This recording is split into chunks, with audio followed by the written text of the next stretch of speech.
Manrebele akhethu. Honorable Shongwe. Morning, Chair. Good morning to you, Honorable Cameron. Good morning, Honorable Chopper. Good morning, Honorable Kola Barnett. Good morning, SC Advocate Arense. Good morning, Honorable Chair. Good morning, Advocate Mkhwanazi. Good morning, Acting Minister Cachalia, Professor Cachalia. Good morning. Do we still call you Professor, or do we say retired Professor Cachalia?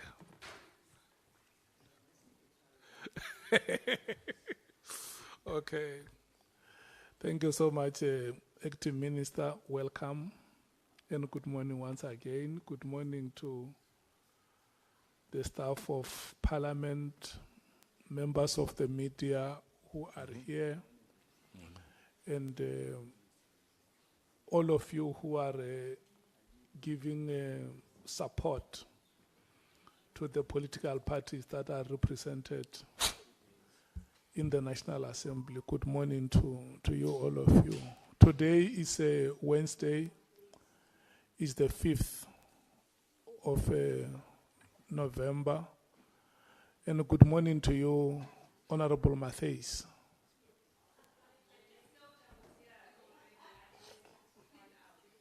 Yeah, no, at the time when I was greeting members, you had gone out.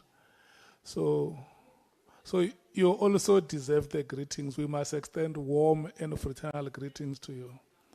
Thank you so much. The 5th of November is today, Wednesday. We have an appointment with Acting Minister Cachalia. And can I check with you, Honorable Skosana? I see your hand is up. Thank you, Chair, and good morning to everyone here in media and my co-colleagues. Chair, I just wanted to check, because there was a disturbing news yesterday, and I just wanted to check with the Professor Minister Cachalia that he has not bring some people here who we are not sure of because we're exposed. So I just wanted to find whether Prof has not bring some other people as well here who will see them being interviewed by the media. But those people are dubious. So just wanted to check that. Can you please check for us whether Professor has not brought some people here? Because we don't know each other. We only know each other as members and the staff. Yeah. Thank you, Chair. No. Remember, after we have done apologies, Honorable Skosana, we are going to check with the SC if the person appearing before us is appropriately appearing before the committee. It is this is the question we have always been asking. I don't know how the SC will know because the people who accompany our witnesses or guests, we normally do not introduce them, but we will come to that point. I wanted to say to you that the apologies that we read yesterday, they still stand today. That is the apology of Honorable Nhlanhla from the African National Congress, the apology of the Chief Whip, Honorable Ntuli, and the apology of Honorable Malema. The apology of Honorable Mnwango. Mnwango will join us later today, like he did yesterday. And Honorable Sols as well is going to join the meeting later. The apology of Honorable Vessels is still standing.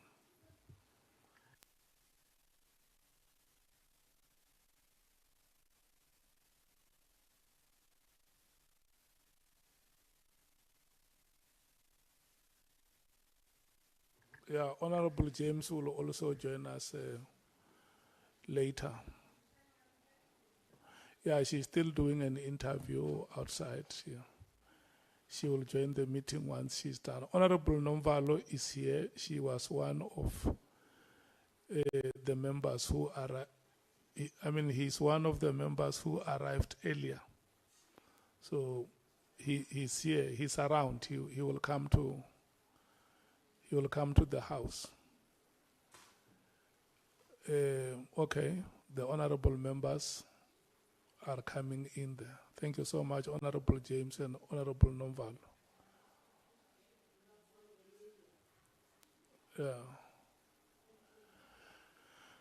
Yeah. SC, may we please check with you if the witness appearing before us is the appropriate guest that we expected. Thank you, Honorable Chair, Honorable Committee members. Yes, I can't vouch for Prof. Cachalia's bodyguards, but I can vouch for him. I've met him, we consulted with him, and I also known him prior to this, and I can confirm it's the Acting Minister of Police that's in front of us today, Chair. Okay, thank you so much. I can also see that is Professor Cachalia. I served with him in the National Executive Committee of the ANC previously. I know him. Honorable Skosana.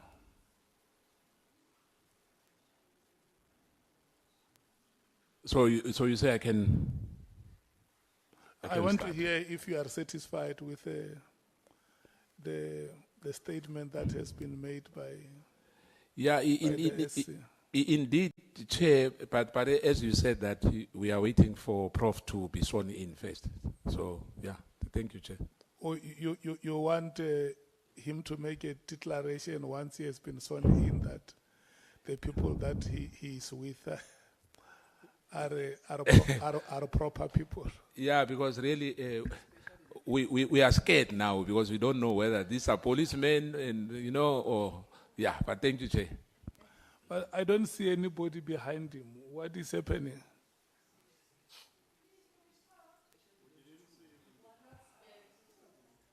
Okay. No. Let me move to welcome Acting Minister Cachalia. We are going to move to the next item, which is the administration of oath. And before I do the administration of oath, I must read the following, that you have been invited to appear before the Ad Hoc Committee, which is investigating the allegations that were made by KwaZulu-Natal Police Commissioner Lieutenant General Nhlanhla Mkhwanazi, and that you will provide us with information that will help the committee to do its oversight work. The committee is investigating, amongst others, allegations which include the alleged unlawful disbandment of the Political Killings Task Team, otherwise known as the PKTT or the NPKTT, alleged moratorium on the filling of vacancies within the SAPS, the South African Police Services, and alleged corrupt between senior leadership within SAPS and members of the public, as well as political interference in the work of the SAPS. In extending these invitations, the Ad Hoc Committee Chairperson has indicated that you may provide such information to the committee if you so wish under oath in terms of the powers, privileges and immunities of Parliament and Provincial Legislatures Act.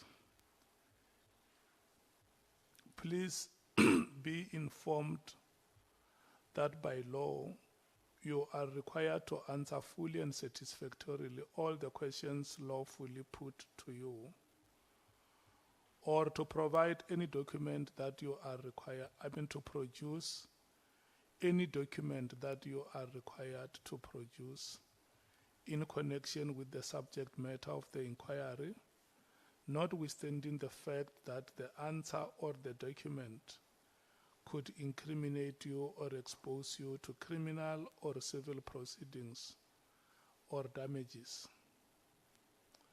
Acting Minister, you are, however, protected in that evidence given under oath or affirmation before a House or Committee of Parliament may not be used against you in any court or place outside Parliament, except in criminal proceedings concerning a charge of perjury or a charge relating to the evidence or documents required in these proceedings. Please be aware that in terms of Section 17.2 of the Powers, Privileges and Immunities of Parliament and Provincial Legislatures Act, a person who will fully furnishes a House or Committee of Parliament with information or makes a statement before it which is false or misleading commits an offense and is liable to a fine or imprisonment for a period not exceeding 2 years. You are required to take an oath or make an affirmation that the evidence you are about to give is truthful. And let me check with you, Honorable Minister, if you elect to take an oath or affirmation. Affirmation. Affirmation, thank you so much. You will then follow me by saying I,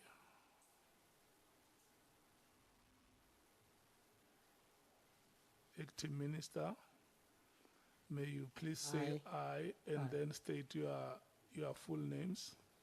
Firoz Cachalia.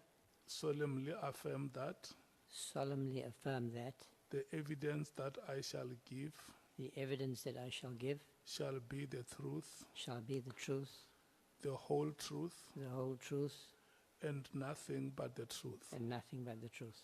So I do. So I do. Thank you so much. Thank you. Thank you so much, Acting Minister. I'm handing over to you, SC. Honorable Skosana, the matters that you are concerned about, I think the security team will deal with those details. In the event there is any other person here, where you are seated, I don't see you being exposed to any danger. The person who is facing the entrance is me, the chairperson. Okay, SC, we hand over to you to start leading evidence. Thank you so much. Thank you. All the Honourable best to Chair. you and Minister Honourable Cachalia. members, everyone present.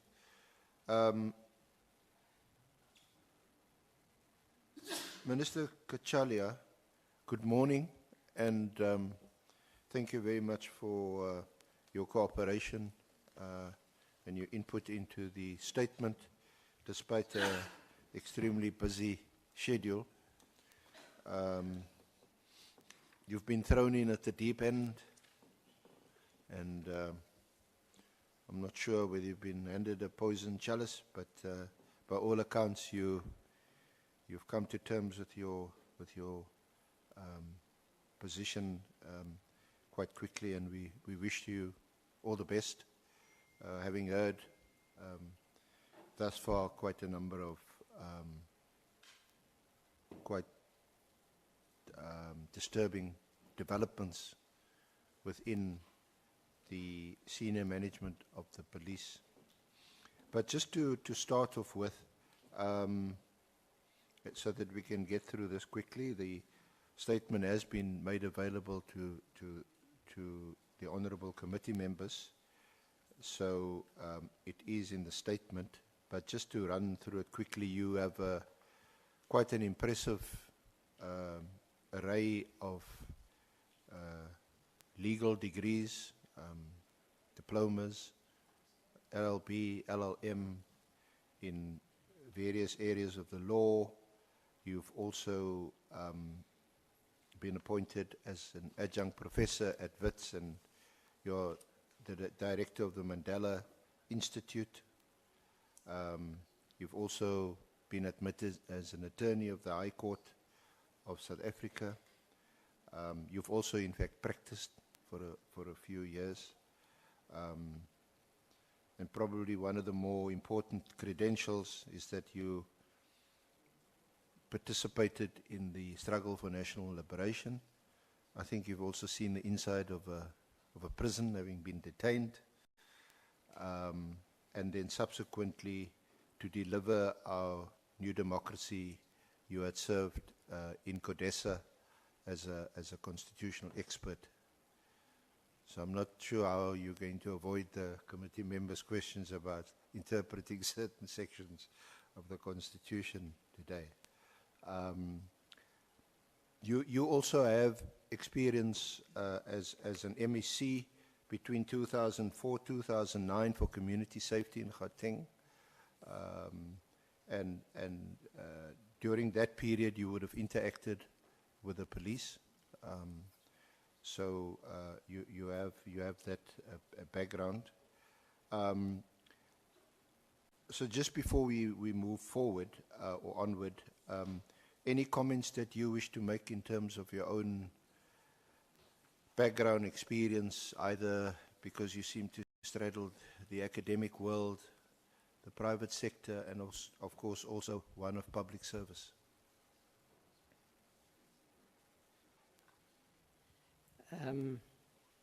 Yeah, all of that has brought me to this point, and I'm not sure how well prepared I am, but I intend to tackle the challenge that lies before me. Thank you. Thank you. Just speak a bit up, if you don't mind. Sorry. Is the mic on? Yeah, I think the mic was on. Yeah.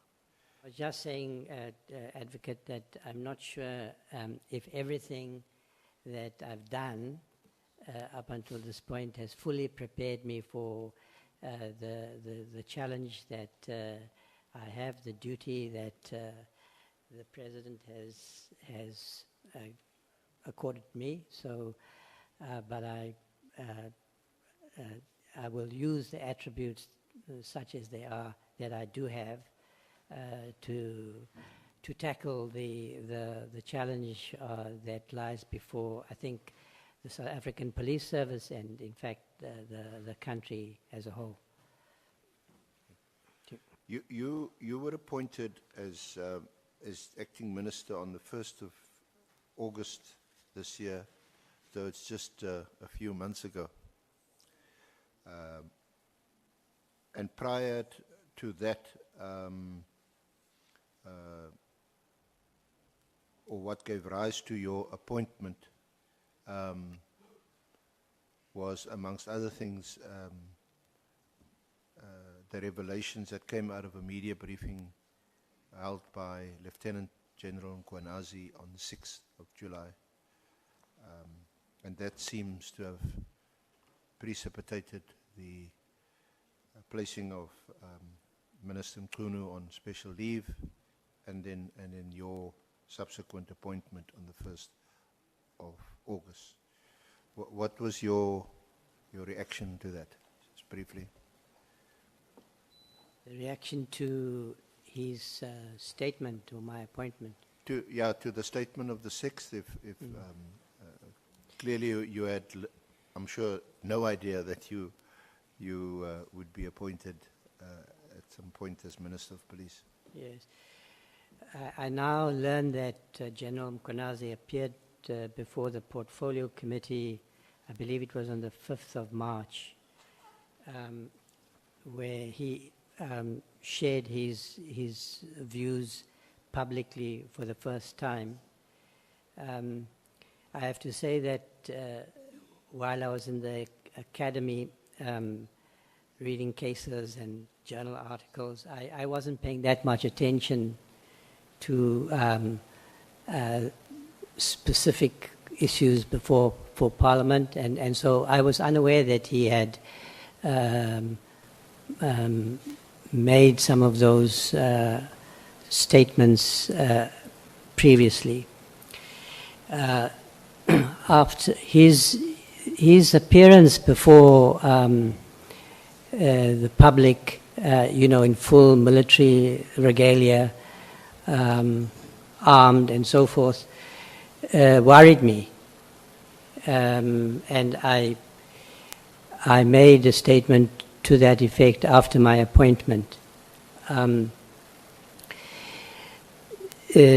And I said at the time, which I maintain is correct, that was that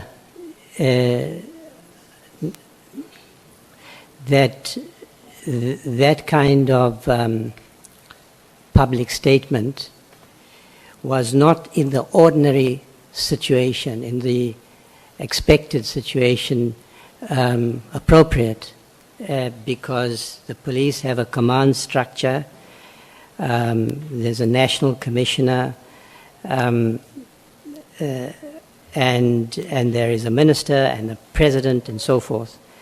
And ordinarily, I think professional conduct requires respect for that structure of authority. But I also said that should his allegations be sustained, his very worrying allegations about the infiltration of criminal cartels into the police service, into the political process, and so forth, if those allegations were to be sustained, then he would have been vindicated. So in that sense, he would have been shown to be a whistleblower. And so when senior officers who are ordinarily expected to adhere to those principles, where extreme situations arise, such as we are now in, and those norms are not working to achieve the results that society expects. One expects bold, courageous conduct by those who hold important positions in our society, to tell the truth as they see it, whatever the consequences that might be visited on one personally. So, I think subsequently one can say that I've been listening I listened to parts of his testimony to the extent that I could before the Nhlanhla Commission and before yourselves, and the testimony, his testimony and of others, particularly I think before the Nhlanhla Commission, those three witnesses that testified in camera, are very alarming and very concerning.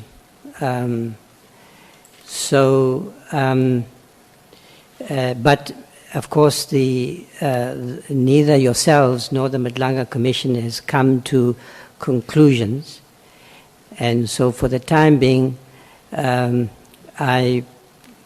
own posture is that despite the the concerns that I have, and I think the public has, about the evidence that's already in the public domain, my own posture is that I will wait for this inquiry and the Nhlanhla Commission to come to conclusions that are properly assessed and tested before I make a come to a final understanding of what's really happened over the last few years in the South African Police Service and more generally. Thank you, Minister. Have you subsequently, or did you subsequently meet with Lieutenant General Kunazi and some of the senior management in SAPS to share and express those concerns that you've just articulated? No, my engagements with first of all the National Commissioner have been about the issues that lie before the South African Police Service. Initially, I think I was trying to understand what exactly happened with the PKTT, what reasoning informed the decisions that my predecessor made, his relationship with the National Commissioner, and what had happened with whether that team had been disbanded, and if so, what had happened with the dockets. I was concerned that, I mean, it was in the public domain that task team had been disbanded. I wasn't clear about the reasons, and I wasn't sure what had happened to the dockets. Now, those dockets the dockets contain evidence of ongoing investigations at different levels of finalization. Some of them I assumed were matters that required ongoing investigation. Others might have been concluded at the point of prosecution. And it would have been a concern to the families of those who had been killed that these investigations should be reliably concluded. So those were some of the issues that I engaged with the National Commissioner on. I did meet... Minister, if I just sure.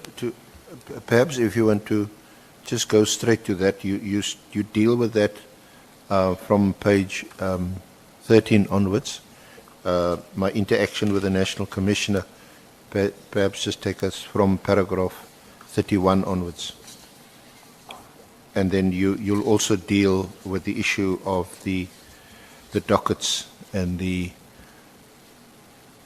PKTT, some of the reasons that informed the decision to disband, disestablish, was it disestablished, and what are your interactions with the National Commissioner brought about. Thank you. So I suppose I should read those parts of the statement into the record. At paragraph 31, I say, I discussed the matter of the National Police Killings Task Team with the National Commissioner in 2 meetings. The second one occurred in the presence of Provincial Commissioner of Natal, Lieutenant General Mkhwanazi, and that took place on the 20th of August. The meeting, that meeting followed a meeting that I had with the senior management, all the provincial commissioners, the divisional commissioners, and after that meeting, so obviously the provincial commissioner was present in that meeting. The National Commissioner, I took an opportunity to have a brief meeting after that, and General Mkhwanazi was invited into the meeting. And in that meeting, we did discuss this matter of the political of the team and what had happened to the dockets and so forth, but very, very briefly. My main interlocutor, obviously, was the National Commissioner. So let me see if I can deal with this from memory rather than to go through, to read the statement. So obviously I was concerned about this matter because it was in the public domain. And as I've said, I was concerned about what really had happened and what had happened to the dockets. So I raised the matter on at least 2 occasions with the National Commissioner. I was trying to understand whether the task team had been disbanded or not. And if it had been disbanded, what had happened to the dockets, which, after all, are collections of evidence, products of ongoing investigations. So the safe custody of the evidence was of a crucial matter. I have to say that it took the two of us, myself and the National Commissioner, some time to get into a position where I understood exactly what he was communicating to me. And having listened to his evidence before the Nhlanhla Commission and before yourselves, I do have a better understanding in retrospect. So, But what was the blockage? What was the basis for what appeared to be difficulty to understand what was happening, especially with the dockets? well, you know, I mean, when there's verbal communication on a complex matter, which has occurred in the past, the National Commission is trying to explain to me, someone without knowledge about what's happened in the past. There was sort of, if you like, I think, a natural communication gap. The Commissioner, you have to remember that he was in the position where his relationship with the previous incumbent had broken down, and there was self-evidently some tension in that relationship. So here you have a new person, a new minister, appointed to step into the shoes of the previous incumbent. So I'm speculating about why it took us, you know, certainly, I think, by the 20th of August or so forth, we were more or less on the same page. So it wasn't clear to me from his initial responses that the team what had happened, whether it had been disbanded or not. Eventually, I did have access to the letter that was written by Minister Nchunu of the 31st of December.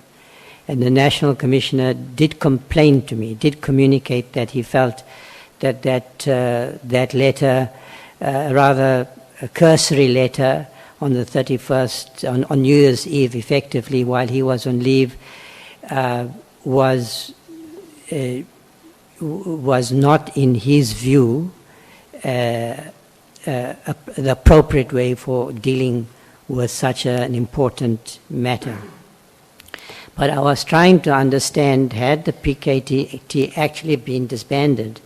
And he was a little bit, it was a little bit unclear to me that I was getting a clear answer on that question. Did you ask him for a report then? I asked him. I just wanted to reference, I'm not sure whether it's before or after the meetings you had with him, but your letter addressed him of the 20th of August, yes, 2025. So eventually I addressed that letter to him precisely because I felt I still didn't fully understand. And so I addressed the letter to say to him, look, please, I now want your report in writing. I want to understand what happened, and I want to understand what plan you've put in place. Because it did become clear over time that he, although he disagreed with the minister's decision, he decided to accommodate the minister's instruction to the extent that he advised the minister to agree that the dockets should be, there was some public reporting that the dockets were in the hands of General Sabir, that he explained to me that he had advised the minister that fine, you've said it should be disbanded, but the docket should be transferred in a systematic, incremental way so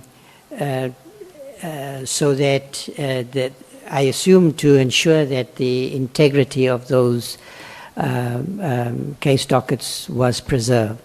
So I now understand more clearly that he had decided, to, at least to that extent, to agree with the minister, and I understand that in the exchange between the National Commissioner and the Minister who has executive authority, that there is a negotiation, if you like, an attempt to find an accommodation, which is what I think the National Commissioner did.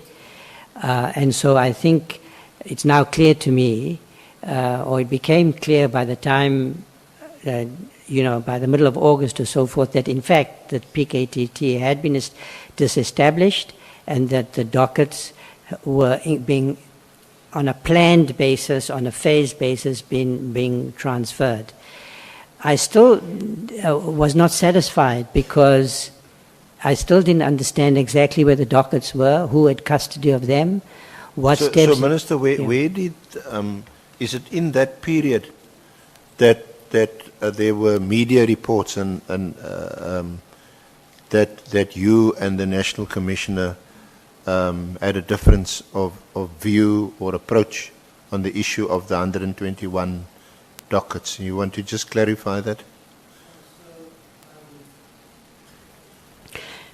So then I asked for, because the matters were still not clear for me, I asked him for a report in writing, and as I indicated in my letter, and I got that report from him on the 20th, I think it was it the 20th? Let me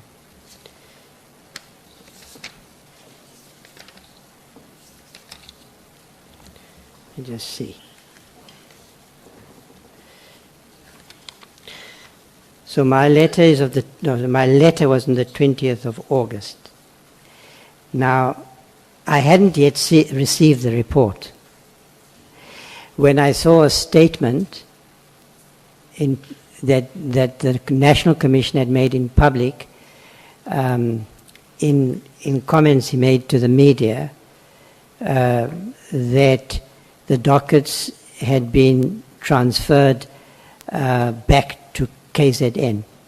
Now, that was inconsistent with what my understanding of what he had conveyed to me, that the team had been disbanded and that the dockets were being transferred according to this disestablishment plan.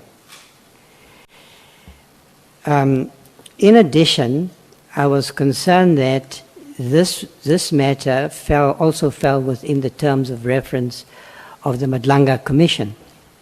And the safekeeping of those dockets would also be of interest to the Commission, and the Commission would surely be in a position where it has to issue instructions about how those dockets would be form part of the inquiry before the Nhlanhla Commission. So it wasn't appropriate for the National Commissioner to make that public statement before providing me with the written report that I had asked for, after several weeks of trying to understand clearly from him what the position was. It would now appear that from his evidence that on the 18th of August already, that's before I wrote my letter on the 20th, that there'd been a written communication, at least according to his testimony, between him and the National Commissioner, the Provincial Commissioner in KwaZulu-Natal, that the dockets would be transferred. So what he was communicating to me and what he actually did was not consistent.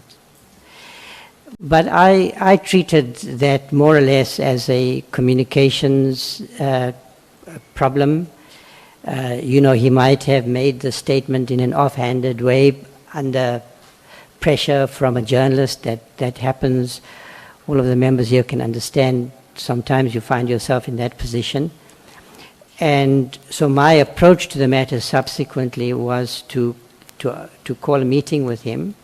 We had that meeting to clarify roles and to indicate to him that given the challenges that SAPS faces and the concerns about the country about the developments in the South African police service, the breach in the public trust, that it was very important that him and I have a respectful, transparent relationship, that's what we needed to communicate to the public, that the Minister and the National Commissioner, who has enormous responsibility in this moment, particularly in SAPS, that we are pulling together, that we are working together.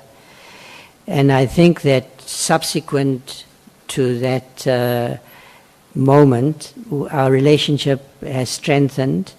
We have a respectful relationship, and we're working well together. But I had to establish also with him my expectations about how that relationship should be conducted going forward. And you subsequently did, in inverted commas, resolve the issue of the 121 dockets, and you also subsequently issued a joint statement. Yes, he then there was I received the report. There is a date, but subsequently, not too long. It was somewhere in the middle of August, so not too long after I made the request for a written report. I did receive that report. It's obviously that report has a classification. But I have read, of course, I have read the report, and in that report he made recommendations, essentially recommending that, in his view, the task team that had been established should continue to exist, so in a sense re-established, and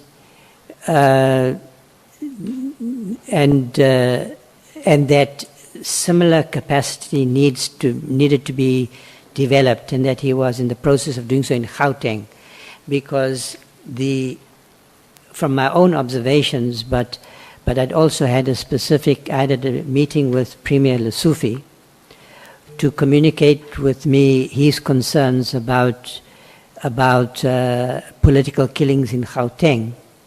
He came to see me immediately after 2 ANC councillors were killed in Soweto, which also concerned me. I was also, I've had a growing concern about the assassination of whistleblowers. Of course, we have the famous case now, infamous case, if you like, of Deokaran. But I mean, we've had a number of, we have that young man murdered in Ekurhuleni, an auditor.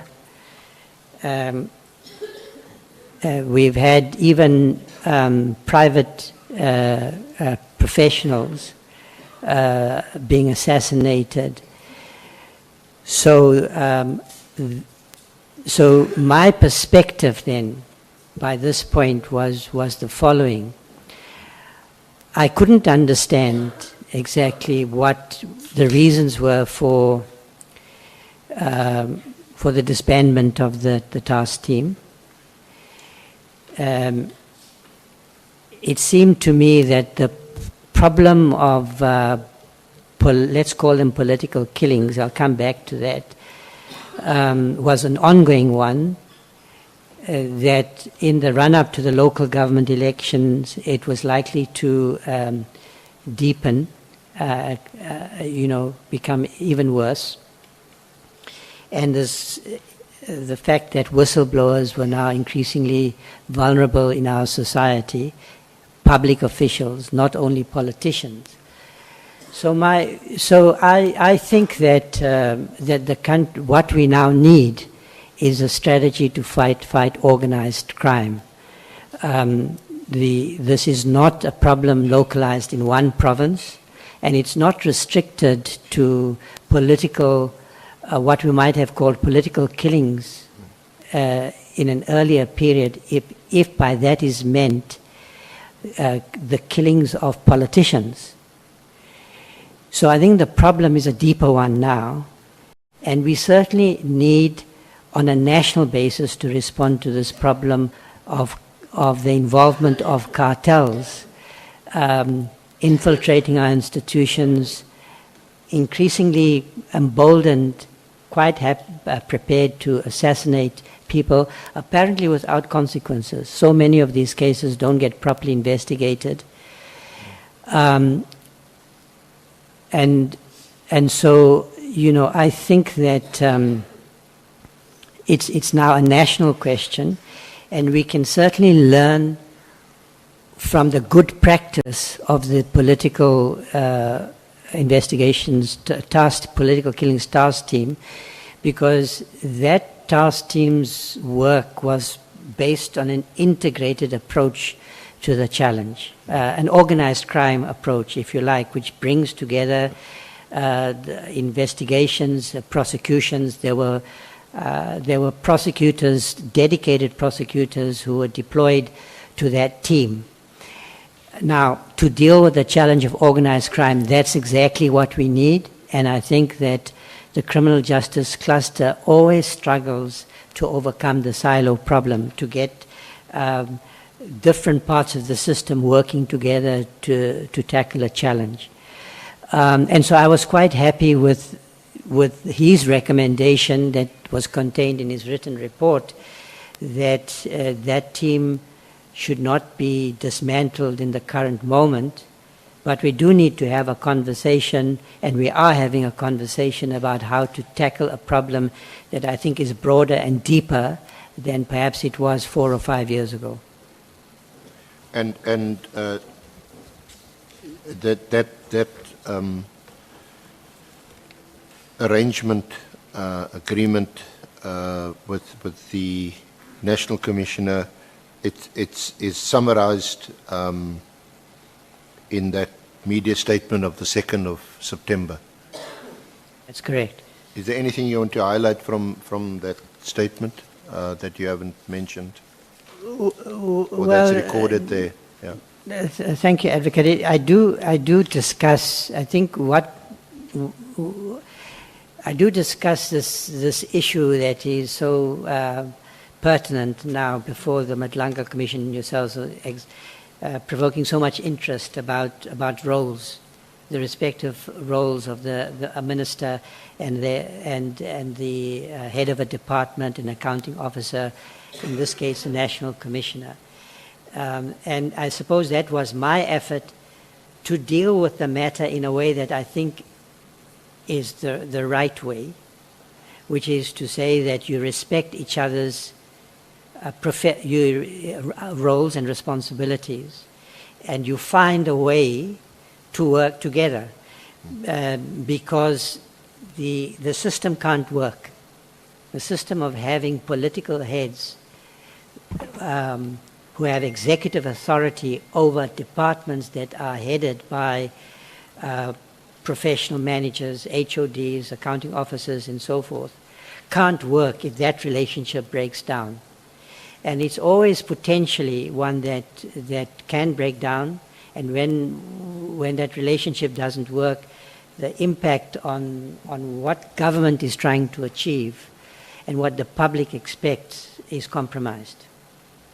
So it would perhaps not be fair to ask you what your reaction was or would have been to the letter of the 31st of December 2024, but what you now know in your interaction with the National Commissioner, and also what you've gathered from several meetings about the directive by Minister Mkhwanazi to disestablish the task team much has been made here of the word immediately. How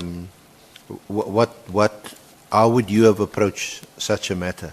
There are three matters. There was the ports of entry. There's also the issue of a moratorium on the filling of posts in crime intelligence, which is also very, very worrying. And then the issue of the political killings task team.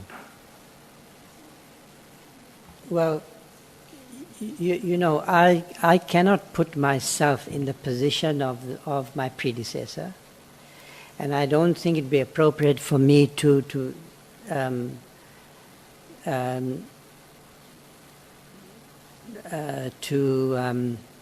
second guess the decisions that he made.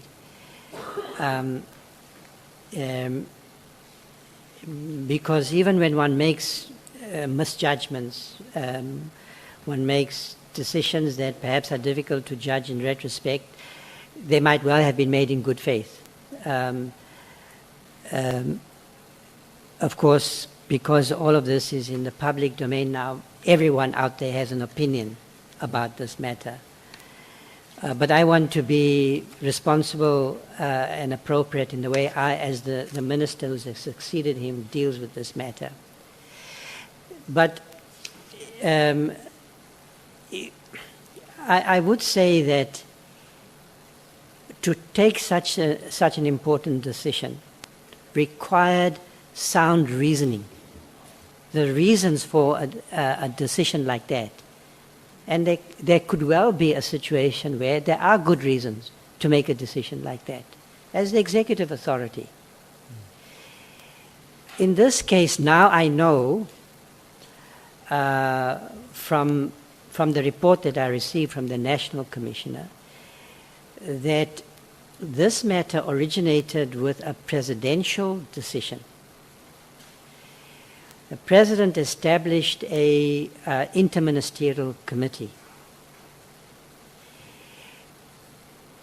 And what informed that decision must have been that the President was of the view that this matter is of some urgency and that it required the combined response from several ministers and ministries. That the matter couldn't just be tackled by the police.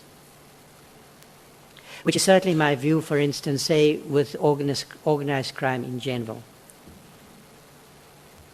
Now, it is so that when one administration succeeds another, committees of the cabinet are reviewed and reorganized as portfolios are reorganized.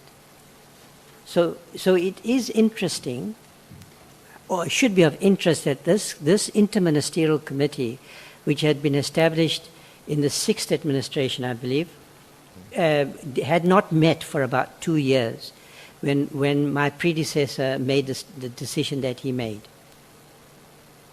So it's not clear to me that that interministerial committee continued to exist. That maybe is a question of fact. But I think I would have taken the view, and it's easy to be wise with hindsight. I think with hindsight we can say that there ought to have been consultation with with colleagues in the cabinet whose judgment about the disbandment of such a team, such an initiative, would have been essential, I think, to arrive at the right decision. There ought also to have been proper consultation. Rather, let me put it this way, in a situation like this, so that I'm not in a position where I'm commenting on what was actually done in a specific factual situation. But let's say in a hypothetical situation with more or less the same facts. I think that what the situation does reveal is how important that mutual respect and consultation between the two heads of any institution are. You can think about the chair in the private sector, maybe the chairperson of the board and the CEO.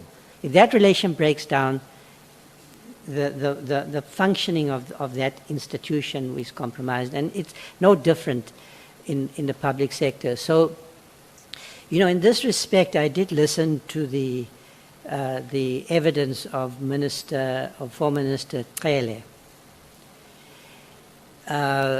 There's a lot that he said that I wouldn't associate with, specific matters. But on this matter, I think he was correct to the extent that he was emphasizing the fact that this decision was a political decision. Now, surely,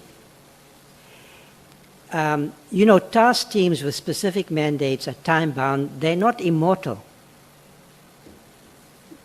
No government program is immortal.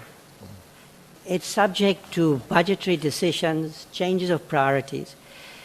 So from my point of view, the main issue is not that the task team, that the minister took the view that the task team should be disbanded. It's that how it was, the process that was followed, how did he arrive at that decision? Who did he consult with? Were the reasons sound? There could have been reasons that would have justified that decision. And then how the decision was communicated is where I think the main questions are. So I can talk at some point, if it's necessary, about the constitutional and legal questions. I have reservations about framing the matter in those legalistic terms, but we can come to that. So in my mind, the main question is a question about decision-making. It's about roles and responsibilities and how a particular kind of decision was made.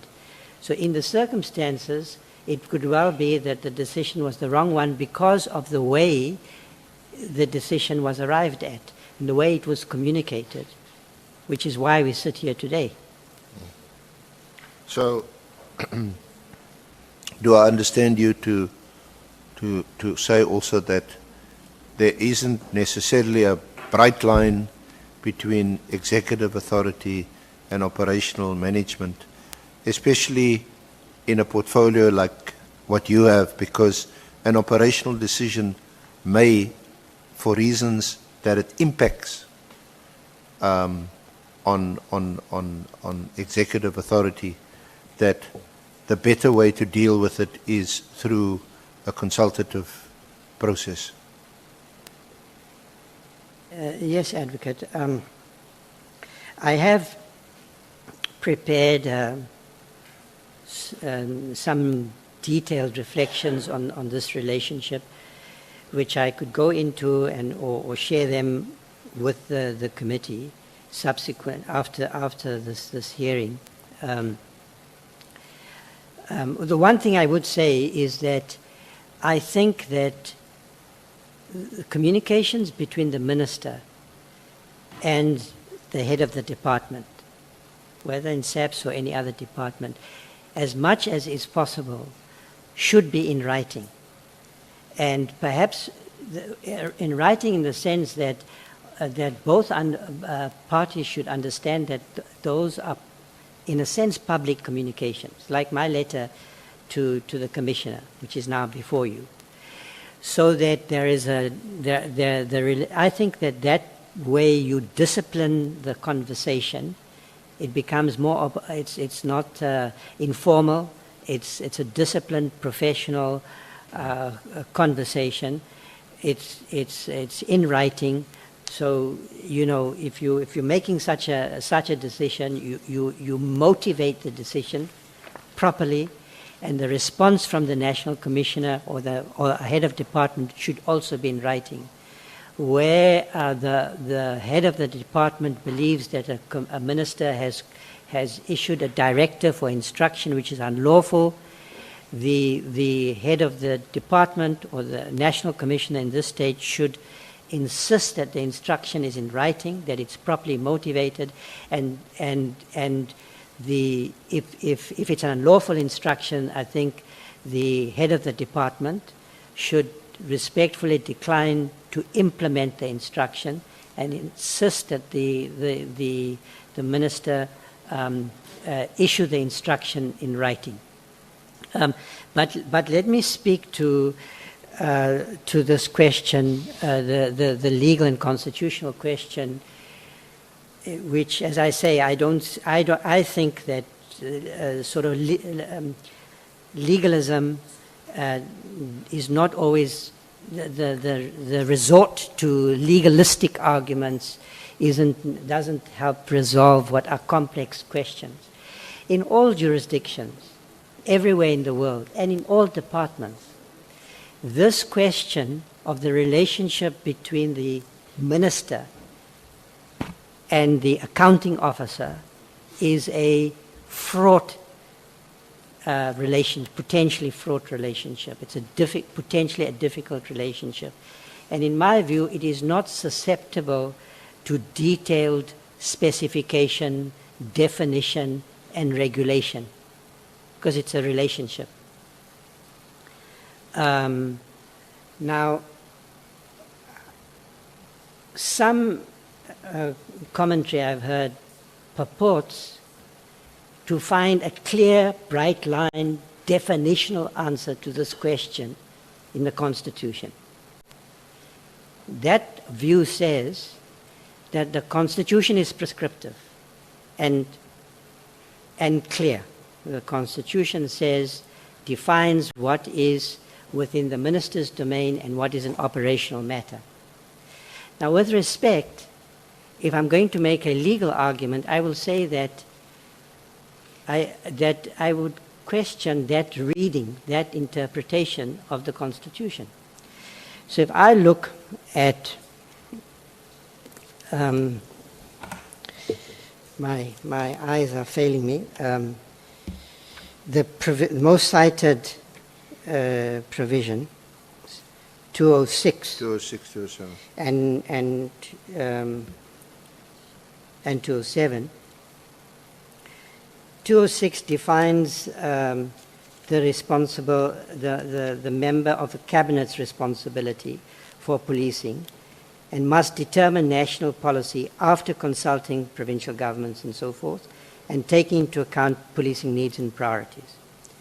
So that's political responsibility. Interestingly, it doesn't label it executive authority, because I think that that formulation correctly reflects the fact that the minister embodies, in a sense, in the theory of democracy, the will of the people.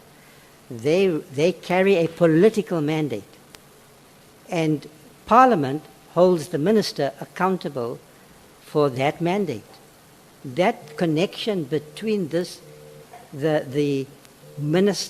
government, this Parliament, and the people is critical in a democracy and must be weighed in our reasoning about this matter. Then 207 says the National Commissioner must exercise control and manage the police service in accordance with national policy and directions of the cabinet member. Now, that rather general language doesn't in detail instantiate the relationship between these two important positions. There is no reference to operational matter, to what is an operational matter and what is not in the Constitution. That is a matter, it's not a textual matter, it's a matter of interpretation. That's how the Constitution is being interpreted, how this language is being interpreted. So I'm making 2 points. One is that there's no reference to what is an operational matter and what's not in the Constitution. That is a matter of extra-textual interpretation. It's an expression of an opinion about what the Constitution provides. And Section 206 and Section 207 don't resolve this matter in any kind of detail. Well, it seems to also complicate or compound matters, because 207.2 then says that the management and control must take place in accordance with national policy and the directions of the cabinet member responsible for policing. Quite right, Advocate. And what if those directions, like the one of 31 December, have some control management features or aspects?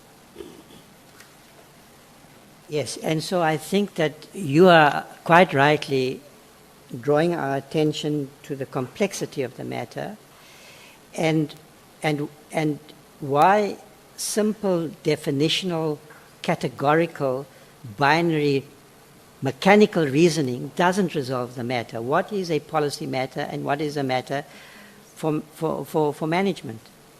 Okay? You can think about any program in government which is set up in the Department of Education or the Department of Welfare. There are programs there that are funded and which the minister has oversight over. And the minister might well decide, we're in a new administration, we have new priorities, we're going to cut the spending to higher education, we're going to prioritize basic education. Those are, and then the accounting officer and the minister have to work together to implement what is a directive from the cabinet, surely. Now, I would make a second point. I think it's always wrong as a matter of constitutional interpretation to treat each provision of the Constitution as separate and discrete. Provisions have to be interpreted in the light of their purposes and, where necessary, holistically in the light of other complementary provisions in the Constitution. So I hear arguments which entirely ignore Section 83, which I think is material, which says that the President is the head of state and the head of the national executive. Section 85(1) says the executive authority of the Republic is vested in the President. And that the President exercises the executive authority together with the members of the cabinet. The Minister of Police is a member of a cabinet. It's a collective body. And then the provisions relating to the cabinet, Section 91, the cabinet consists of the President as head of the cabinet and Deputy President and ministers and so forth. Now my point is this. How can you interpret Section 206 and 207 without reference to those other provisions which envisage a system of representative government, of cabinet government, of which every minister is a part? So when a minister exercises executive authority in a department, that minister is exercising that executive authority on behalf of the President and as a member of the cabinet. So how can this matter from a legal constitutional point of view be treated as if the Constitution provides a simple mechanical answer derived from the rather general provisions of Section 206 and 207? Constitutions are not written that way. Constitutions are frameworks. They are not prescriptive in the way that is being suggested by this reasoning. And frankly, I don't think we can resolve the matter fully by assuming that we can draft legislation that will resolve the matter. So I would say this. I think it's a complex relationship where it works for a department to work well and for the government to deliver on its mandate. These are two critical positions. When they break down, then the institution atrophies and the ability of the institution to function and to deliver on its mandate breaks down. And there may be many reasons for that breakdown. I think that's what we've seen here. Rather than to treat this question prescriptively as if we have a formula, a definition, that is going to resolve all such matters going forward in the future. And by the way, I would also say this. We should, you know, some of these formulations appear to me to be rather conservative. They are orientated towards protecting a status quo. In a situation which requires change, where dysfunction has to be addressed through reform, how does this formula, this mechanical formula, assist us? In the next 2 years or 3 years, am I going to be called before the minister, before yourselves, and before a portfolio committee, and to be said, well, I will say, well, 90% of these decisions were made by the provincial commissioner, by the national commissioner, and they were all operational matters. So you can't hold me accountable. Hold him accountable. And so I think there's also an accountability deficit. It allows, this formulation, I think, allows both the minister and the head of the department to escape responsibility and accountability. Because they can always say, as a matter of definition, that matter belongs to the minister and not to me, and vice versa. Yeah, it depends on the context and the purpose. And of course, the break on both executive authority and control and management is always going to be the principle of legality and issues of rationality. What informs a rational decision are the reasons that you give for those decisions. You can't simply make a decision because you woke up one morning, maybe on the 31st of December, and you just make a decision. You've got to give reasons that informs that decision. Yes, thank you, Advocate. I think that that it's not clear to me also, but this is a small quibble, that I mean, when you are dealing with political responsibility, that you can apply the principles that are applicable to administrative decisions fully, like paja and so forth. But I do think that good decisions, whether by the National Commission, by the head of department, or by a minister, and decisions whether you're in the public sector or the private sector, are best when they're made through a proper process and with proper reasoning, what you call rational decisions. And then we should be able to scrutinize the decisions. And the fact that you are you hold an elective office, doesn't exonerate you from political responsibility as opposed to legal responsibility for the way you make decisions. Because I think that it's quite right for members of the legislature to scrutinize decisions, especially important ones like this, to scrutinize the decisions, and to explore what the reasons were, whether the reasons were sound, and then how did you go about establishing those reasons. You can't simply, you can think you have reasons, but you can be very subjective. So I think often it's best to have a rational process of inquiry, of fact-finding, of thinking carefully about what the criteria are, what process do you have to follow to put yourself in a position to make the right decision. For myself, speaking very much for myself, I feel that's the way one should try and come to conclusions about any matter, but particularly when you have such important responsibility. Yeah. Now, just to go back to the Interministerial Committee, we know from former Minister Cele that actually the last Interministerial Committee meeting was in May of 2024, just shortly, I think, before the elections of 2024.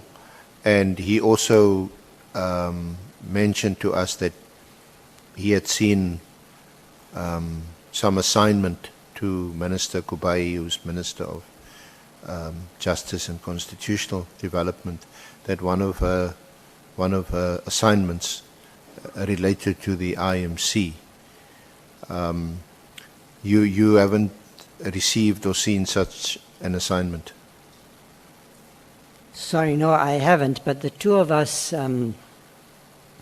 jointly chair the JES CPS cluster, and we've had to work very closely together on this anti-gang strategy, for instance, precisely because, as I say, I think this integration is so critical.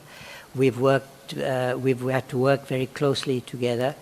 So, I mean, certainly often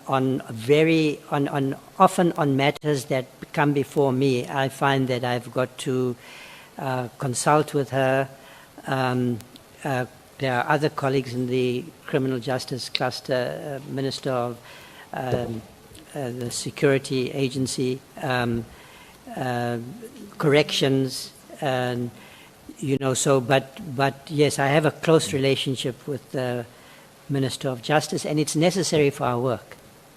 Is it given your grave concerns, which I think all of us share, of political killings in not only in KZN but in Gauteng, in other areas of the country, and that seems to be linked to organized crime, that you should convene an IMC or ask the President to convene the IMC again so that it can take stock of what the political killings task team has achieved thus far, because as we know from the evidence, the political killings task team has now only been funded up until March 2026, which is like just a few months away.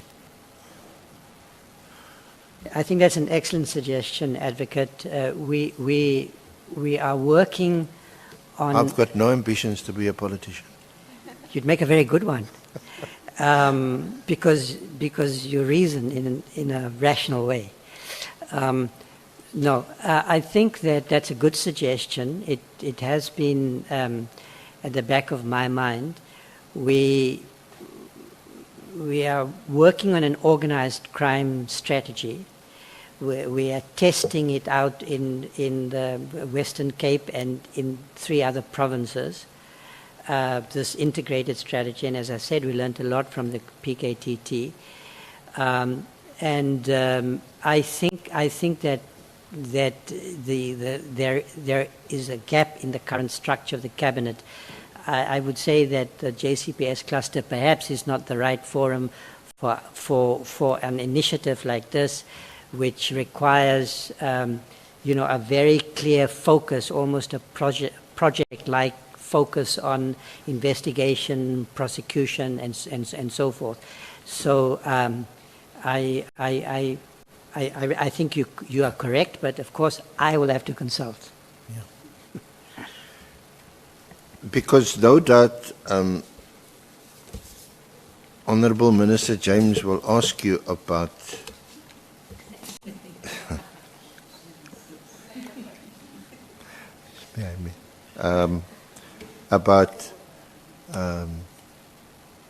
the rife killings that are taking place almost daily on the Western Cape, on the Cape Flats, in Reiger Park, and other places. Why isn't the same integrated approach where you have investigators, prosecutors all working together? Why is this not being applied? And I think you did mention, I'm not sure if it's in your statement, but in our consultation about how you've asked or requested, what plan is there in place to deal with this, particularly when you were here, I think a few weeks ago in Cape Town, Cape Flats? Well, in fact, there's been some progress since we met, because when I got back to Gauteng, I immediately had a conversation with Minister Kubai. She convened a meeting which took place in her department. All the senior police officers were there. General Patakile from the Western Cape came up for that meeting. We had the AFU there, the SIU, and from there we went back to the department. Lieutenant General Mosikili and Lieutenant Generals Sentumule put together an excellent process. We do have an integrated strategy now, which it tries to bring all these components together. I subsequently had a meeting with the SARS Commissioner, and in fact I was really thrilled and surprised actually, because it was so well attended. The NPA from the Western Cape was there. General Patakile and his whole team were back up. Obviously the whole national team, the SARS and his team, to look at what SARS can add, because SARS has excellent data gathering capabilities because of its positioning in relation to the financial sector, very strong investigative and analytical capabilities. So SARS has good information, and in dealing with organized crime, it's not. We need to have an Al Capone approach as well. Well, I think as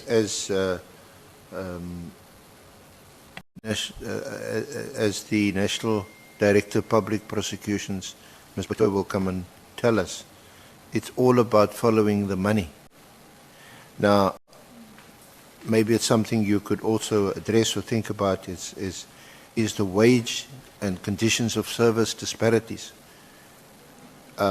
Someone would sooner, or maybe they got the initial training in the police, which we understand can cost more than R1 million to train someone, but they end up going either to organized crime because they get better paid, or they go to SARS or the financial regulator or one of these other state or parastatal institutions that offers better pay and better conditions of service.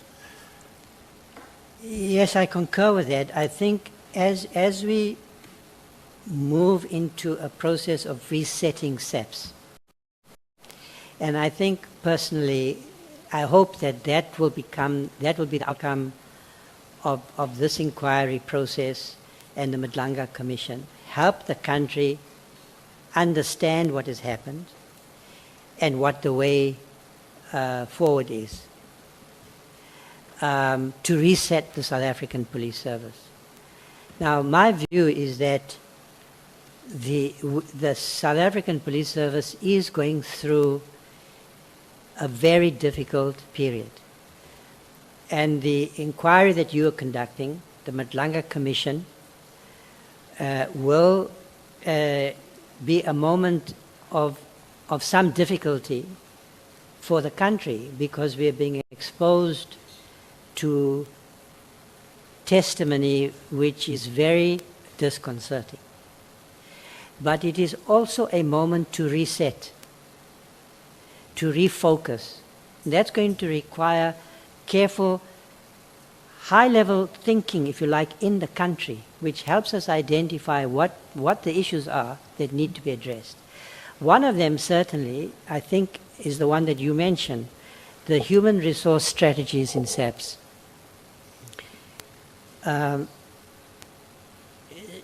SAPS is not an organization, in my view, on its knees. It is a national organization, very large, more than 180,000 members, more than 1,000 police stations across the country. Every day policing work is being done. And at the very top of the organization, we have highly competent in places. We have highly competent, professional individuals. The generals are our elite core of law enforcement in this country. I mean, if you look at the top leadership, you will see, for instance, formidable women. It was not conceivable even, I don't know, 10 years ago. I said that in the portfolio committee. That tells you about, I think, something about the progress that this country has made. Now, human resources, I think what the SAPS is, it's a large organization. It's quite good at mass operations, high visibility operations. I can tell you all that I think with G20, the country is going to put its best foot forward. And I think it's very important for us to pull together when the eyes of the world are going to be on us. But there are areas where we need to build capabilities and skills which are not at the level currently that they need to be. Detective services is one. And you are pointing out the fact that even when we do recruit and train the best, we lose them. And by the way, one of the problems is that, because we don't have an integrated approach in the criminal justice system, you have the best detectives are poached. They go to the private sector or they go to the SIU, and so you can't build IDEC because they want to work at the SIU, because that is a well-functioning institution, and we've all seen the results. Crime intelligence needs an upgrade.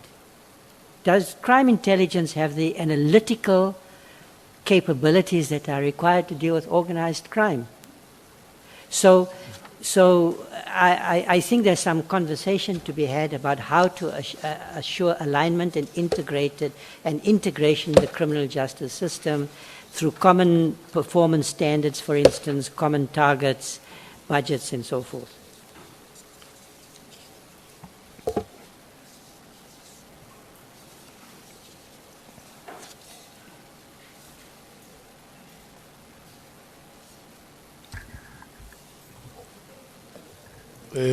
Honorable members, the SC is requesting that we take a 5 minutes break.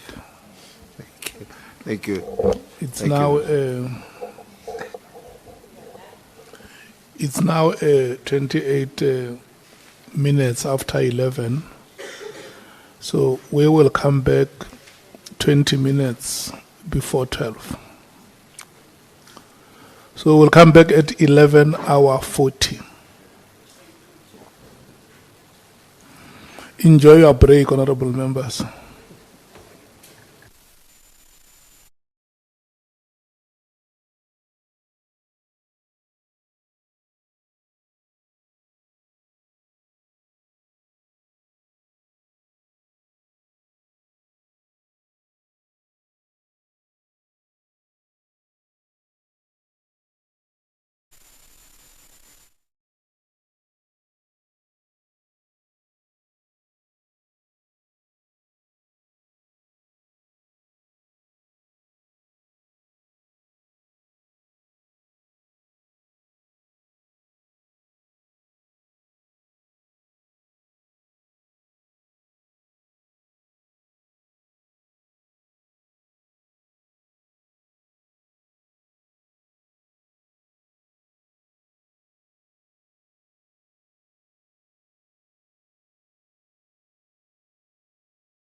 You requested that I must extend by 5 minutes because you have taken 5 minutes of acting Minister Cachalia, so I obliged. Yeah, you can see how much I respect my seniors. Yeah. When you instruct, I don't question.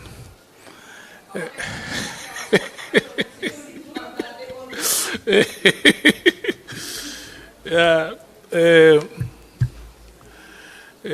Honorable Sangwin, I come from, they say, I can't. Moet groot mense en meer voet bespreek. Is exactly what I did to Honorable Breitenbach. I can't moet groot mense en meer voet bespreek. Yeah. SC, I'm handing back to you. Thank you, Honourable Chair, Honourable Members, Honourable Minister. We know it's been a very short while that you've been in office, but you seem to have hit the ground running, hopefully in the right direction. But you've just speak to us about, you mentioned the obvious or the big problem that we have is organized crime. So just talk about that and the relationship as you understand it, or as you've come to try to understand it, between intelligence, crime intelligence, IPID and IDEC, and some of your thoughts, some of your views.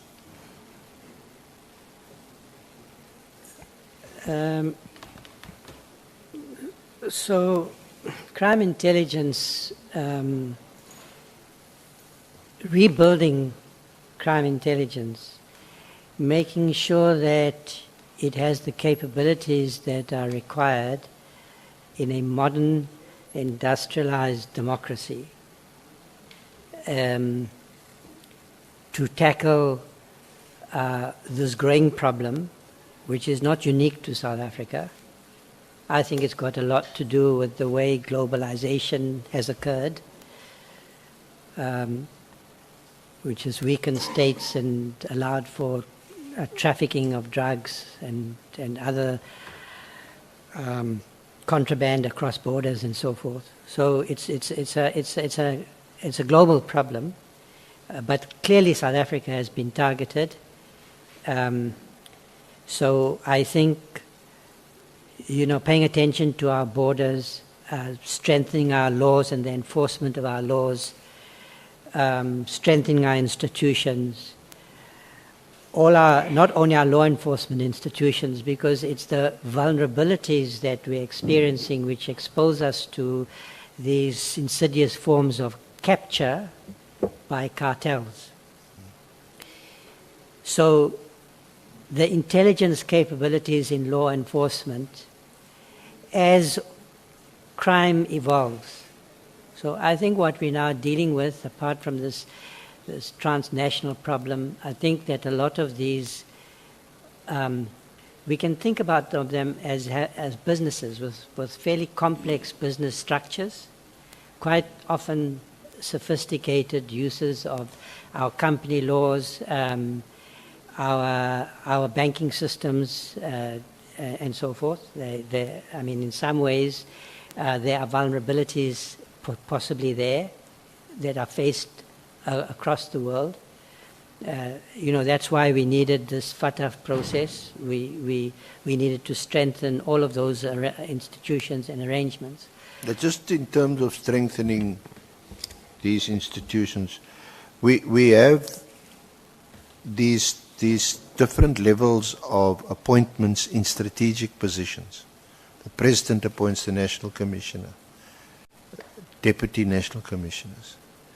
The National Commissioner appoints divisional heads and heads of department, like crime intelligence. And then you also have the Minister making appointments of someone who's to head the Hawks. And then you have the Hawks and other police rocking up at Katie Molefi's place. And you know, I mean, that's what we're hearing. That's what members of the public are hearing. And they don't understand what is happening.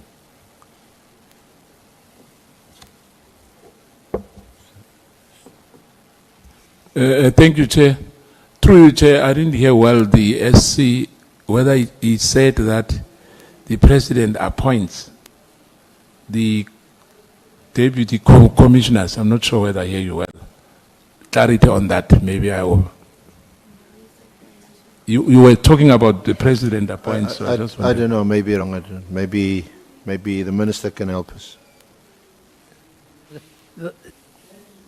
Sorry, appoints the National Commissioner.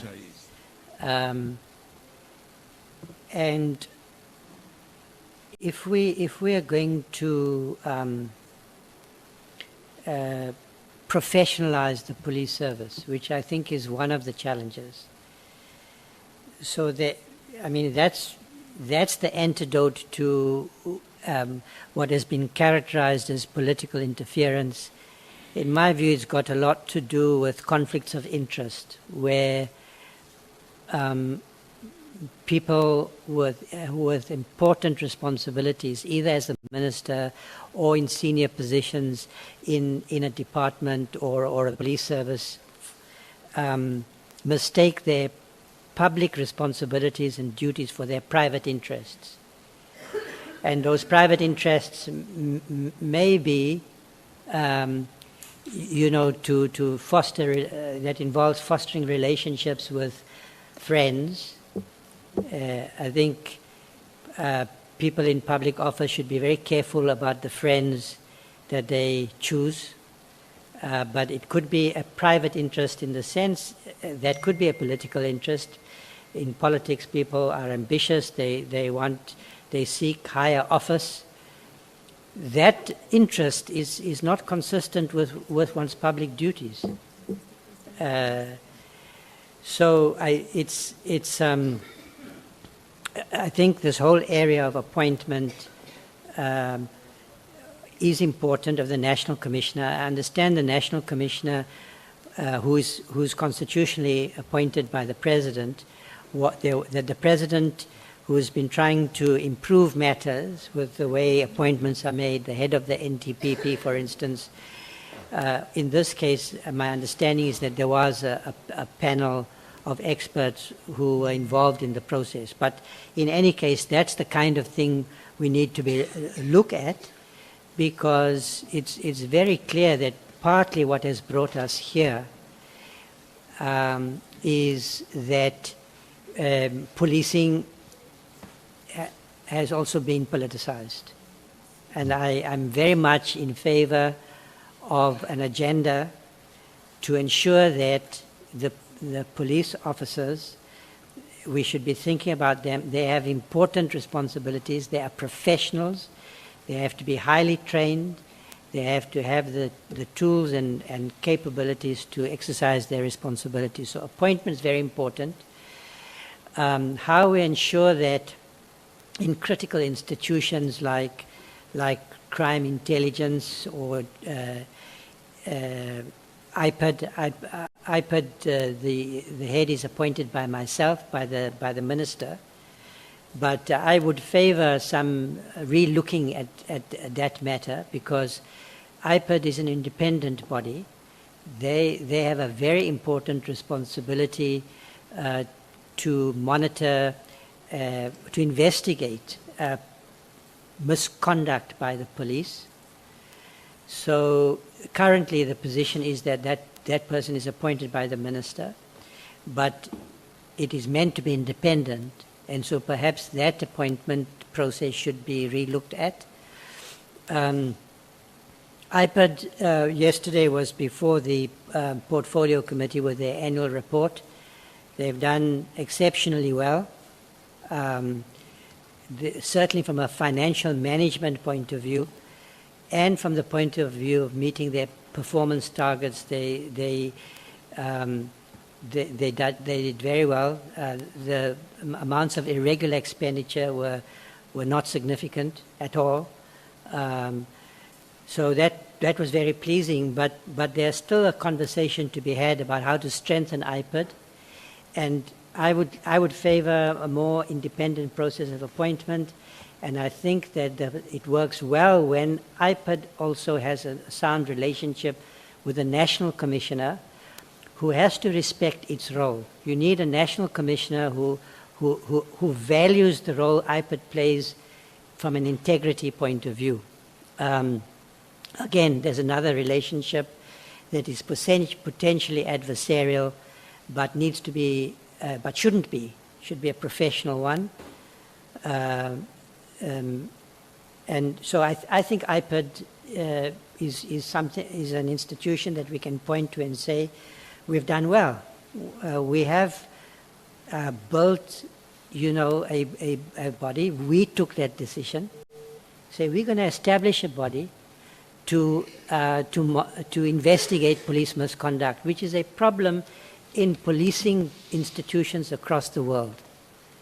I keep making this point, not to give us, you know, a pass, but because there is something perhaps in the nature of policing which makes policing vulnerable to this kind of degeneration. So from the very beginning, we set up accountability mechanisms. One of them was IPID. In fact, I would say this, Advocate, I think we have a multiplicity of oversight bodies. We have the Portfolio Committee, we have the Standing Committee, in both houses. We have IPID. Now, we have the Auditor General, whose report, who produced an excellent report yesterday on all the agencies. Member James and other members who were sitting here were also in that meeting. An outstanding report. So we have built a strong institution, or the country can be proud of of their capabilities. Now the question is this: with all these oversight bodies, what happens to their findings and recommendations? How do we ensure that those findings and recommendations, which are accurate, which are objective, which need to be followed through on, are in fact followed through on? And that's where I think the system has not worked, the oversight system. Yeah. So there's a question perhaps about how these oversight bodies are coordinated. All of them have made important findings over the years that, if implemented, would have prevented us from being in the situation that we are currently in, which I insist is a moment in time, in the history of this country. It's a moment. You know, countries go through cycles with the best institutions. Countries go through cycles. We are going through a cycle. We will come out of it if we do the right things. If we tell the truth, this inquiry process, this process that you are leading, of our democratically elected parliament, carrying out its responsibilities to inquire into the allegations made by General Mkhwanazi, one of a part of the officer corps in the country, and of course the Nhlanhla Commission. So we can, you know, we can change the picture. And I'm hoping that your inquiry in the Nhlanhla Commission is going to help with the reset. So crime intelligence, IPID has to be strengthened. I think IPID, we should perhaps be looking at, IPID deals with individual cases, but those individual cases reveal patterns that need attention, systemic problems. And I think perhaps there, we also in the ministry perhaps have missed a beat. You know, that there is information in the IPID reports. And they met all their targets.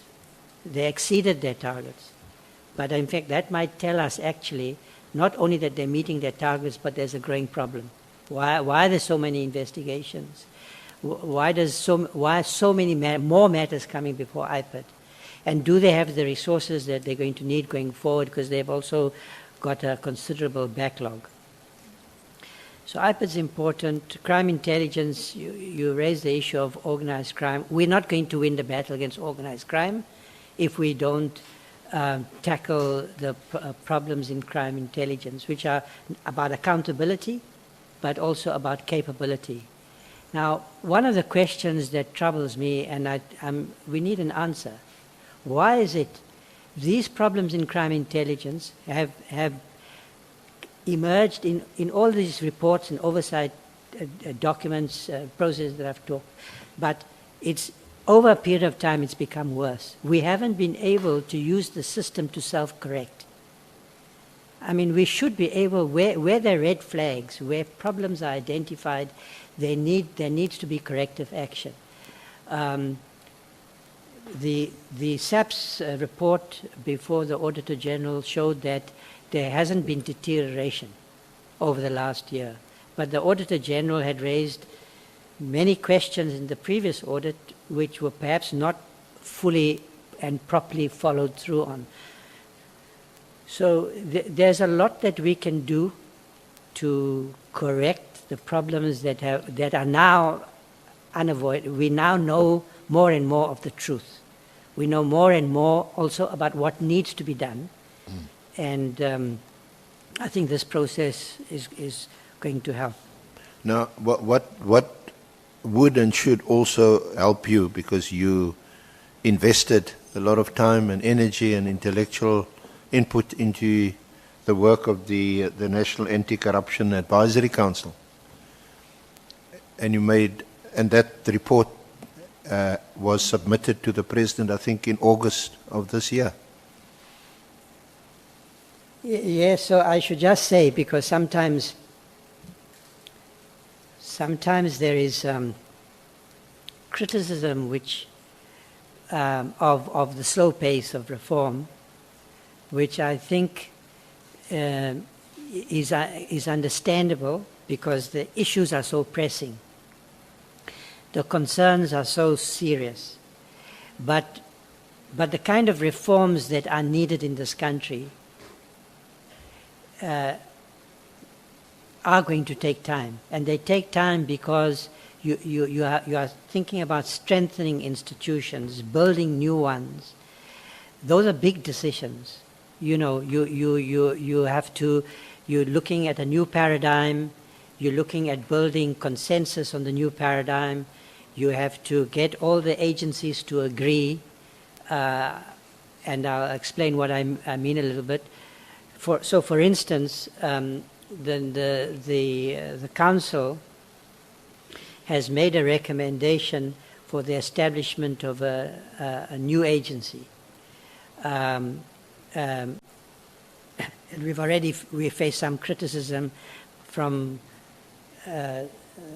some people saying, that's a new age anti-corruption body. Yes, what we call But wasn't that in line with what the Constitutional Court ruled in Glenister? So, again, it's a question of how you interpret Glenister. Glenister was the question before the court in that case was about a particular piece of legislation which established the Hawks. Yes. And in that case, the court quite rightly said, if you're going to fight corruption, you need to establish institutions which are insulated from improper political interference. They'd have to be compliant with the so-called STIRS criteria and, of course, our international obligations. And the institution that we've recommended is so compliant with the constitutional mandates identified in Glenister. It builds on what the SIU has already achieved. So we don't want to start from scratch. We want to recognize what has been built. This country doesn't have inexhaustible resources, either financial or in terms of time. We want that body to be set up as in the shortest possible period of time. So the mandate of that organization, for instance, grows directly out of what we've learned about Tembisa Hospital. Tembisa Hospital has a problem of endemic systemic corruption. And I'm quite sure that it's not the only hospital. And now we're learning that it's also a problem of organized crime, that there are cartels corrupting our systems of procurement. In the health sector, with such indefensible human impacts. So the body that we are recommending will be able proactively to go into institutions with the relevant capabilities, investigate procurement systems, make binding recommendations, and where there's evidence of criminal malfeasance, to prepare the docket and to refer the docket to IDEC and the NPA. But now, you just to pause there, because I've also got the benefit or rather privilege of working with and in SAU matters that have gone to court. They're very effective and very successful. But the problem is you don't see the people getting into those orange overalls, as they say, and into jail because the standard of proof is different. So you go in, you conduct an investigation, and on balance, on a balance of probabilities, you see now there's clearly been malfeasance, misconduct, and so on, and corruption and theft. But it's and then you like the SOU does, they freeze the assets, take the money back, it goes into state coffers. But the people involved, like Tembisa Hospital, or like this Netcare, Tswani, a medical aid thing that was cancelled, the people involved do not get convicted and sentenced to jail. So one part of our recommendations concerned prevention of what we call systemic corruption. You have to be able to dismantle corruption before it becomes endemic in the systems. But you're quite right. You have to investigate and prosecute individual cases of corruption under PRECA. And that is where we, as a country, we have made some progress in terms of institution building. I think, for instance, the establishment of IDEC as a more independent body. But the capabilities that are required have to be rebuilt, because they were also hollowed out. And that's going to take time. Member Breitenbach and I were chatting a little bit about the challenges that the current NDPP has faced in her tenure. Almost an impossible challenge that she had. So on the one side you need prevention, on the other side you need what we are now calling in the country consequence management. You're never going to win the fight against corruption until you're able to show our people that there are consequences. I can make a fancy argument about why it's important to deal with prevention, why you need a whole government, all society approach. But the public has to support our efforts. And the public will only be convinced that our efforts are sincere and that they can have impact once they see brazen cases of corruption, whoever they may be, are properly investigated and prosecuted. We're not seeing that yet, but I also think that the investigation, that there are problems with PRECA. The PRECA definition is too complex. That makes it very difficult to prove. Our prosecutors are often, there's an inequality of arms. On the other side, they're often very clever SCs on the other side, well-funded, who know how to milk the system. Well, maybe I'm being a little bit unfair, but who know how to defend their clients. And often their clients are criminals. So there are always challenges in the fight against against mafia-type cartels. Many of you will recall, well, maybe not, maybe my generation, but I mean, the Mr. Al Capone was never prosecuted for his crimes. He was prosecuted for tax evasion, but they put him away. So we are going to have to get smart about dealing with the gang violence in the Western Cape now. These are very wealthy people. They preside over sophisticated business structures. They can hire the best lawyers, and they are funding young unemployed people in desperate communities where the services are inadequate, where development is failing. That's why they are susceptible to recruitment. So if we want to fight crime, we also have to ensure that we work towards fairness in our society, that we have a developmental agenda that empowers our people with hope, with futures, because otherwise we will lose the battle. Now, just when we thought that crime intelligence through Brigadier Lieutenant General Kumalo was beginning to get on the right track, he then gets arrested by IDEC. What are your views or your thoughts on that? Well, I can't comment on that matter because I do not know from any briefing I've received, and it might not even be proper for me to receive such a briefing about the matters that are being investigated by IDEC. I understand that that a question is being raised about whether this is a prosecution for a trivial matter, for an unimportant matter of an appointment or not. But I know that you are going to be interviewing, well, the IDEC is going to be appearing before you, and they should answer your questions in that regard. But it speaks to the instability in SAPS.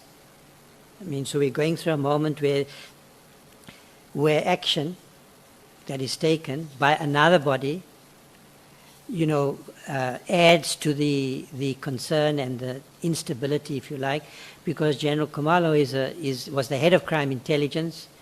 You know, he's now out on bail.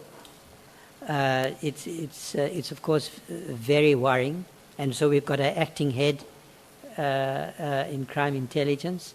It's not an optimal situation, to say the least, that to be in.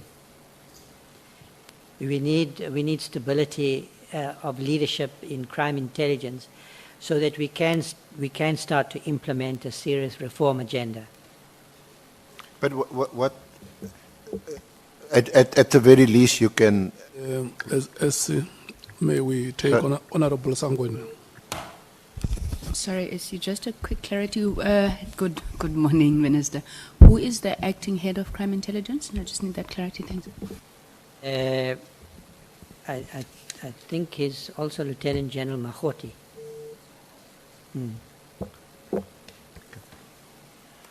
Okay.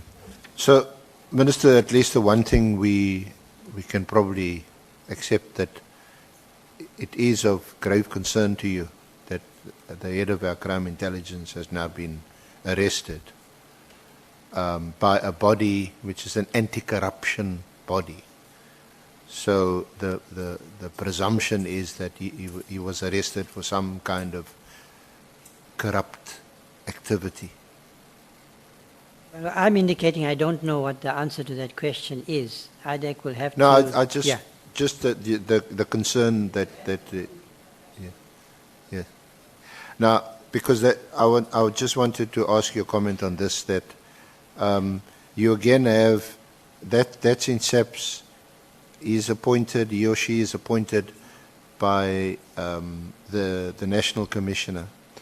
But you also have IDAC that falls under the NPA. And is it an issue of competing jurisdictions where they have fights over turf territory? Is it a problem of coordination, or is it a problem with the appointment procedures and accountability?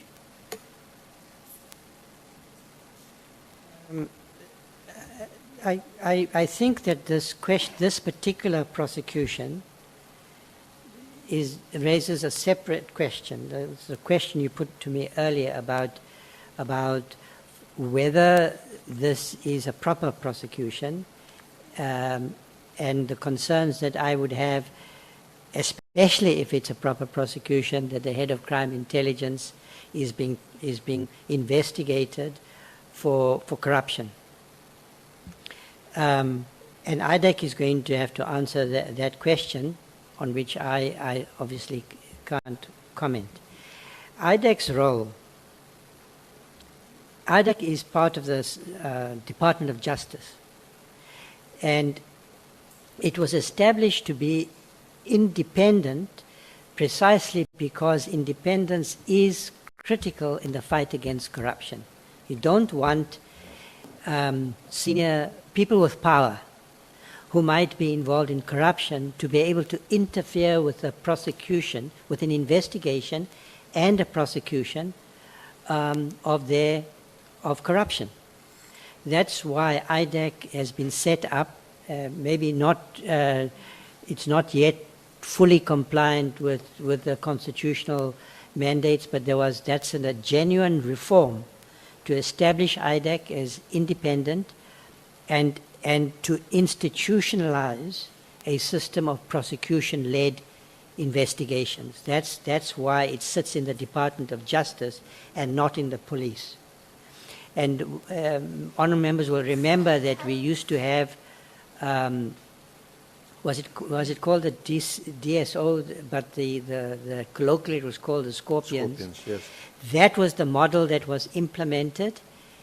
It had a lot of success, but it also there was pushback, there was a reaction, and there were concerns about the manner in which it went about its work. But in effect, and then we dismantled that institution. I think that was a mistake, and we can see that clearly now, given where we are now and the problems we're facing now. We need more of those capabilities to dismantle and investigate corruption. It's an existential threat to this country. So IDAC, I think, was an important initiative of the Department of Justice and the Presidency.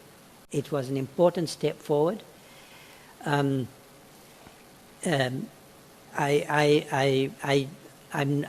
don't think that IDAC is yet in a position to fulfill completely the promise that is in to get the results that the country so urgently desires when it comes to these matters. So there are constant complaints about the slow pace of investigations and prosecutions and so forth. But it is not supposed to be part of the police. That's my point. It is well situated and located as part of the Department of Justice, precisely because it needs to be independent, which is what Glenister said, and because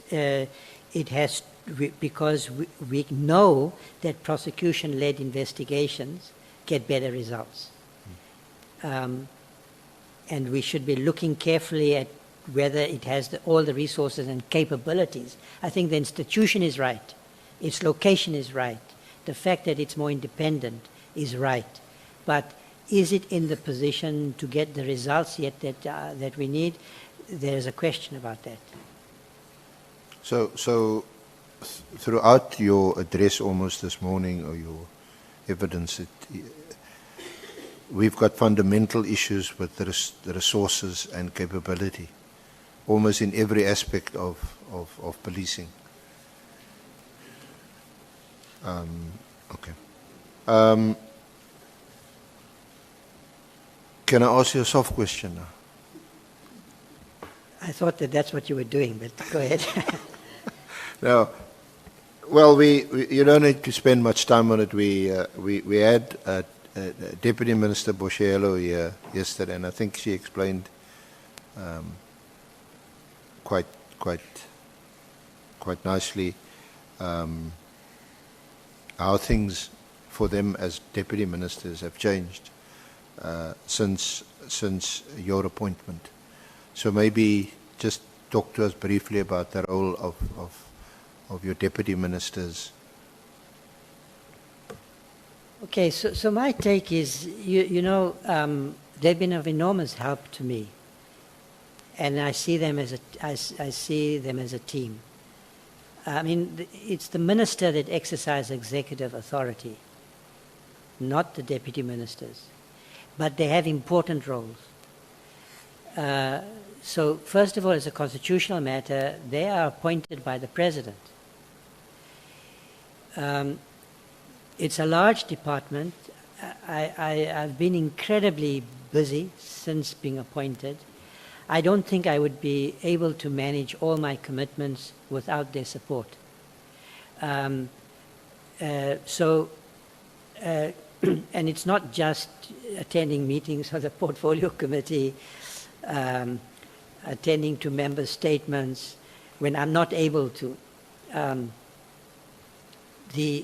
I have delegated, so I should say about both, I mean, Deputy Minister Matale is very experienced, a former premier. He's been in the department for 7 years. He's been a tremendous source of insight and wisdom for me. Remember that I also, was in the position where I inherited an office from the previous minister. I couldn't talk to the previous minister. There was no normal handover, which was my decision, because I wanted police management to understand that I've got fresh eyes. And then Deputy Minister Boshelo, also a very experienced political leader. Both of them are members of the NEC, of the ANC. You don't get there, without being formidable, having formidable political leadership qualities. And of course, they were both there before I came. So even with Dr. Boshelo, I have learned a lot from her. So I've asked her to lead an important project.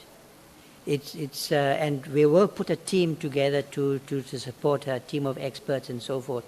But I'm worried about gender-based violence. We all are. I think the country has done a lot from a policy point of view, including a policy implementation point of view in this matter. We have, I think most police stations in the country have victim support capabilities. Many of them, most of them do. Many of them perhaps don't. I mean, that's exactly what I want her to look at. And then, of course, we have persistently high levels of gender-based violence. And I have to say that just impressionistically, I'm not talking about the crime stats now. When I visit communities, I get reports and so forth, my sense is that a lot of this kind of violent social fabric crime in many of our communities is well, it's certainly a persistent problem. And that speaks to our development agenda. You know, I think there are levels of desperation in some communities. So gender-based violence, we've got to look again and see what we've done, what we haven't done, and that's what I've asked her to do. So to put together a team to go around the country, all the provinces, all the facilities, and to come back with a report that we can table before yourselves to say where to from here. Now, that will take a few months. And we have to do that, you know, together with the minister responsible for this area of work in the cabinet. But I thought, as from a SAPS point of view, that she should undertake that task, because I have confidence in her abilities to produce this report. And then Deputy Minister Matale, the responsibility that I've asked him to look at this intractable problem, apparently intractable problem in crime intelligence. How do you strike the balance between secrecy and accountability with respect to the secret fund? The ordinary rules of procurement are applicable to this extent. They have to comply with the Constitution, which says that it has to be transparent, the bids have to be competitive, and so forth. But some of those rules, in my view, are not fully, well, let me put it this way, the application of the Constitution to the way supply chain is managed to balance these two considerations, that's where the gap is. And that's a problem we haven't solved in the last 30 years of our democracy. In the old system, they didn't really have that problem to this, because they were dealing with what they thought was a political problem, and they were serious about that, okay? But now we have an accountability deficit. This issue that was the experience that we had with a certain head of crime intelligence with the initial M,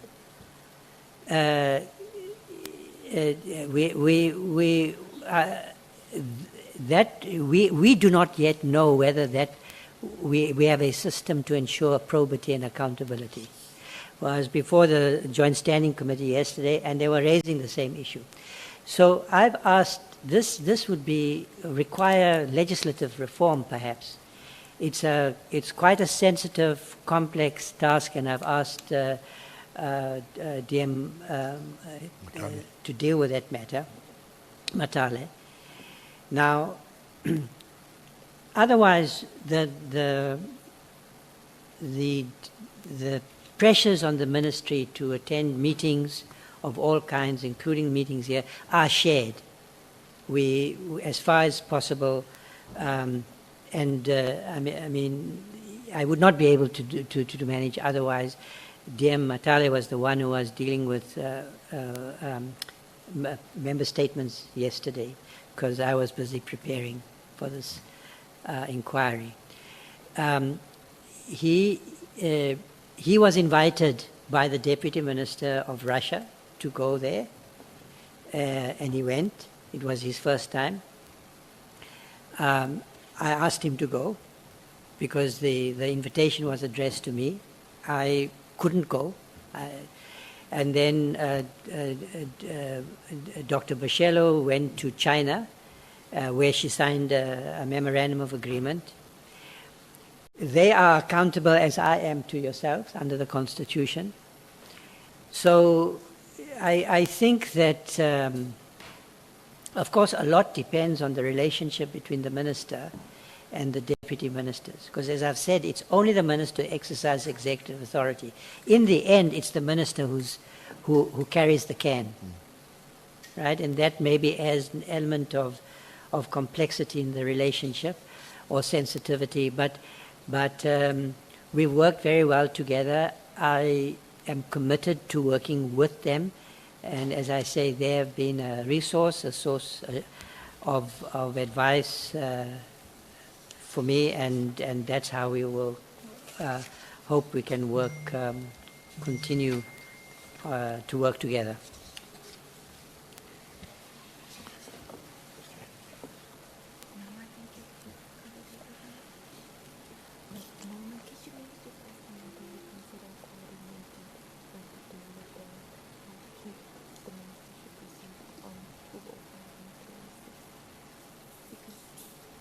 I think he did. Yeah, I think he did. Sorry, Minister, I'm just checking with my my colleague. Yeah. I think we've covered the ground, Minister, that's in your affidavit. In fact, more than that. Thank you very much. Honourable Chair, that would conclude our section of the hearing today with the Minister. Thank you very much, Minister. Thank you so much. Thank you so much, SC. Thank you so much, Minister. We are going to break at 13 hours. It's now 20 minutes past 12. I'm taking Honorable Sokanyile and Honorable Shongwe. Honorable Sokanyile, 20 minutes.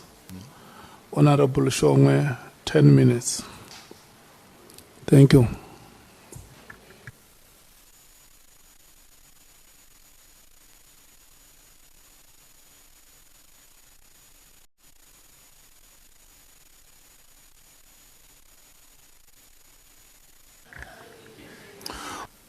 Honorable Sokanyile, what are you saying? No, I'm saying that I thought the senior council will finish before we go to lunch. Let But me anyway, check. let me. No, it's fine. I hear your concern. I must not ambush you. Let me check if we are ready for a break. If we are ready for a break, we are going to take the break. Good. And then we'll come back later. Yeah. Let's start to a break. I always start. But if you're not ready, I'll stop. Are we ready? Yeah.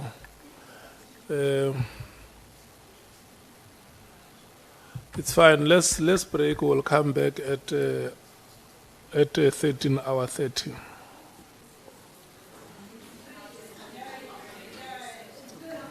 Yeah, I want you to reorganize your affairs. Yeah. This is my benevolence. Thank you so much.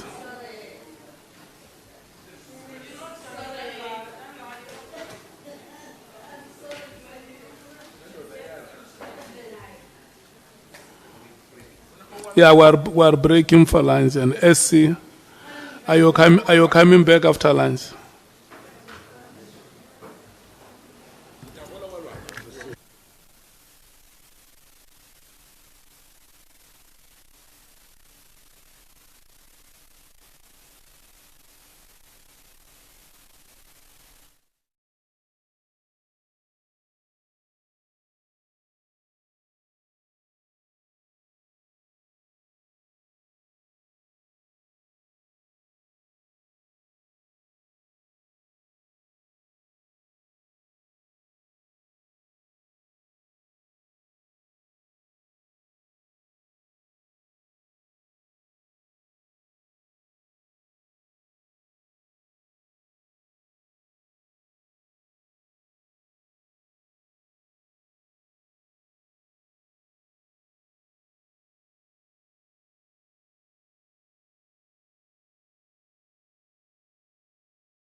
Are you ready?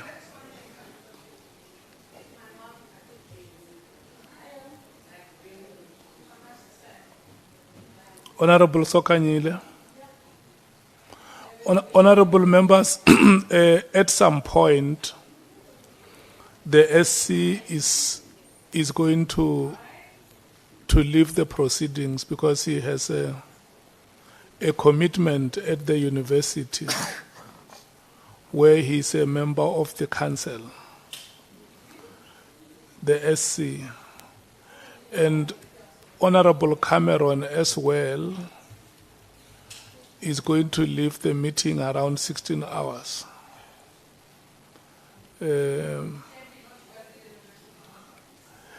He's not going. Okay. Can we start, Honorable Sokanyila? Thank you very much, Chairperson. Let me observe the protocol that you observed in the morning, but give Glenn is here. Greetings to you, Minister. I think I've got few questions.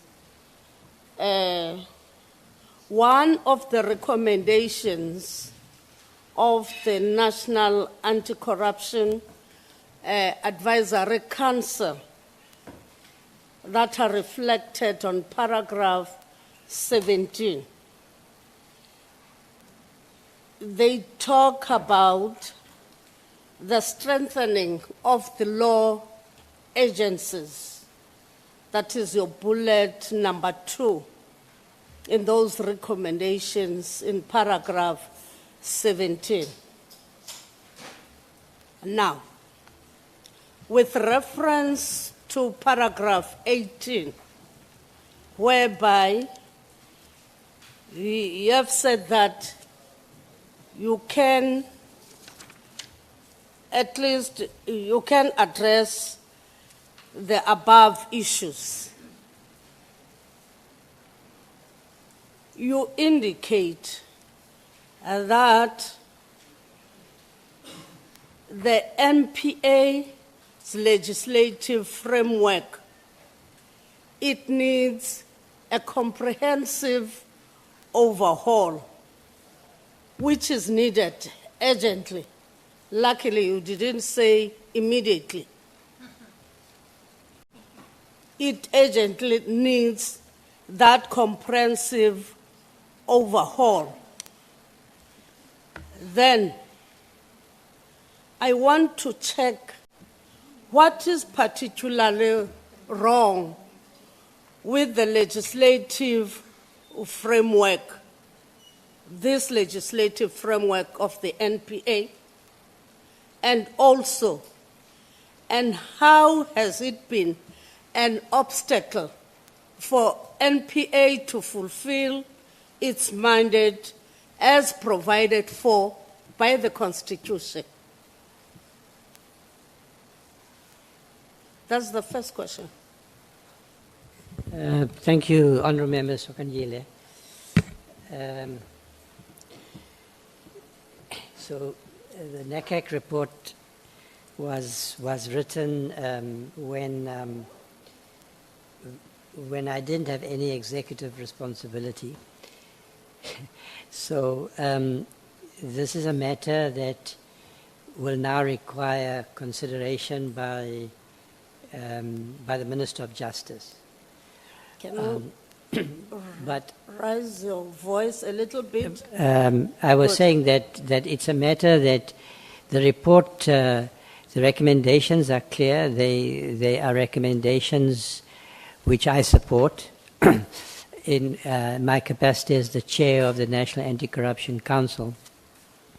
But I'm indicating that where I'm sitting now, I have to recognize and respect the responsibility of my colleague in the Cabinet, the Minister of Justice. But I will say that what the issue is this. I think that it goes to measures to strengthen the independence of the NPA. Because after all, one of the lessons we've learned is, over the last few years, is that how important it is for prosecutions, the way the institution works, for prosecutions to be impartial and objective, driven only by the law. So this question about how you insulate the institutions that have such responsibilities from undue political interference or other forms of interference is an important question, which in mature systems I think are embedded and easy to manage. Now the specific question here that we were trying to address is what is the relationship between the DG of Justice, the head of the Department of Justice, and the NPA. Under the current arrangements, the budget of the MPA is the accounting officer is the DG of Justice, of the Justice Department, which means that the NPA doesn't have sufficient control over its budget in institutional terms, and there may also be questions about the ability to recruit the kind of skills that are required. But I know that you know that the presidency has been particularly active. There have been various initiatives to try and strengthen the MPA by giving access to the skills that are required. So that's the issue there. It's about independence, greater independence of the MPA from the Department of Justice, and we came to the conclusion that the current arrangements where the accounting officer is the head of the DG of Justice needs to be looked at. Of course, the recommendations that we've made now need to be considered in a governmental process, and there'll be different perspectives. There'll also be different interests. From a policing point of view, the different agencies often compete for resources, as I say, SIU, IDEC, AFU, and there are always questions about which powers should go where, because with powers and functions goes resources.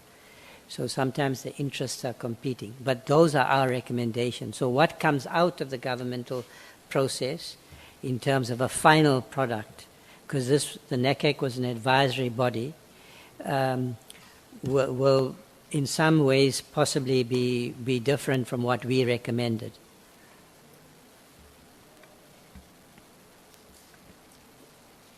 Chair. Honorable Sangwe. Thank you very much.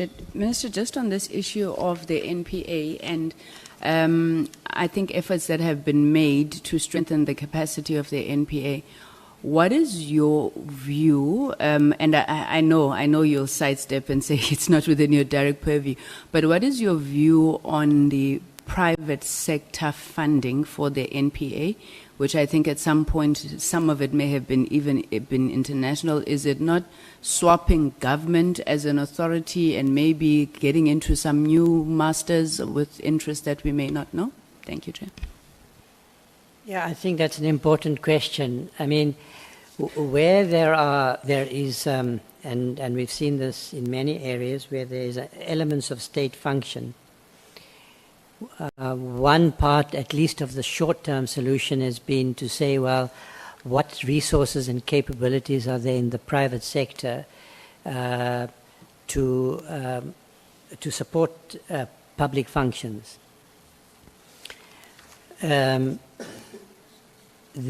is a partnership with the business There are certain key projects. This is not, as far as I know, one of them that is part of the particular partnership that I have been exposed to, where the focus is mainly on logistics, infrastructure, and there are some important initiatives to improve service delivery at station level and so forth. But this initiative that you're talking about, I'm aware of and was separate from the business partnership that I'm more familiar with. Now, the country has a dilemma, I think, in the short term, at least, where you have state dysfunction and there are capabilities, expertise and resources in the private sector. You want to be able to leverage those resources. That's an arguable case. But if prosecution is to be independent, prosecutors are to act without fear or favor, then the improper influence can come from politicians, it can come from the private sector. And so I am definitely not in favor of privatizing the prosecution service. It is preeminently a public function. It must always be exercised on behalf of the people and funded and staffed by its through that process, not the market. I don't believe that the market has any role in creating systems of investigation, prosecution, and so forth. I think that would be the wrong approach. But I mean, if you have got, as we do have, at least in the short term, private sector partners who are interested in protecting the country's sovereignty, in supporting the government's efforts to strengthen the institutions after the experience we had with state capture and so forth, then we also need to be pragmatic, leverage those resources, but manage the risk. Prosecution has to be independent of all improper influences. Okay.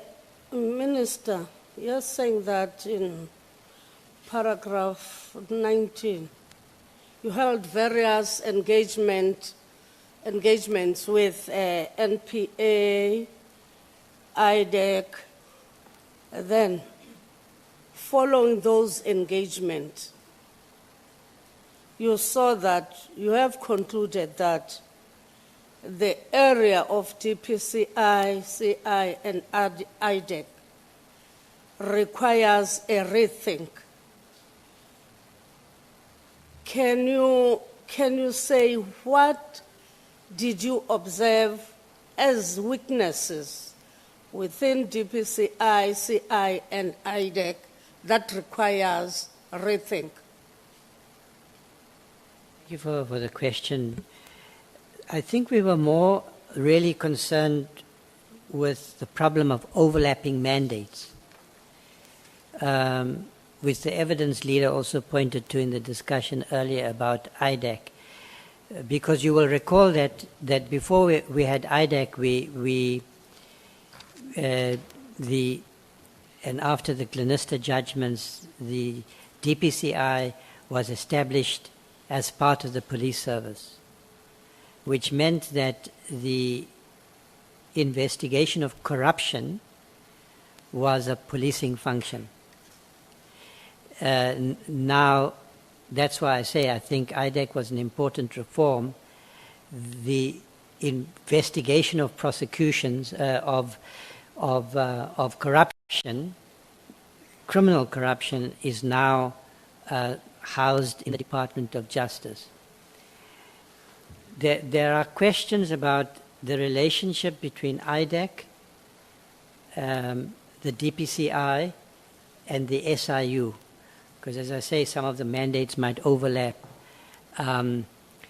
So we came to the conclusion that the DPCI's mandate is too broad, and it remains my view. We recommended that the DPCI should be re-engineered as the spearhead of the fight against organized crime. And the SIU, refurbished as the OPI, together with IDEC, should have the main focus around fighting corruption, prevention plus prosecution and investigation. And there, to some extent, I think our recommendations converge with those that Member Breitenbach was concerned about when they made their recommendations for the establishment of an independent agency to investigate and prosecute corruption. Now, in any such arrangement where we have more than one agency, there are jurisdictional conflicts and potentially, and there are overlapping mandates. So we have said, yes, DPCI should focus all its resources on the fight against organized crime, because that's a growing systemic problem in our society, and corruption, which is equally important, needs a particular focus as well. But there's an overlap, because if you look at, let's say, a certain contract that has been under investigation, a wellness contract by SAPS for a man who's now in jail. How would you characterize that problem? It's organized crime plus it's corruption.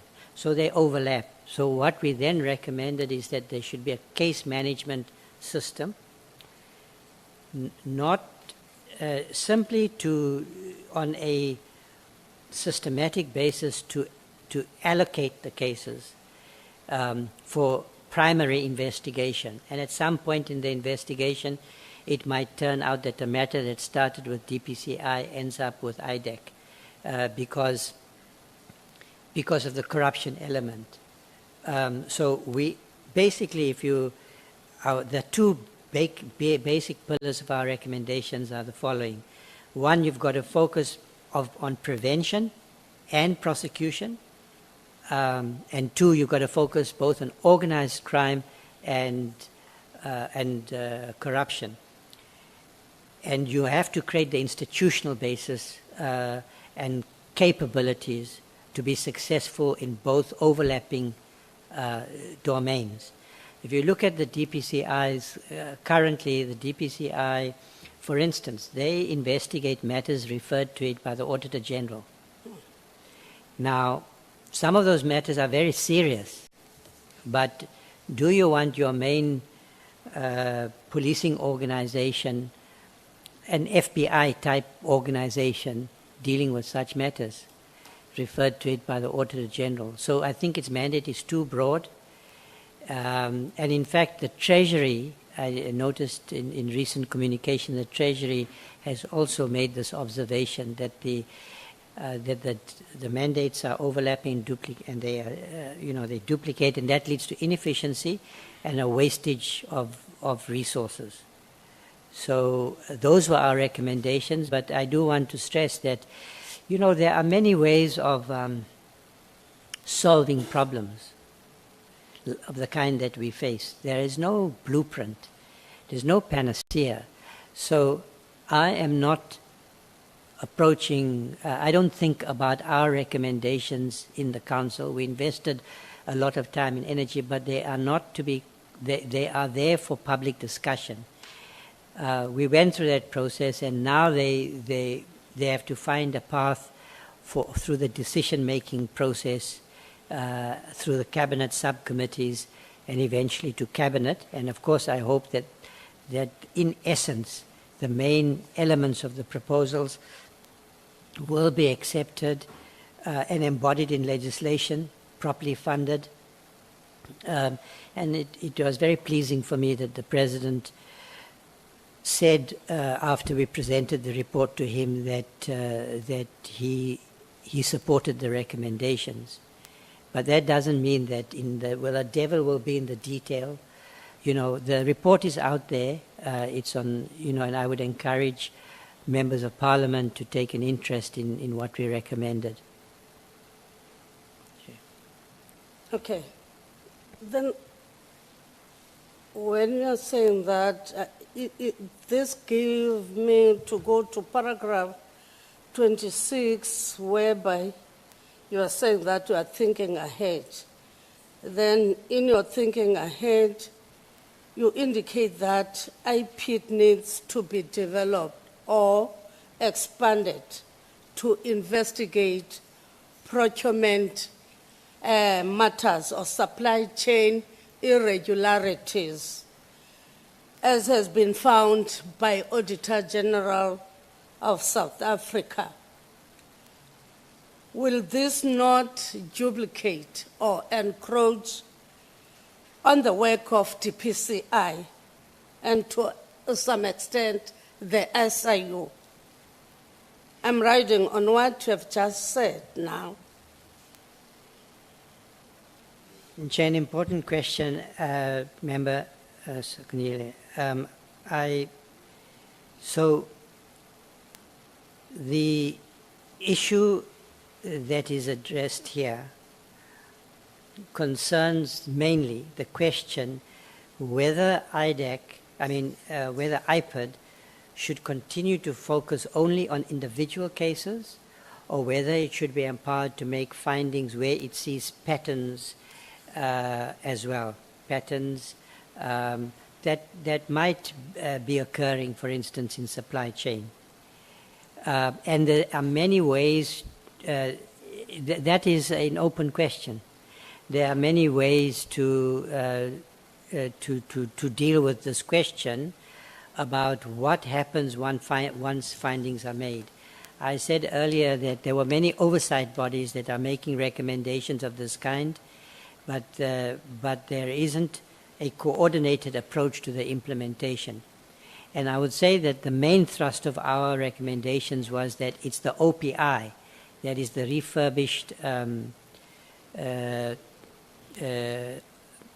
SIU, because they already have significant capabilities, as we've seen, to do these investigations and to make findings and to identify malfeasance. So when it comes to problems of supply chain, I think the main body to have the authority to and the responsibility to investigate will be the OPI. But of course, as you see, you know, the portfolio committees deal with such matters as well. So there are many mechanisms through which the oversight process occurs, including IPID. I would not put too much weight on the specific formulation here that it's IPID should be looking at supply chain.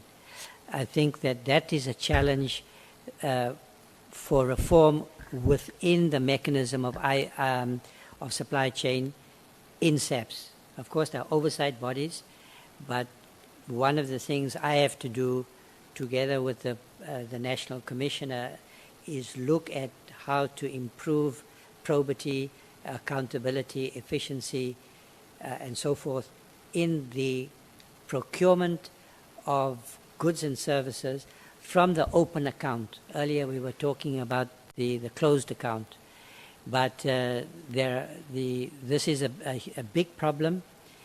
In the audit, in the portfolio committee, when the annual report was presented, it was clear that this is a matter that needs attention. The Auditor General was asked to give the portfolio committee further information on the specific contracts where they found irregularities. And I will be following that up because I'm also interested in that information. So one of the areas certainly that I hope this committee will come to a conclusion on is on the question, first of all, that that there can't be any doubt that the issue of supply chain in SAPS needs serious attention. So that needs reform. That's what lies, that's what lies ahead of us. Yeah, I hope that answers your question. Just few questions, 3. No, look at your time. Yeah, I know. But when the minister, because when the minister is responding, he wants to be explicit in giving the answer, Chairperson. We don't work like that, Honorable Sokanyile. You respect the member next to you. The last one. Yes. Thank you. Hey, on the PKTT, Chairperson, in relation to the directive to disestablish the PKTT, you have been given, you are saying that, Minister, in paragraph 43, you have been provided that you are not given reason that convince you that the decision to disestablish the task team was justified. Did you have engagement with Minister Mkhwanazi on the matter and he gave you his reasons? No, just let me observe that the last sentence reads, but I was also not in any position to conclude that the decision by my predecessor was obviously wrong. So what I'm saying there is that I didn't have enough information to conclude that the decision was right or wrong. I was in the process of trying to establish the facts as you are today. And at this point, I'm saying I really didn't have that information. Now, I also indicated that I didn't reach out to my predecessor, nor did he to me, to have a normal handover. And that was a deliberate decision by me because I didn't want the police management relationship with... Thank you, Honorable Minister. The time of the member is up. Can we move to Honorable Nomvalo and Honorable Shongwe? Your time, both of you, ends at 2:30. Yeah, thank you very much, Chair. Good afternoon, Minister.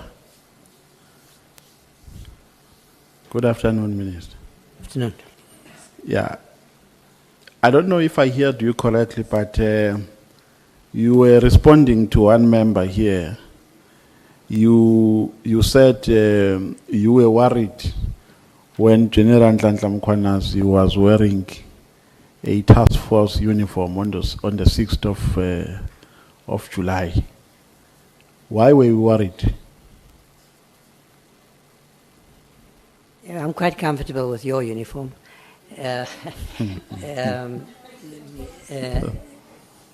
Look, we should have a serious conversation about this matter. You know, democracies are about civilian government, about leadership by elected representatives. In a democratic society, the power to use force is conditionally allocated to a professional policing service that is required to exercise that force, because you and I can't do that, right? Police service has the right to exercise force, to enforce the law with all necessary force, provided it's exercised in a lawful way. There are reasons why we have protocols within a police service, a command structure, supposed to be a disciplined organization. the line of command, the structure of authority in a police service has to be respected, because that is a sine qua non of its ability to function efficiently as a law enforcement agency.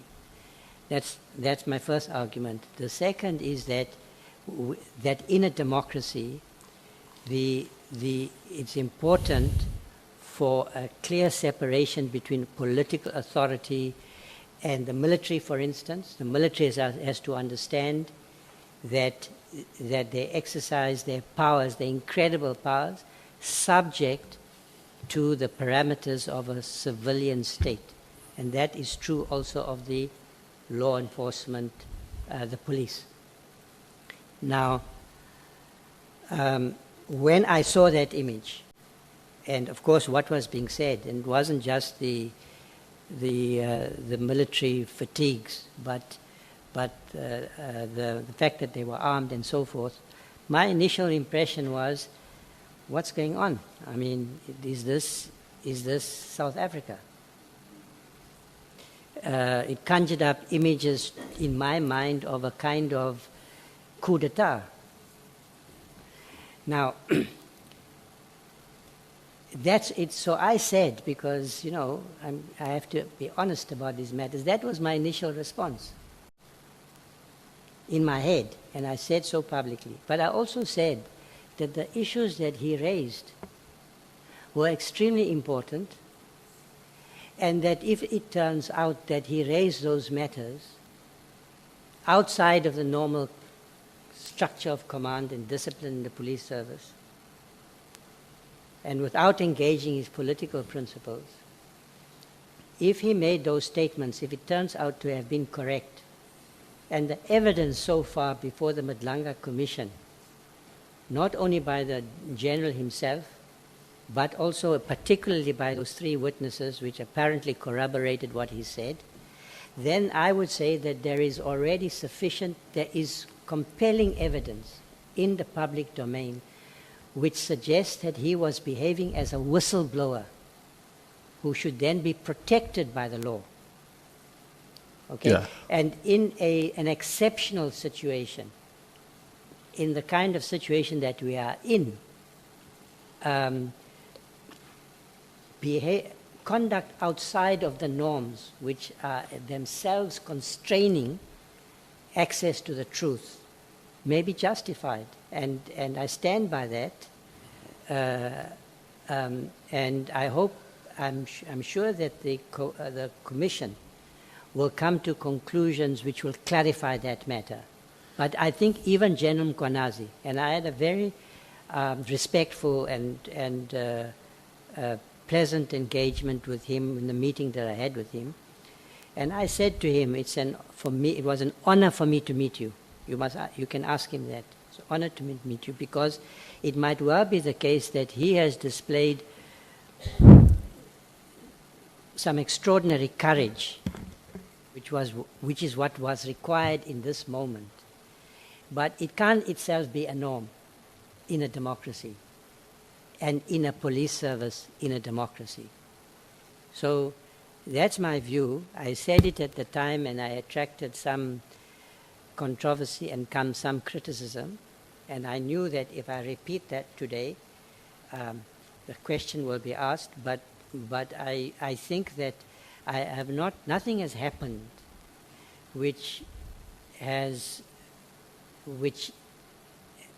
requires me, in my view, to change the opinion I expressed, which was not one-sided.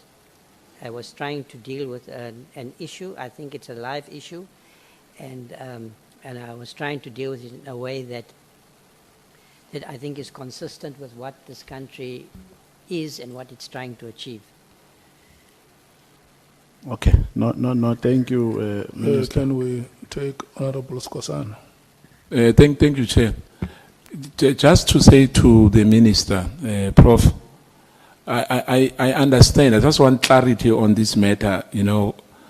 When you say what you have now, if there was no commission, Nhlanhla Commission, hence we always say, as Ad Hoc Committee, We are not a subcommittee of Nhlanhla Commission.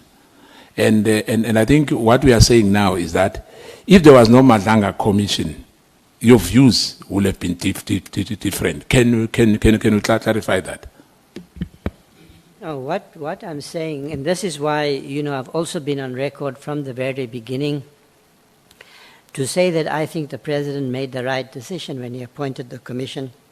You will recall that that decision, at least as an initial matter, attracted a lot of criticism. But what do we see happening? The country is watching the Nhlanhla Commission, and it's watching you. This is how democracies deal with their problems. I'm not only talking about the Nhlanhla Commission.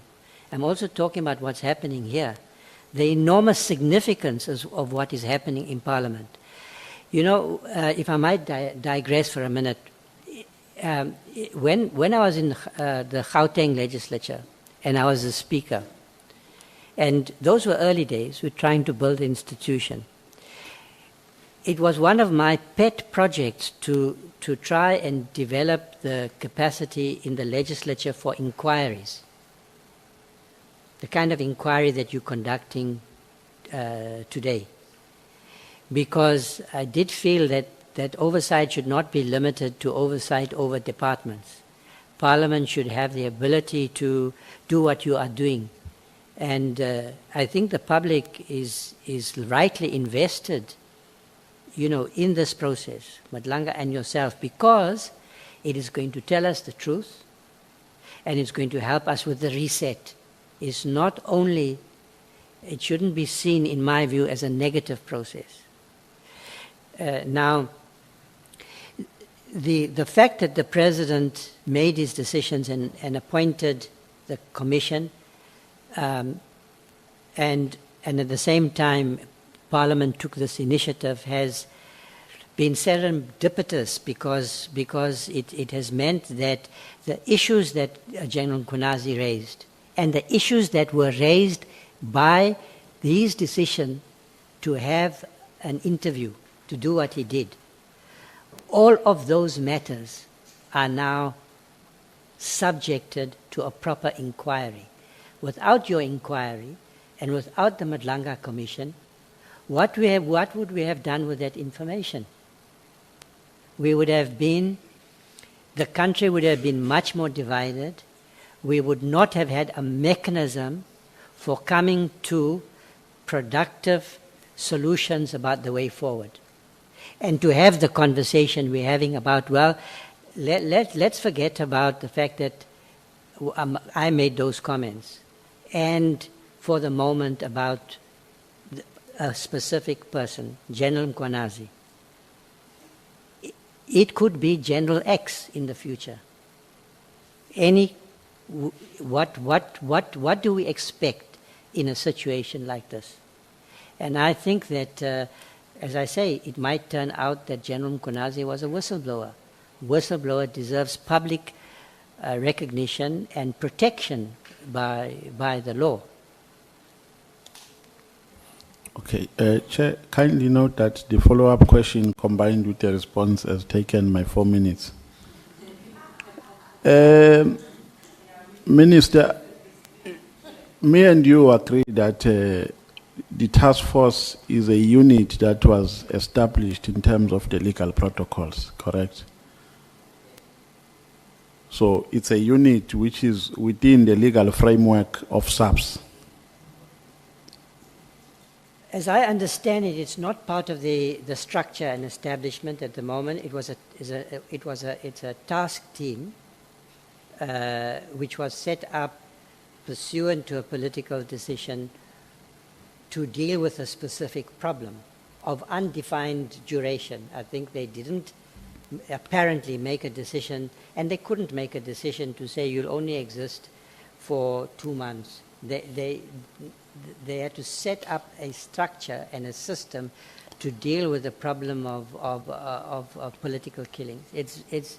I can't think of anything worse in a democracy when councillors, people who want to serve the public, are murdered. What kind of country is that? So we have to deal with this matter. Government did deal with it, and in fact, that structure now continues to exist. And I am pleased about that because, as I've said, I think it's necessary, and in fact, I think we needed to have bolder action because I see this as organized crime across the country. Yeah. So, Minister, if the task force is a legal structure, whether it's a task team or a unit, which is within legally so the framework of SAPS, then why are you becoming worried while crime is rife in South Africa, when police are displaying their strength in front of cameras in uniform? Because the task force is one of the task teams which are well respected or which are feared by criminals. Now, when they go to cameras, accompanying their commander in uniform, displaying the strength of the police, why are you worried? I really don't understand. What is it that precipitates your concern? Because there's nothing. I thought maybe you are going to come with something that we don't know. I thought you are going to say there is this piece of legislation, or there are these norms and standards which don't allow the commissioner to wear the task force uniform in cameras. So it's just your imagination and your general concern. You were just concerned as a citizen, but there is absolutely nothing in terms of the law that prohibits the commissioner from wearing a task force uniform with his team in front of cameras. So I will repeat, I think in a normal situation,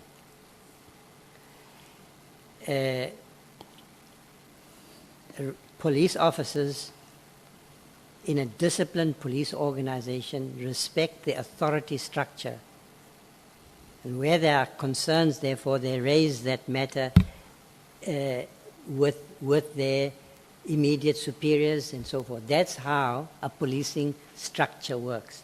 Otherwise, there's a breakdown of discipline. And that discipline is essential for effective law enforcement. I also think, and we can disagree with this, about this matter, we can disagree, plainly appears we do. I think that the military and the police do not exercise political power in a democracy. So we've got to be careful about even the symbolism of an approach like that. For me, as a Democrat, wanting to protect the civilian space it was a concern when I saw it. The task force was effective, or it was doing its work before that press conference. Do you agree? So it can't be that the task, that the interview that was given was necessary for their work. That General Kunazi intervened in the public domain because he felt that his options apparently were being exhausted. He had come before Parliament in March, he'd raised his issues, and there were obstacles to these matters being ventilated in the public domain. And you now have a situation where he has done so. I've watched, by the way, we've watched the Sahel, I've watched what's happened there, and I'm not in the position, I'm not unsympathetic to the changes that have occurred there, because it happens when democratic institutions fail, when the public loses confidence in democratic institutions. And I think that we must be careful about walking that route. Let's solve our problems this way, not by assuming that the solution is going to come from our generals, our solutions to political problems. Because it's a political problem. If we talk about law enforcement Law enforcement, the issues are, in my view, they're about strengthening the capabilities of the police service, detective services, dealing with crime intelligence. That was not a solution to the problem of crime. He was intervening in the political space. And it might be that he felt, he must talk for himself, he might felt that he had no option. But that was a last resort. It's not something, I certainly do not, as the minister, want to encourage, and I will not encourage police officers to ignore the rank structures, the structures of discipline and decision-making within the police service. It's as simple as that. Yeah, but Minister, we are speaking as if the general never attempted to raise things from within before he went to the media. I mean, he testified before all of us that he made attempts, he tried to reach out to the minister, and he lost confidence in the system. So we can't ignore that. Secondly, the second aspect that you are talking about of political power, that the police can't exercise political power.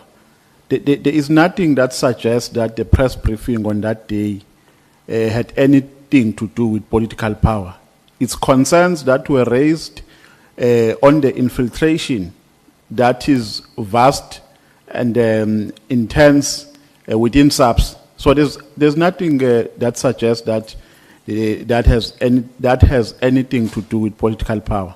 So I've been trying to establish nexus between your concerns and what transpired on the 6th of July. And unfortunately, I'm failing to connect the two. But because of time, let me move to another question because to deal with your issue. Because with respect, I mean, did I not say that he had appeared in Parliament on the 5th of January and it raised his concerns, and that what might justify his decision was precisely that he felt that the important matters that needed to be ventilated in the public domain in exceptional circumstances, that he wasn't getting that hearing, those matters were not being ventilated. So on that matter, that one we are in agreement. So no point, no reason to emphasize the point as if we are not in agreement. On the second matter, we don't agree. We don't agree. I think that there ought to be there's a separation. Political powers exercised here by elected representatives. That's how our system should work. When it's not working, then people will take extraordinary measures, and that is a slippery slope. So what I'm saying is strengthen your democratic institutions so that it's not necessary. Fight corruption. Protect the integrity of your institutions. Then it won't be necessary for General Kunazi to take the extraordinary steps that he did. And I'm saying to you, it might well turn out that he was completely justified. So in doing what he did. There too we can agree, can't we? Okay. Now let's move to another one, Minister. On the 29th of August, you issue a statement in which you were talking about the remarks that were made by the National Commissioner, and you came in SAPS because of an abnormal situation that was alleged to be prevalent. So you came in to rescue the situation as a minister. That is the summary of my thought. Now, the National Commissioner makes a remark, and then you engaged him through a statement. Without even, because a statement is not only addressed to the department, but it's addressed to the whole world. So the first thing you do, without calling him to a meeting first, you issue a statement, you engage him through a statement so that everybody in the world can see that you are engaging each other in a manner that you are engaging each other. Now, do you think that was appropriate? Were you not maybe supposed to, since you were called to rescue the situation, to rise above, even if the commissioner was wrong, but to call him to a meeting and say, Commissioner, what are your concerns? Let's discuss here. I'm here to resolve all the concerns that you have. And then out of that initiative, you reach an amicable solution. Honourable Member, thanks for the question. I assume that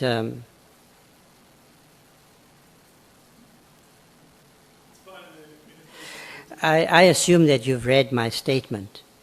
But if you have read my statement, you have to consider why I am puzzled by the question. So, in the documents before you, my statement and the annexes, there's my letter of the 20th of August. In Yes, your preparation... I've seen the letter. Okay. Well, that's why I'm puzzled by your question. You say, I didn't meet him. My letter says, I have discussed this matter with you in 2 meetings. Do you see that? Yes, yes. Okay. No, I've seen the letter. Ah. You can speak. Okay. So I did meet him. Yes. Okay. I say the second one occurred in the presence of the Provincial Commissioner of KwaZulu-Natal, Lieutenant General Mkhwanazi. This matter has generated some public interest. I requested your opinion on the matter and asked for an update on how this matter was being handled, how it should be handled going forward, and I would appreciate your written response. This is after failing in our verbal communications to reach clarity. Please advise on when I can expect your response. I'm the Minister. I write to the National Commissioner on the 20th of August after having several engagements attempting to understand a matter of crucial importance to the public. I write to them on the 20th of August. I don't get the report. The General issues a public statement. It wasn't a private statement. It was a public statement covered in the media about what he has done with the dockets. What I had been told is that the task team had been disbanded and that the dockets were being redistributed. What he says publicly is that the dockets have been sent back to KwaZulu-Natal. And it now turns out from his testimony that they had taken the decision earlier. Now, I got his report sometime later, after he issued that public statement and after receiving my letter. Now, you might want to dwell on this matter. What did I then do? Yes, I issued that public statement. I'm the Minister. I expect the Commissioner to communicate properly with me and to answer questions, to respond to my requests, my lawful requests, if you want to put it that way. Right? Now, after that, so I think perhaps, with respect, Member, you are flogging a dead horse, because we met subsequently. We issued what is the statement on the 2nd of September was a joint statement. Statement is before you. What does that statement say? That statement said we met together, we discussed our issues in a mature manner, we agreed that we have to treat each other with respect, respecting each other's roles, and that was the end of the matter. Yeah. So, you've asked me questions about what happened on the 6th of July, long before I was appointed, and you expressed some interest in my immediate responses as a private citizen, which of course I ventilated publicly, and which I do not withdraw. Yes. I've said so. And on this matter, in my statement, in the annexes, and in the questions, in the evidence that was led, I dealt with the matters that you are now returning to, and I clarified those matters. Yeah, no, the reason why I was asking you about the events of the 6th of July is because you made a remark about them. So you invited the question. Now, two, I don't know what makes you to be convinced that I've not read your letter. I've read it and I understand what is entailed in your letter. The meeting that you talk about came after the fact. My concern here is on the 29th of August, where as a minister, you issued a letter. A statement. The letter that you issued on the 20th requests for a report from the commissioner on the status of the PKTT. And then you don't get that report. The national commissioner makes remarks, and then you reply to his remarks by a statement. And in your statement, you talk about a very sensitive issue, the issue of dockets, and that your expectation was that the dockets will go to the commission that was established by the president. Now, I'm saying to you, I never think I have not read anything. I've read everything here, so we are not going to collapse by trying to make me appear as a person who's not prepared. I'm well prepared for you here. Now, you write a statement. You talk about dockets, which is a very sensitive issue, which required you to call the National Commissioner in one office to say, National Commissioner, I've been called here to intervene as an acting minister. And you don't do that, you just issue a statement. So do you still think that was appropriate for you, Minister, to engage the National Commissioner through a statement on sensitive issues which relate to dockets?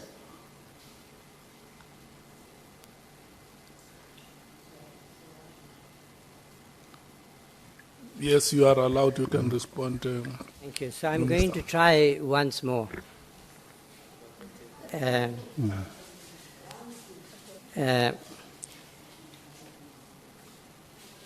had a series of engagements with the National Commissioner from the time of my appointment on the question whether the PKTT still exists, and if not, what had happened to the dockets. Why? Because the dockets contained evidence of ongoing investigations of assassinations. I and the public, and particularly the families of those who had been murdered, have an interest in the integrity of those investigations. I have reported that the Commissioner informed me that while he didn't agree with the decision, the instruction he received from the Minister Nkunu, he had disestablished the PKTT and redistributed those dockets. Now, where were those dockets? Were they with General Sabia? Where were those dockets? I asked, where are those dockets? If you had, he told me, and it's in his statement as well, disestablished and then a phased reallocation of those dockets, eventually to end up with the murder and robbery squads. That's what he said. I'm the minister.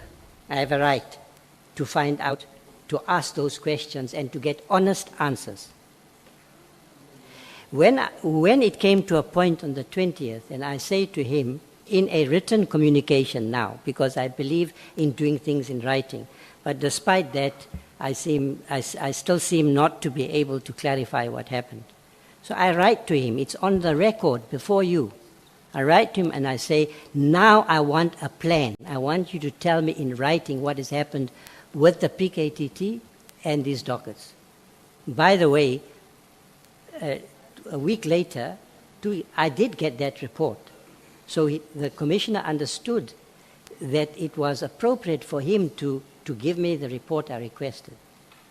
The day after, I'd then come to the point where I thought I now have to state my concerns and my requests in writing. That public statement was made, which was contradicted what had been said to me, what had been communicated to me verbally. Now, you might consider that to be acceptable. It's not acceptable. Okay. Can I? Hang on, I'm not done. I'm not done. And then what did I do?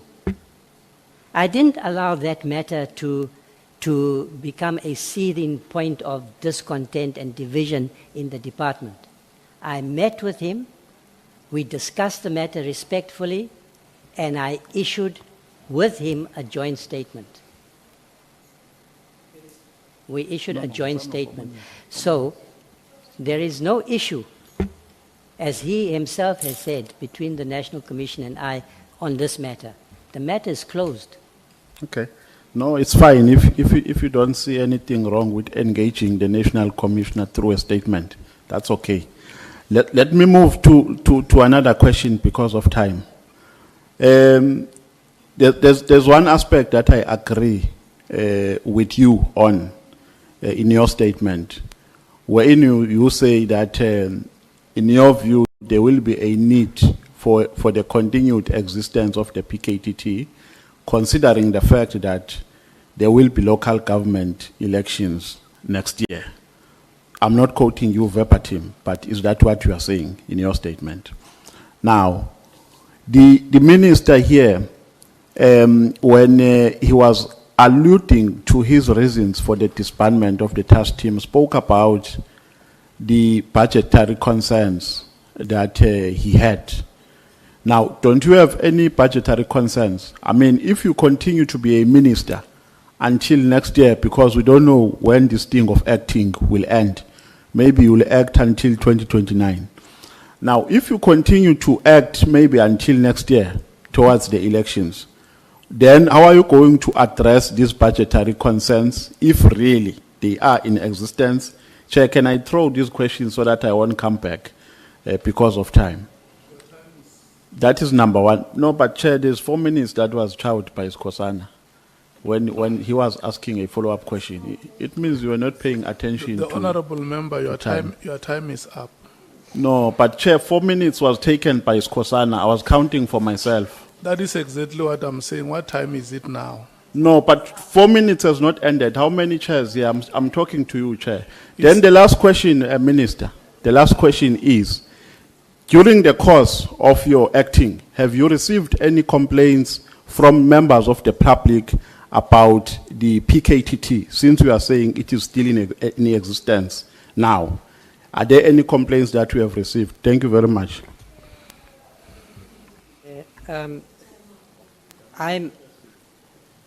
Chair, proceed? Yes, you can proceed. Thanks, Chair. I indicated in my statement that I'm aware that there has been, in the public domain, by the House, some criticism, but I have not received any complaints, and I have said in my statement that I think, from what I have been able to discern, there are practices that the PKTT implemented which we can learn from in the fight against organized crime. You are right that General Dimpane, who's the CFO, raised matters is within her responsibility about the on the finances of the PKTT. Acting Minister, the time of the member is up. Honorable members, let's do this. You know, if we do not stick to the time that is allocated, we don't disrespect the chair. We disrespect other members with whom we serve in this committee. And the best we can do to show respect to another person is to respect time. Because it becomes very much unfair when another member has to speak and that member is restricted to time. When Honorable Nomvalo took the microphone, it was 2 minutes before 14 hours. And I said their time will expire at 14 hours 30. And then by 14 hours 34, the honorable member still insisted speaking. And I heard him very well when he said, Honorable Skosana has taken 4 minutes of his time. So the time we allocate, honorable members, we allocate it across all members. And the time allocated to a member includes responses from the witness. Honorable Nomvalo. Chair, no, I want to make a proposal so that you have an accurate way of doing this. That you do what you did yesterday. You were taking follow-up questions after the member has finished his time, because this is creating a confusion. When a person comes in between and then you don't count properly the time that he has taken. So my proposal is that let's continue with what you established yesterday so that there will be accuracy. But you agree with me that your time has expired, isn't it? No, it has not, Chair. It has not expired. No, if you don't agree, I can still give you. How much time do you need? Just tell me how much more time do you need so that... No. So that there are other members who want to ask, so I'm respecting that. You have given the most appropriate answer. Yeah. Chair, since you are giving, I can take 40 minutes. It's fine with me. The time that was allocated was inclusive of Honorable Nomvalo and Honorable Shongwe, and it has expired. Now we must allocate time to the Democratic Alliance. Chair, no, Chair, I think we are making a mistake. I started at 2 o'clock, Chair, unless there's something wrong with my watch here. But I started at 2 o'clock, and I had prepared myself for 30 minutes. At 14:7, Skosana came in. He asked a follow-up question, which took 4 minutes, inclusive of his question and the responses thereto. And I stopped at 14:34. That's when you said to me, my time is up, Chair. Before you started speaking, I told you that I'm allocating you 30 minutes. That Yes. includes the full member and the alternate. 30 minutes for both of us. You must ask Honorable Sokanyile what was the time allocated to her. Chairperson, why 30 minutes? For 2 people? There is no problem, Honorable. What I want us to do is to respect other members. Those of you who have issues, when the whole list has spoken, you can come back to the chair and say, how do we move forward? But for now, Honorable Cameron, can I check how many of you want to speak to the DA? Your time is 30 minutes. 30 minutes in total. Yeah. No, you are 2 full members and 1. So it's 20 minutes, 20 minutes, 10 minutes. I now allocate you 30. So the last member will speak in the second round. Yes. So now your allocation is 30 minutes. But there is a hand of Honorable Skosana before you speak. Thank you, Chair. To you as well. I just want to find out if eventually, when it's my time, I can allocate that 10 minutes and or 5 minutes or so, because it looks like you're only giving us 20 as agreed yesterday. Fine. Yeah. But my only worry is this. If there's a follow-up question... You can decide how you use it. If there is a it's fine. If there is a follow-up question, I take what Honorable Nomvalo has said. I'm not going to note hands. I'll only take follow-ups once the member has finished questioning.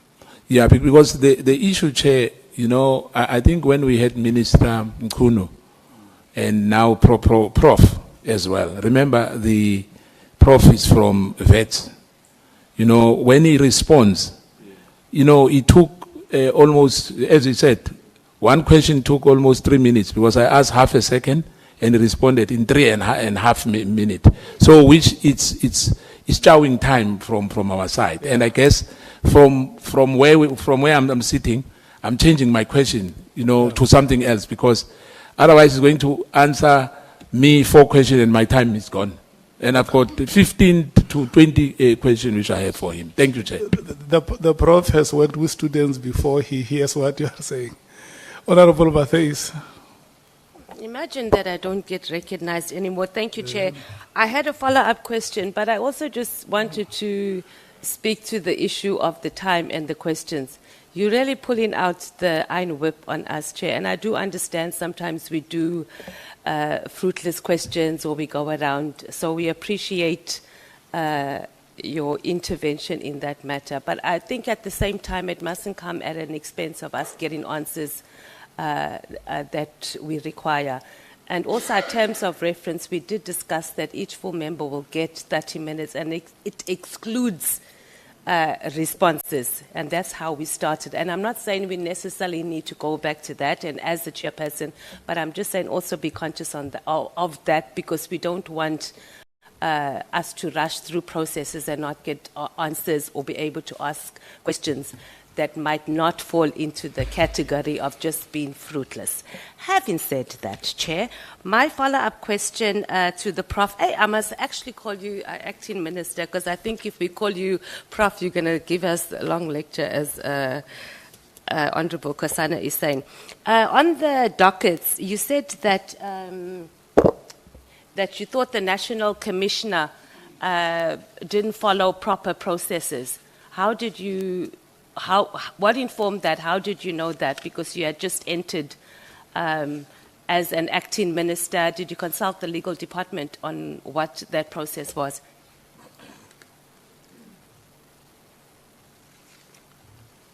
For the question, Honourable Member Matters. And I apologise, Chair, for learning bad habits at the university. I do want to answer as fully as possible, and I'm ready to sit as long as needs be, but I will try and be a little briefer. I'm not sure, Honourable Member. No, I do not think the National Commissioner didn't follow proper processes. Oh, okay. So he as his testimony before this inquiry says, he got an instruction from the minister. I now think that he actually didn't agree. He didn't think it was the right decision.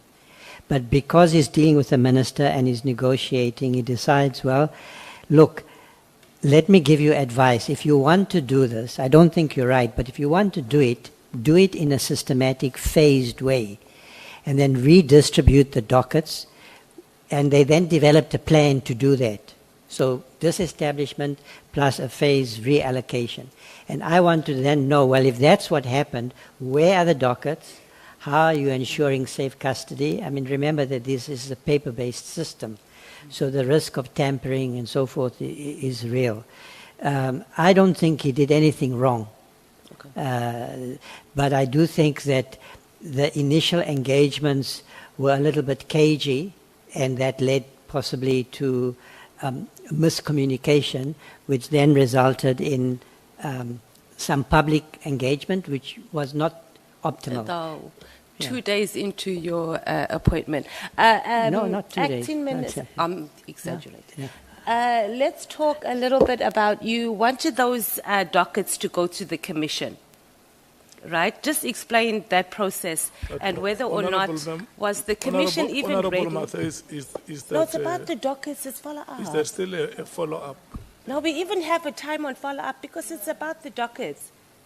Was that not a follow-up question that we spent quite a lot of time understanding about the dockets, the 121 dockets? Chair, it's proper follow-up about the dockets. Okay, that is the last Like, question. I'm very precise about that. Yeah, that is the last question you are Yeah, asking. they're all about the dockets. Yeah, that is the last question you are But asking. how is that on unfair, Honourable? follow-ups. It's follow-up questions about dockets. If you don't have, it can't be my problem. So these dockets go, you want them to get to the commission. The commission at that point, from what we understand, hadn't even set a date. So how did you determine, or how did you know the state of readiness for the commission to receive those dockets? Ultimately, it didn't go, but there was some sort of instruction for dockets or copy of the dockets to go there. But more importantly, Acting Minister, were you sure, and was the National Commissioner sure, that those receiving those dockets had security clearance? Because there was some sensitive information on those dockets. You mean whether the Nhlanhla Commission, they all had security Yes. clearance? Okay. Look, so what had been communicated to me is that disestablishment. Then there's a public statement which says they're going back to to KwaZulu-Natal. So what's going on here? I'm asking myself that question. The Nhlanhla Commission had already been established with some hiccups, yes, but it has been established and it's within its terms of reference, the PKTT and the 121 dockets. So the question was then, going forward, the management of those dockets before the Commission was an important question. And I suppose that was an additional question I was raising, because I think the integrity of the process before the Commission has to be protected. It's a matter within its terms of reference. The National Commissioner agreed with me when I raised the matter with him, and he then promised that he will take instructions from the Commission, and I think they agreed that they would get copies of the dockets. And we had to make sure as well that while the Commission was sitting and dealing with the dockets, dealing with the PKTT, that the investigations continued.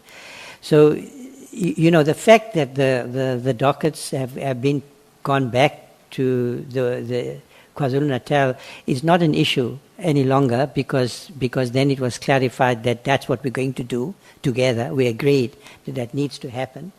But I was worried about the custody, and I was worried about the integrity of the Commission, because this is a matter falling within its terms of reference. Honorable Shong. Thank you, Chair. Acting Minister, my follow-up question is regarding what Honorable Nomvalo had asked you. I want to know that on the uniform that you had issues with, did you establish that that uniform worn by General Mkhwanazi, was it legal or not legal uniform? No, I didn't, and that's a fair enough question. You know, I'm not familiar with all the versions of military regalia and when they can be worn and when not. I now understand that he is as part of special ops. I suppose the question for me at the time was not whether, you know, he was entitled to wear the uniform, but the image of someone who's dressed like a soldier, that's how I see that, is appearing in public making the statements that he was. But I've explained that my response to that was a complex one. It was one that gave him also, I think, due credit.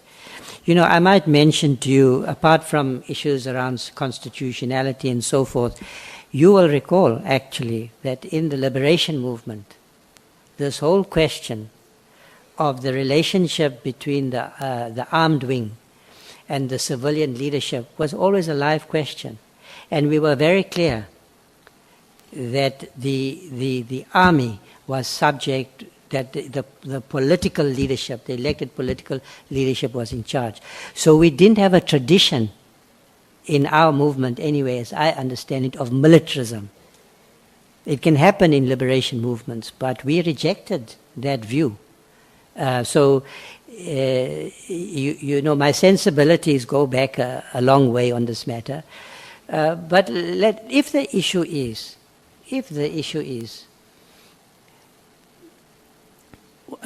what is my attitude to General Mkhwanazi? You know, I've watched him. I've met him in private. I've watched him in public. I've met him in meetings.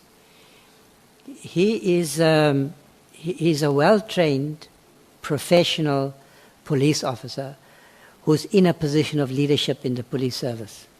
And it looks to me like, you know, he's among the most impressive, at least as he presents himself in discussion. When he's appeared before you, when he's appeared before Malanga, he's got substance, he's got knowledge and expertise. So, but I cannot say that the issue that concerned me and which I raised is no longer a concern. I'm explaining why, and I stick by that. So, njengoba ukhuluma into ongayazi, when you speak English. So since you've established that what you spoke about you didn't know and you didn't understand, Point of does order, that... please. No, I withdraw. Can Chair. you withdraw that? Yeah, withdraw. Thank you. But it means the same thing in English. Since you spoke of something that you didn't know, in Zulu it's something ongayazi, would you take this opportunity maybe to apologize to General Mkhwanazi or clarify the matter in the public? Because it seemed as if you were saying is wearing the uniform that is illegal in the SAPS or it's not allowed. It gave that perception. Would you maybe take this opportunity to clarify that? Now, when something something that you don't know, it's the same thing. It's English and Zulu. He spoke of something that he didn't know. He said so. What is wrong with that? It's parliamentary. What is wrong with that? Why are you defending the minister? It made people think that General Mkhwanazi wearing a regalia, a military uniform is wrong. So that must be fixed. What is wrong with that? Yeah, Honorable Shongwe, you may be justified, but please address the chairperson. Yes. Thank you. So because of this statement, I don't know whether the chair, the minister got the question. Minister, you may respond. Thank you, Chair. So, you know, I don't ever pretend that I know everything. When I don't know something, it's no skin off my face to acknowledge that, because that's the way one learns. I'm not a repository of the truth. I don't have a monopoly of wisdom or expertise. So it's no problem for me to say I didn't know. Now, I never said that he was not entitled to wear that uniform. I never said so. I never said it was illegal. So I can't be requested to answer to answer a question that doesn't arise. I understand that why this matter is receiving the attention that it is. I noticed that much of the issues of content and substance in my statement are not the subject of this conversation, or the matters that are within the terms of reference of the inquiry committee. But I will say it again. I'm not, there's no need for me to apologize.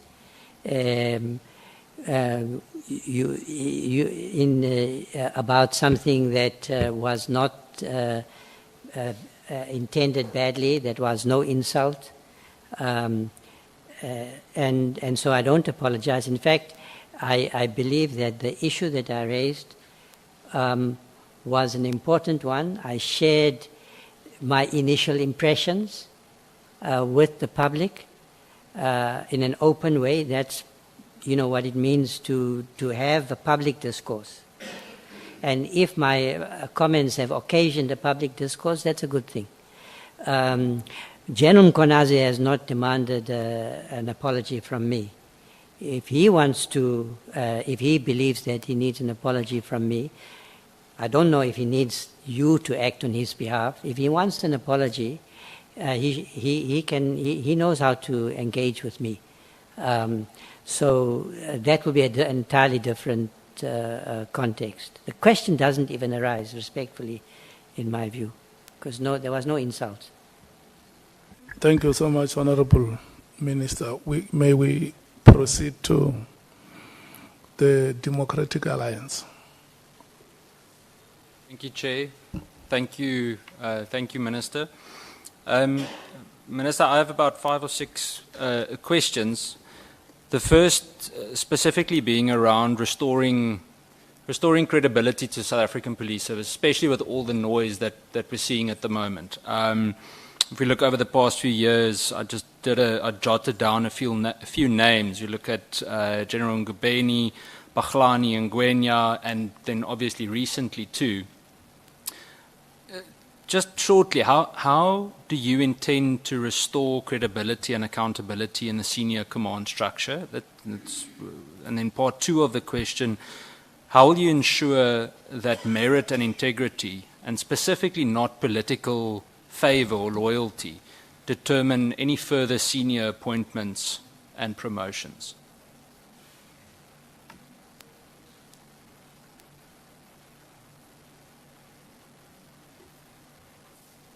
Chairperson, thank you, Mr. Cameron, for the question. Sorry, Minister, I must just say, you must make sure to not call me Chair, because yesterday the Chair got very upset when I was called Chair as well. No, I'm just teasing. I'm just joking. No, I mean Chair number 1. But you also chair an important committee. So today I do not want to present myself as having a blueprint and as having all the answers. I'm going to follow a process of engagement, of consultation, of inquiry to build the capacity, the support in the institution for change. Now, the issue of integrity management, there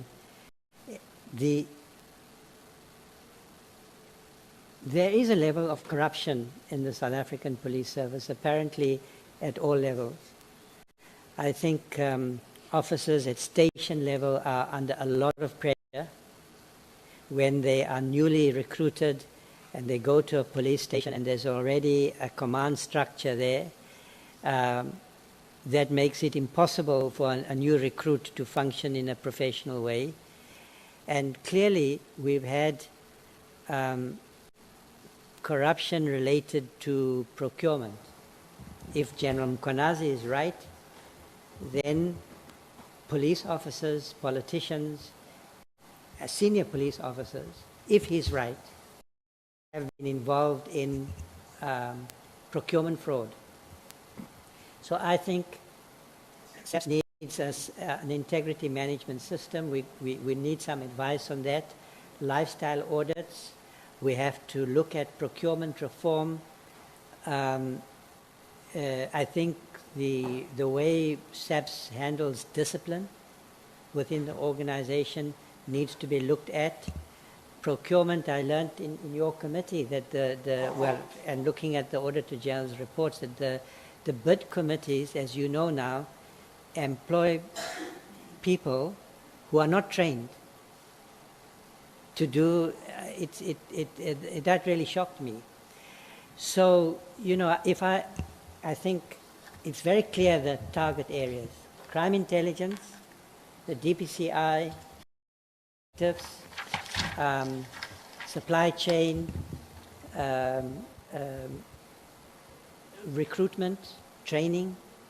So the whole way in which resources are managed. I think that what we now have in SAPS is a very large organization with mass recruits, it's a mass organization. Now we've got to ensure that we are recruiting people who have the skills and capabilities in critical areas to enable SAPS to carry out all its responsibilities. It might well be that at station level, you know, we need statement taking, but the skills that are required, they are not the same as you need in the DPCI or in crime intelligence or in detective services. So merit appointments, I think that what we've learned over the last 30 years, the country now needs to learn where we went wrong, where we made mistakes, and also what we did right. So I think that in the police service, if it's going to be a professional body, then recruitment decisions, appointment decisions have to be based on merit. How we achieve that is not a question that I have an answer to yet. But I think that that is clearly has to be part of the reset agenda. Thank you, Minister. The next question is not it may come across as a trick question to put you into a corner, but it's not intended that way. The question is, would you agree to something like a promotion and appointment audit from the past 15 years? And the reason I ask the question as background, if you listen to almost all the testimonies that we've heard so far, the majority of the names that come up, almost all of them are usually the same. We've heard the name of Richard Mkhwanazi a few times, General Khan, General Moodley. There are a few specific names that keep on popping up. I think the latest one earlier this week was Lieutenant General Mboto in the DPCI. Those are all names that have been flagged significantly by oversight structures. In fact, Mboto being one of the latter ones from the police committee specifically. But despite being flagged by Parliament and by IPID, promotions went ahead. Can you... I'm not aware of such a process having been run in any department before, but would you agree to something like that, that we can see, because it feels to me that we can have all the strategy in the world, but if we don't make sure the right people enforce that strategy, I can't see us making progress. Thank you for the question. So I think the larger question here is about how you achieve change in a large organization that is ailing in certain respects. Do you look backwards, or do you incentivize a progressive project? That's my inclination. I'm not so sure that I want to, like Lord, look back and create an environment that is unstable, perhaps, where an accusatory environment where everybody is in question and where everybody feels that their integrity, their position is in question. So what I would ask you to consider is the question, how do we move forward from this point in SAPS? I mean, I think that that's a question for the country as well. We appear to be kind of stuck because we're trying to get accountability for what's happened in the past, but we're also trying to fashion a new future. And I think that the question for me, the main question, the only question is, what's the reset agenda? What does it look like and how to execute on that agenda. And I think some of the allies of that project, some of the people who might support that project may not be on the right side now.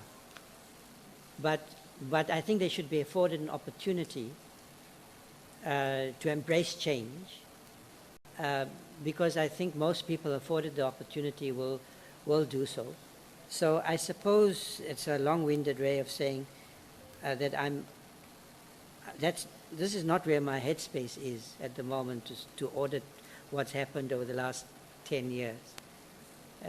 I want to give everyone an opportunity to take part in a project to reset South African Police Service on a positive path. Thank you, Minister. It's a difficult. I think it might warrant a longer discussion or a deeper discussion. I mentioned the latter, the Lieutenant General in the Hawks. It's someone that is known to have spent significant time with Nafiz Modak and co.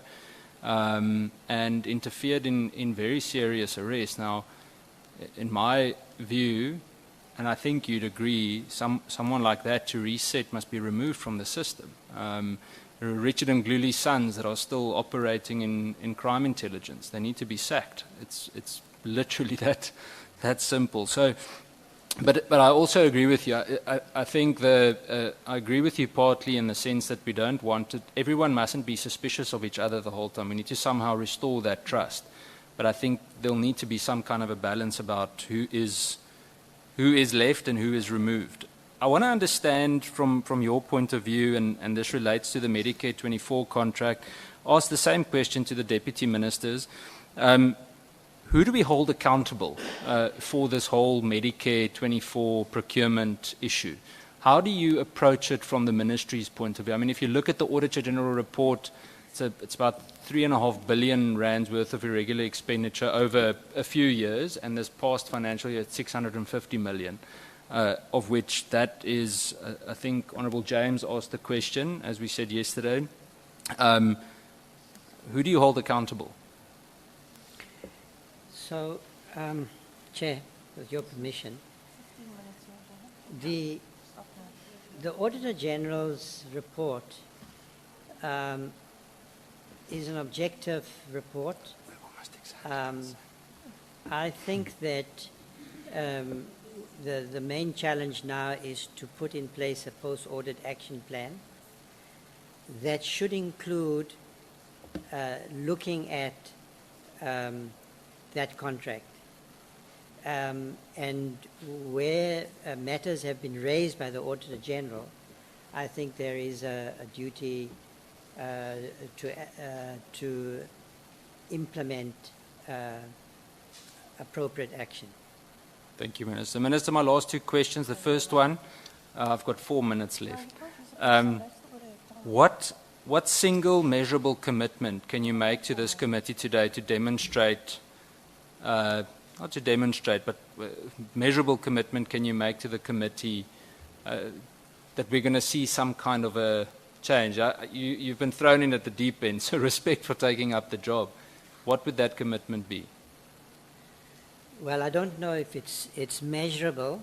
You know, in some ways, I think my entire life has led to this point. And I have a duty to tackle the challenge that the President has placed before me and, you know, the country, this committee.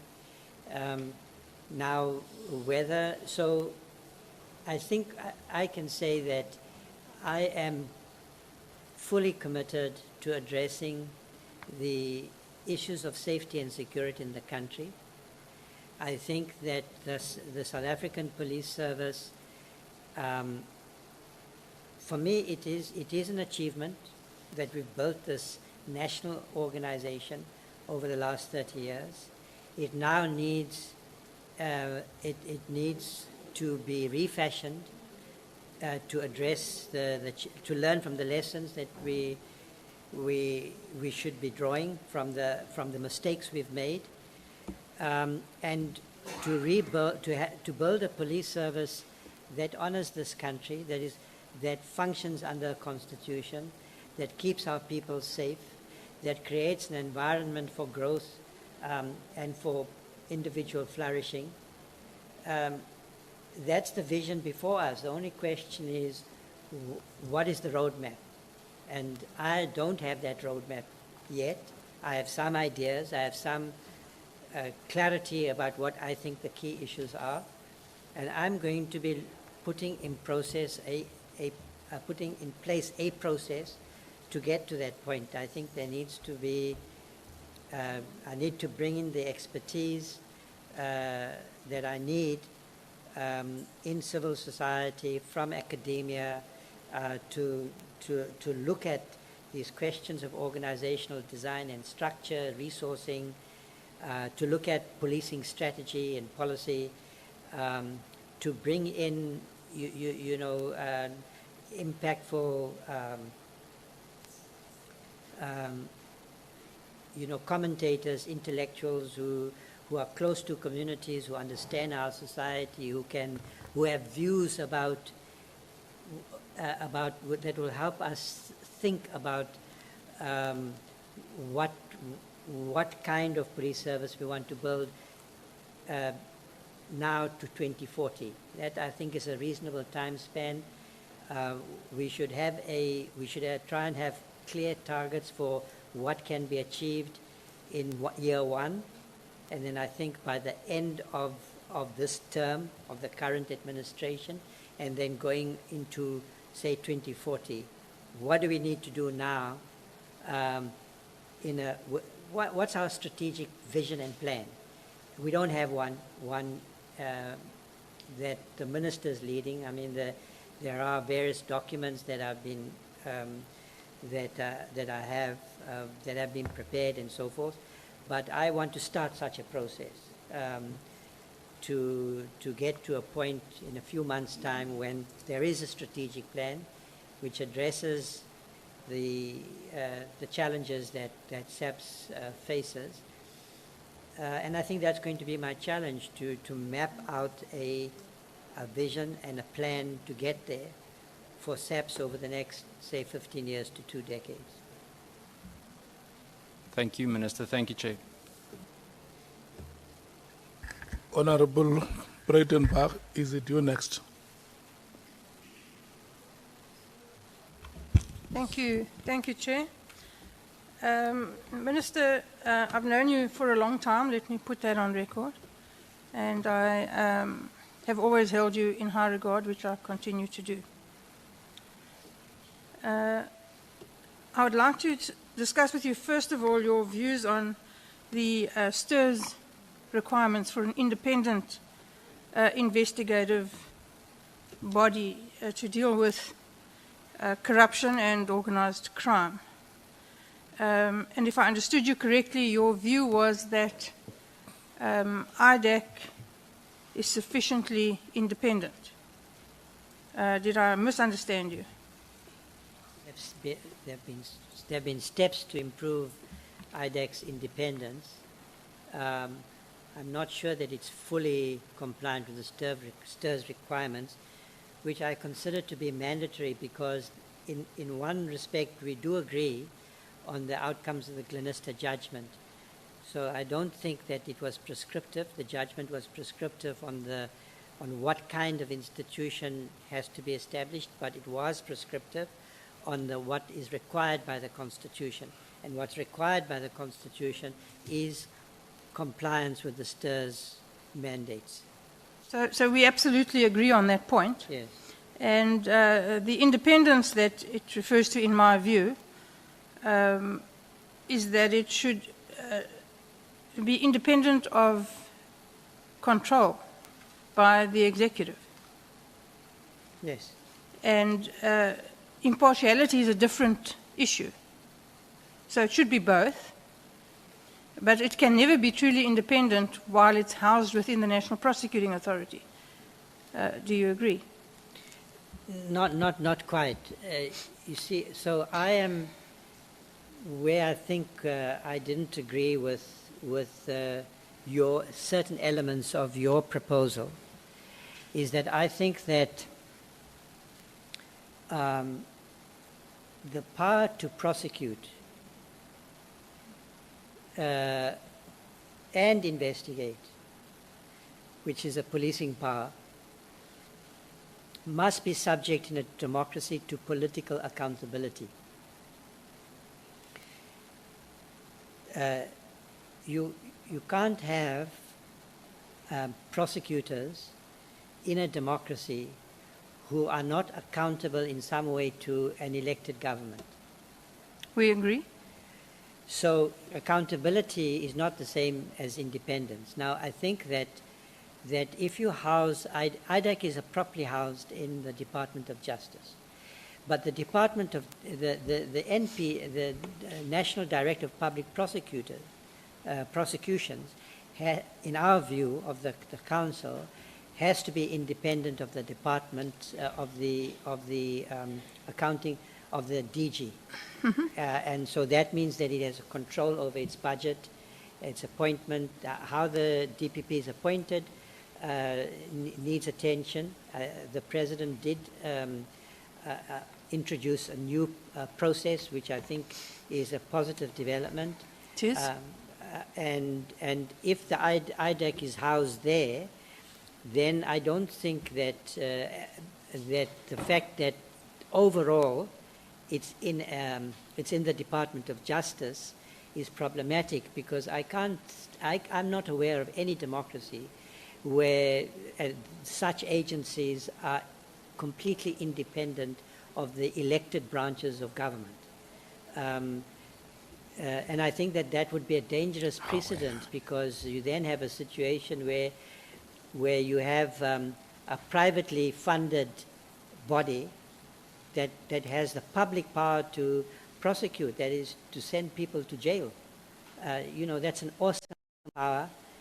Democracies have ways of ensuring that, ensuring accountability, but I don't. But you know, the system has shown a certain fragility over time. Now we've got to draw some lessons, strengthen those institutions by complying with the constitutional mandates which are clearly established now, both in our domestic law and internationally. So, you see, the difficulty I have with the approach that you're taking is that, the institution that we envisage is not privately funded. It's funded by Treasury, just negotiated directly without the interference of the Department of Justice. And B, it's accountable to Parliament, like any other Chapter 9 institution. So all the Chapter 9 institutions come to the Justice Portfolio Committee, they're held accountable. So there's no issue with accountability. Accountability is a prerequisite, of course. But while it's housed within the National Prosecuting Authority, and you will recall that you referred yourself to the DSO, the Scorpions, and you agreed that that was a good model and an effective model. But as soon as it became uncomfortable for politicians, they disbanded them, because all they need is a 50% plus one in Parliament. It's the easiest thing in the world to do. So it gives you no security of tenure. Muscle memory of people involved in the criminal justice system will never forget that. People who were doing a good job were punished for doing their job. They were fired. They were closed down. There's nothing preventing that happening to IDAC. And while that is the case, nobody really worthwhile will go and work there, because they know they have no security of tenure. When they do their job, and they do it properly, and they go after the people who are connected, they'll get closed down. And that is our issue. And so it does not meet, in my view, the requirement for independence.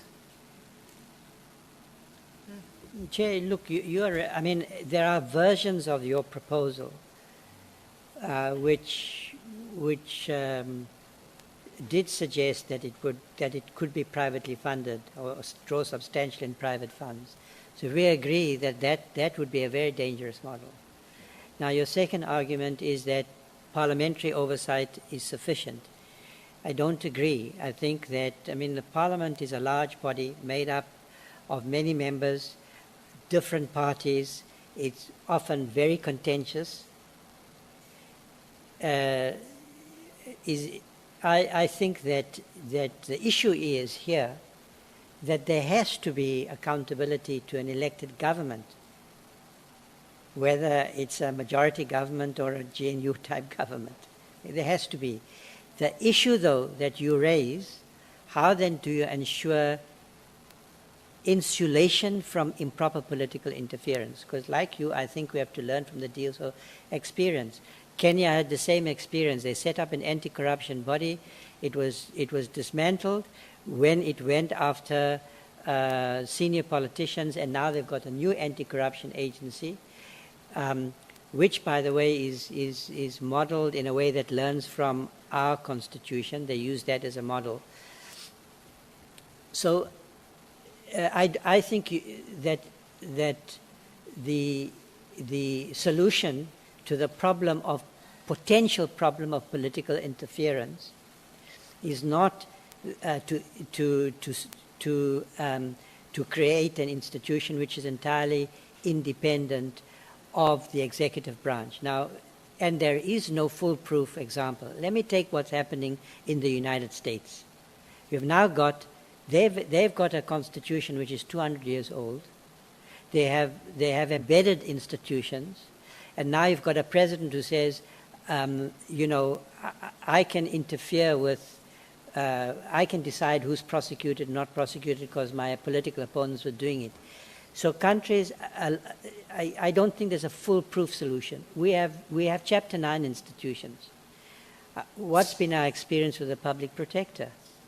It is insulated, it is constitutionally protected. But now we have a public protector who's doing a good job. We had a public protector at one stage who was doing an excellent job. And then we had an interim period where we had a problem. So there's no foolproof, you know, there's no Chair, foolproof. is there relevance in this? Point of order, Chair.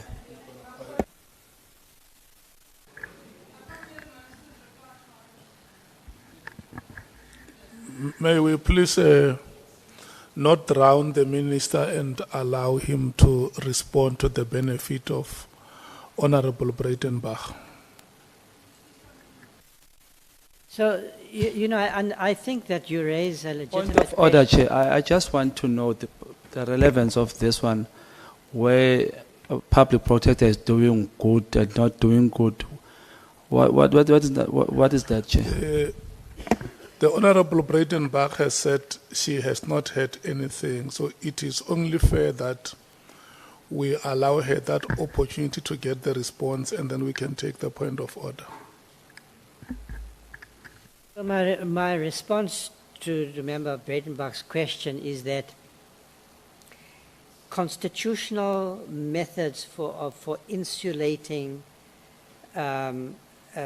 bodies from political interference. There's no blueprint. A lot depends on the incumbents, on the people who are appointed to serve in these positions. So our experience with the Chapter 9 institutions, which are set in place to guarantee accountability, some have worked well, some not so well, and the experience over 30 years is uneven in different institutions. So I believe that the public protector, you know, is an achievement. That office generally works well, but we have had periods when that has been open to question. And the point I'm making there is that there is no final solution to the conundrum that you are raising. But anti-corruption bodies have to be protected from political interference. And we know how to do that. It's through the appointment process, it's through budgets, independent budgets, it's through giving those institutions the autonomy they need to recruit their own staff. And so I think there's a substantial measure of convergence and agreement. The only area where you and I don't agree is that I don't believe we should set up a prosecuting authority in this country outside the executive, without any ministerial accountability. Ministers are not always the enemies of the good. You know, our whole system, give me a democracy where we don't have political authority. In the United States, they have a tradition of setting up in many areas, but not this one, you know, independent regulatory bodies that are independent of the executive branch, and some are controlled by the executive branch. We have a different system here. And yeah, look where they are at the moment, but they will come out of it. You know. Well, can we agree that it requires some more work, and we should all work together in the benefit to the benefit of the country? You don't even have to. You don't have to persuade me that that's what's required. Thank you, Minister. I have many more questions, but I've sadly run out of time. So thank you. Honorable Shongwe. No, Chair, I wanted to establish the point of a good public protector. Was that public protector good because they protected money under the sofa of the president? Is that a good public protector? Minister. Chairperson, I'm tempted to say that wasn't a point of order. Can I say that? Don't take that chance. Don't fall for Huh? that trap. Huh? Don't take that chance. Just answer one thing. Do you think the public But you are protector not was the good in chair. putting You the are money not under the the chair. mattress and Even saying the if president they was can correct? laugh for you. Which South African can put money under the sofa not the and be chairperson. told is correct? Which South African can do that? Only President Ramaphosa can do that in South Africa and be told that it is accurate by your public protector that you deem good. And you are not the chairperson.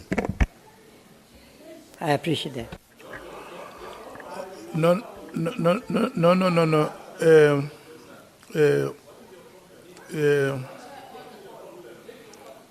Honorable members.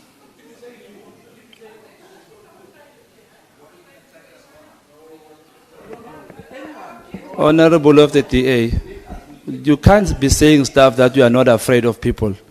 Don't take it there. Please don't take it there. Chair, these Please, Honorable, don't take it there. Through you, Chair, please. No, wait. Through you, Chair. Do not ever say that you are not afraid of people. What does it mean? Through you, Chair, what does it mean to say you are not afraid of people? Chair, I'm not afraid of toy soldiers. I'm not going to be threatened by anybody, especially not anybody in here. They're not afraid of you. I'm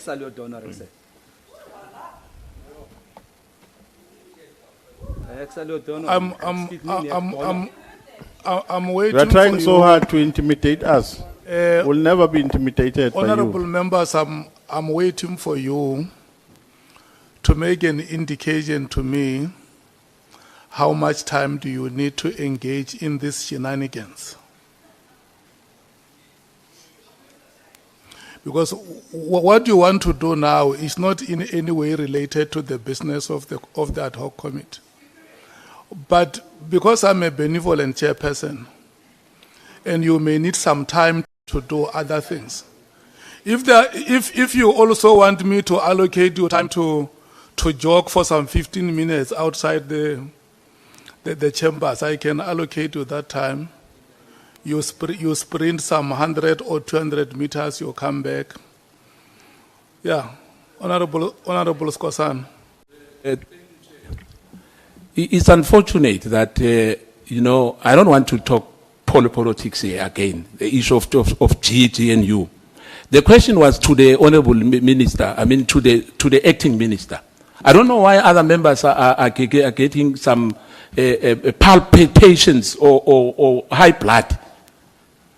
Honorable Shongwe was asking the minister a simple question. Now he's being intimidated, people, because he's talking about the president. It's unacceptable. It's him who invited that. He said there was a public protector, then there was this, there was that. Now he's making a follow-up question. He's asking him, why are they interfering? Let me. No, it's wrong. Protect other honorable members. Because now he says that Honorable Cameroon, the statement which he uttered here, is unacceptable. No. Because if we do that, this house will degenerate. Please. Let me come in. Let me come in, honorable members. You know, I have warned you earlier on during the proceedings that if you act in common purpose, you don't become a victim. It doesn't happen. There is no way you can become a victim when you act in common purpose. When there is a foul, the referee blows the whistle, you retaliate, you are sent out of the pitch. You are given a straight red for retaliation. Yes, that's what happens. Once the whistle is blown, you don't retaliate. So, because if you retaliate, you act in common purpose, you are no longer a victim.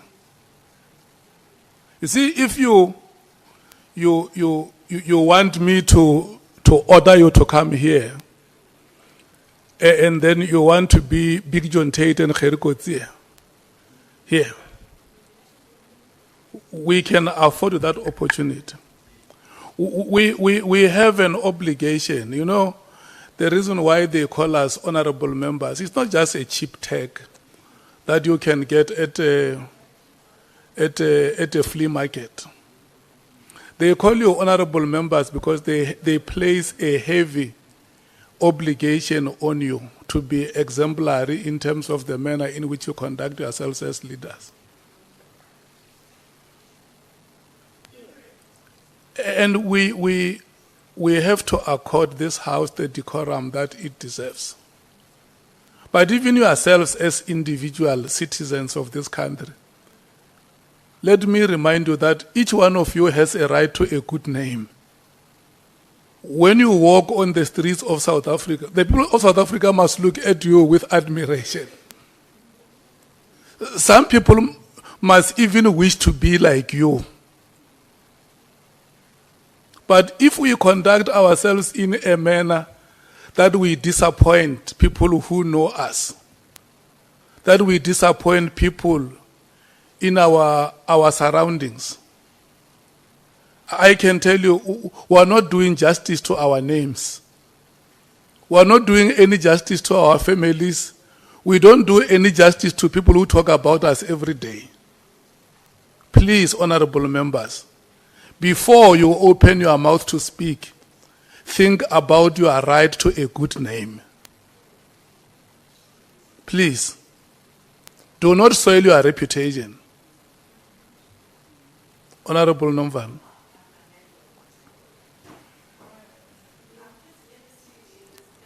Chair, so that we don't set a good precedent in this House, Chair.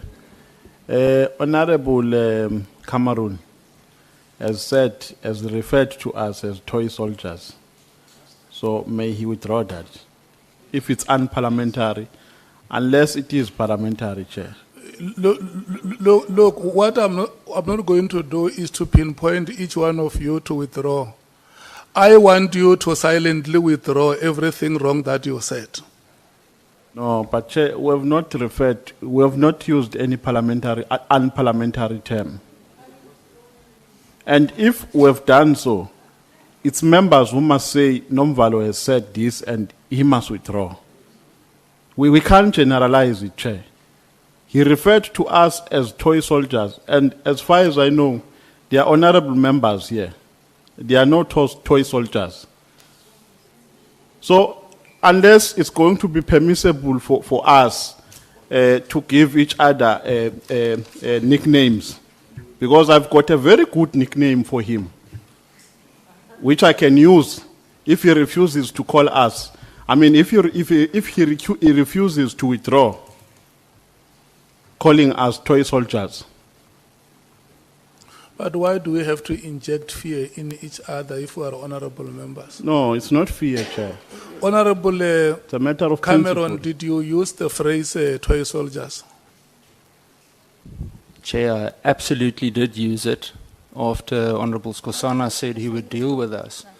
So I'm just going to leave it at that. What did Honorable Skosana say? What did he say? There were two specific comments, Chair. The first one was that they would deal with us. And then apologies for the language, but one of the members pointed at me and Honourable Breitenbach and said they would donor us. So yeah. So I will gladly withdraw. Okay. That is, thank you so much for the nobility of thought. The honourable member who has said, I will donor you, is the honourable member prepared to withdraw? Chair, I only said I will donor you, I'll fast trap you. I be a man, withdraw. That's only what I said.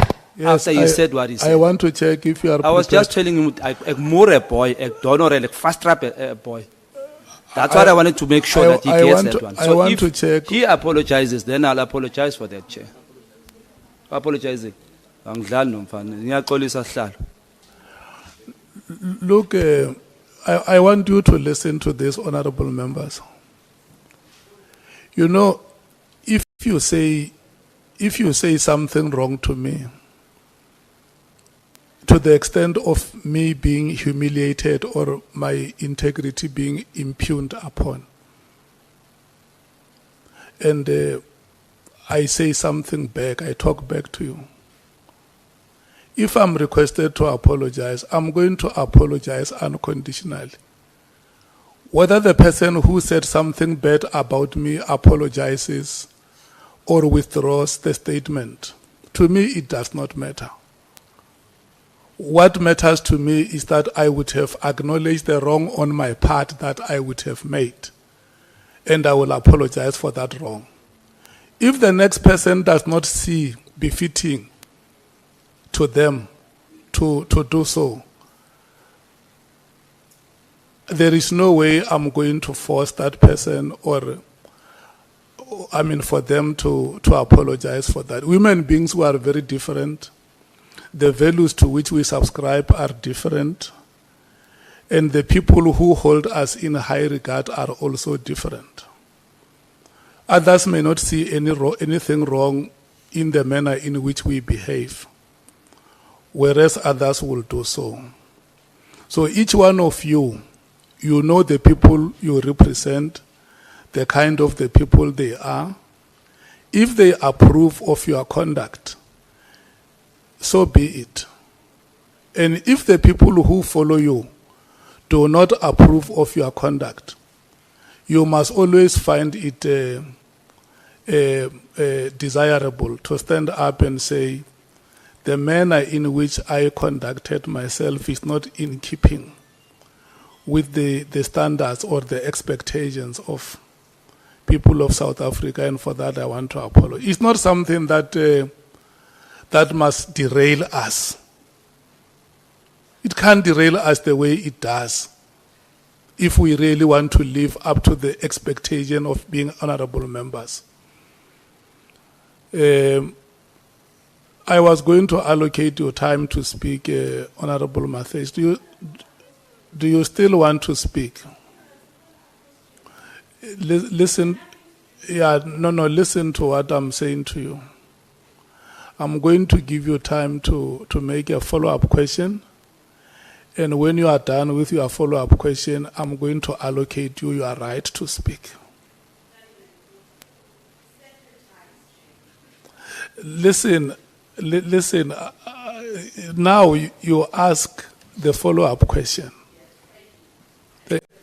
Honorable Cameron, just before you leave, you are not leaving because you are running away. You are leaving because you have informed the chairperson We don't that know. at 16 hours you are going to request to leave. Am I correct? Yeah, but that you have also taken leave with the chairperson. It's not because you are disenchanted or because you are running away, but because at lunchtime you came to the chair and say, sometimes around 16 hours I'm going to request to be released. Correct? Thank you so much. Thank you.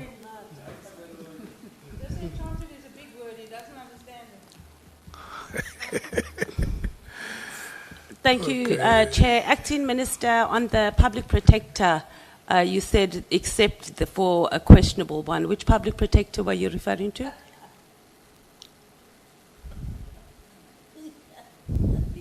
Maybe it's better if we just deal with issues of principle. I think that I think that the Acting public, Minister, just the name. No, I'm You said it. Yes. You said except for a questionable public protector. Which one were you yeah, referring I think there to? was a period of time when Just the name. I do not want to, I've been careful. I But don't then want you to be, shouldn't say that, Acting Minister. Chair, I think we Yeah. need your intervention because we just need the name of the public protector that the Acting Minister was referring to. Then you must say that. because he's Chairperson, I not don't saying. think I can be The, compelled. the Acting Minister is saying he doesn't want to say the name, but he throws shade around. We don't know which public protector he's referring to. What do you want the acting minister to do? To tell us which public protector the Acting Minister was referring to when he said Okay. there was a questionable. Okay. Public he protector. he heard the question. What is your response, acting I would, minister? I don't think it adds any value to in But it's this for us to inquiry to mention names, and I mean, I was giving an example. I was making a point about whether or not constitutional arrangements guarantee the kind of outcomes, accountability outcomes we're seeking. That was the point I was making. Not so much who's good and who's bad. I think that is to debase the discussion. It's not really No, but relevant. on a point But- of order, but Chair, I think the Honourable Acting Chair, I Minister think is digressing. That's not what I'm I asking. think I can answer. And he also doesn't. Yeah. No, it's on a Okay. point. And also, I'm on a, still on. And I'm on a point of order, Chair. We're not going to decrease. He doesn't know what my next question is going to be. And it's a follow-up question talking about the issue of independence and political interference. If the Acting Minister did not want to decrease, he shouldn't have mentioned it in the first place. So either he must withdraw that or he must tell us which public protector is he referring to. Because then we're going to talk about the political interference, which is within the terms of reference of our ad hoc committee. Acting minister, do you want to mention the name of that public protector, or do you want to withdraw that statement? Well, if that's my choice, then I withdraw the statement. The statement is withdrawn, honourable members.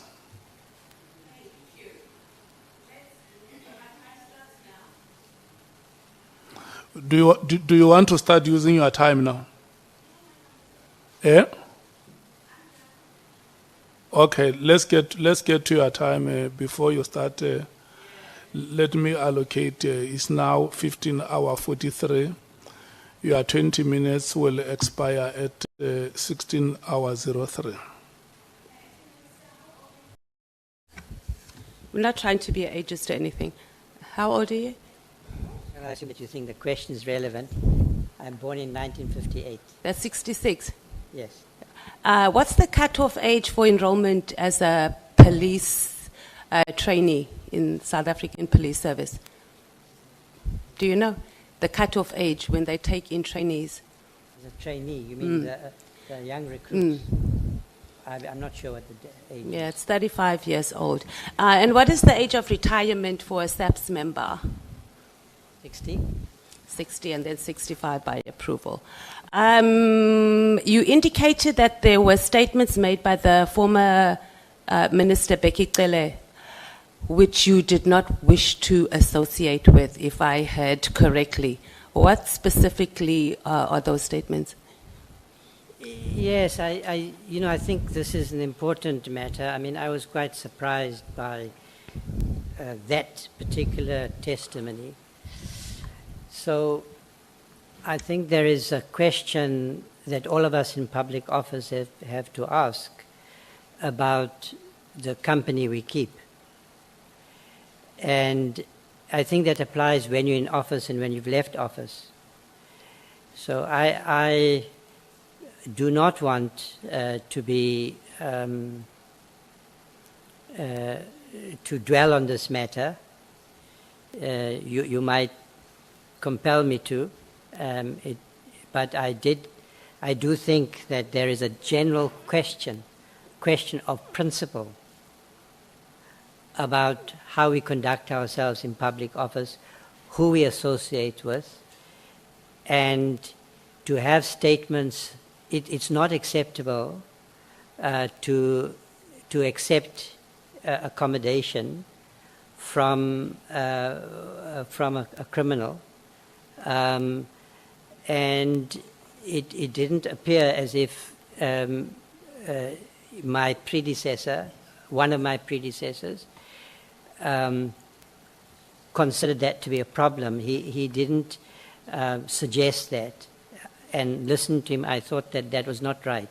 It's not giving the right message to the public. A lot of what we are apparently dealing with has got to do with such relationships. Relationships with middlemen, with lobbyists, with those who are peddling influence. And it turns out that some of them may be criminals.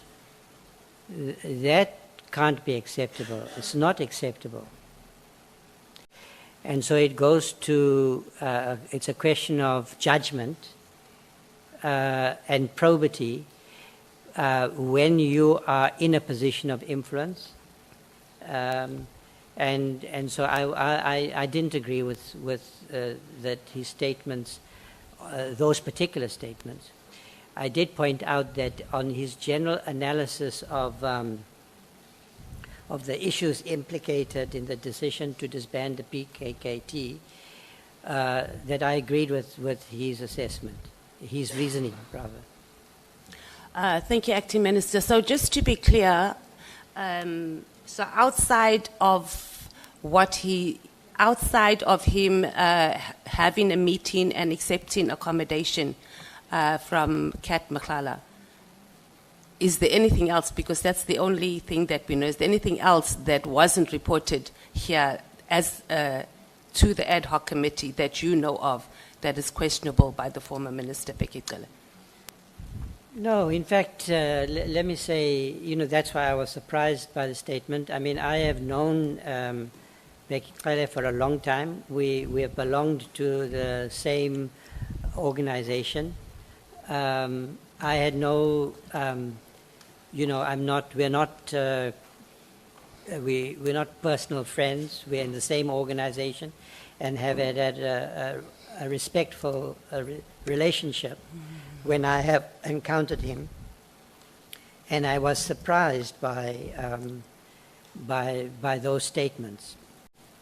I haven't watched either the Nhlanhla Commission inquiry or this inquiry consistently throughout the day. I have, I've been busy, so I've tried to watch as much as possible, but I didn't listen to all his testimony. I listened to parts of it, and that part jumped out at me.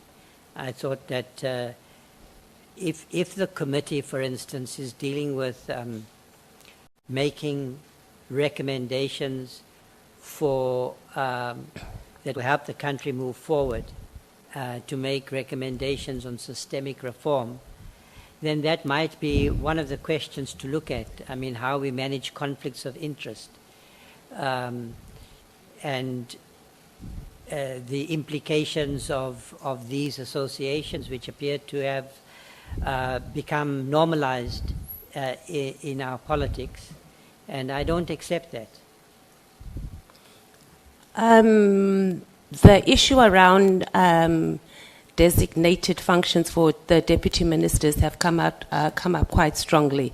President Ramaphosa has given this responsibility to the ministers to do so. What is the process? Do you know what the process is of designating functions, which is different to responsibilities of saying, DM, go and represent me in the Ad Hoc Committee or go, but designated functions?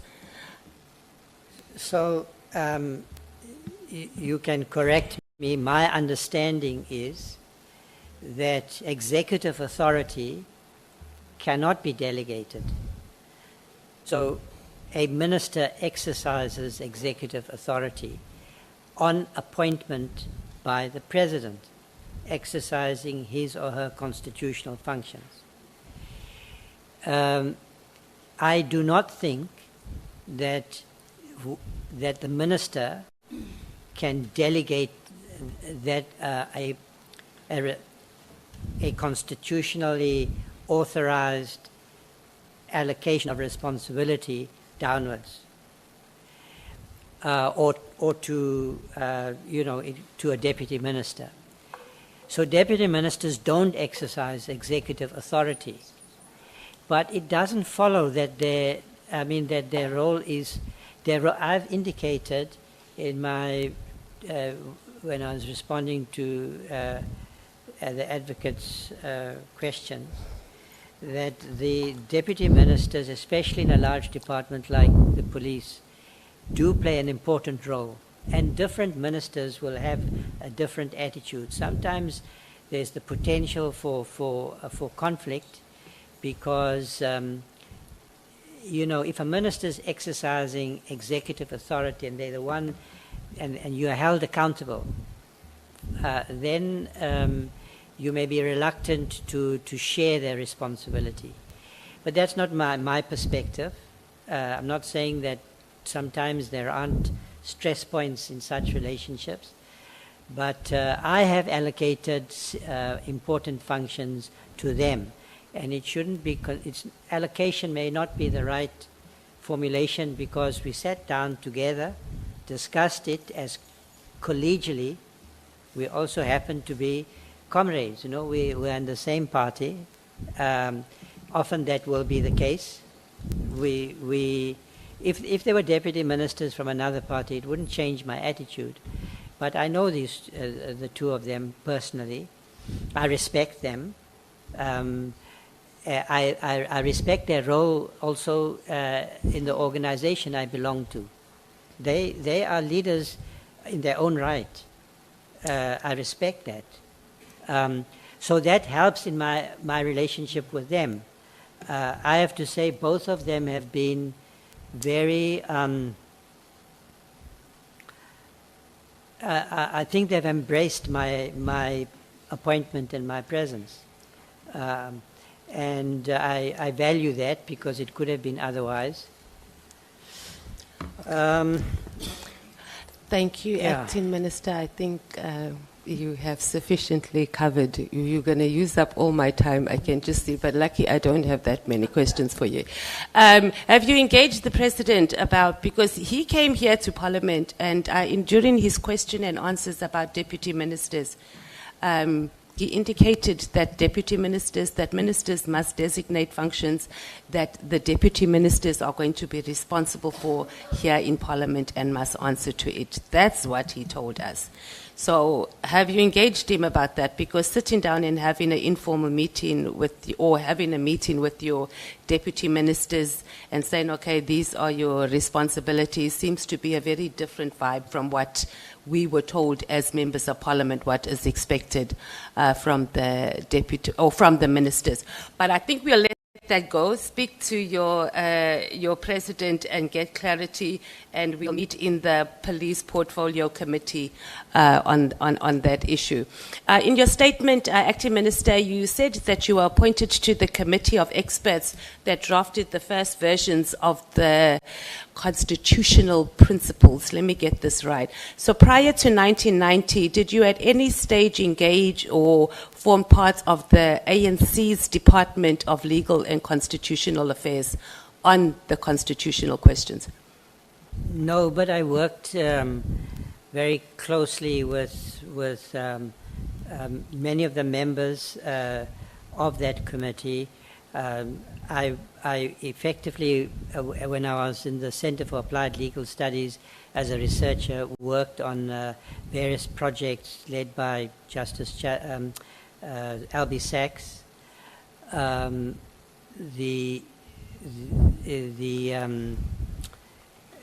So I engaged, I worked in ANC structures with Zola Squia and Kader Asmal and Bridget Mabandla. I knew them well, worked well, but I would say at that point, quite junior. I was learning from them. Just happy to have the opportunity to engage with some of those giants. Yeah. Okay, so that was prior to 1990. Okay.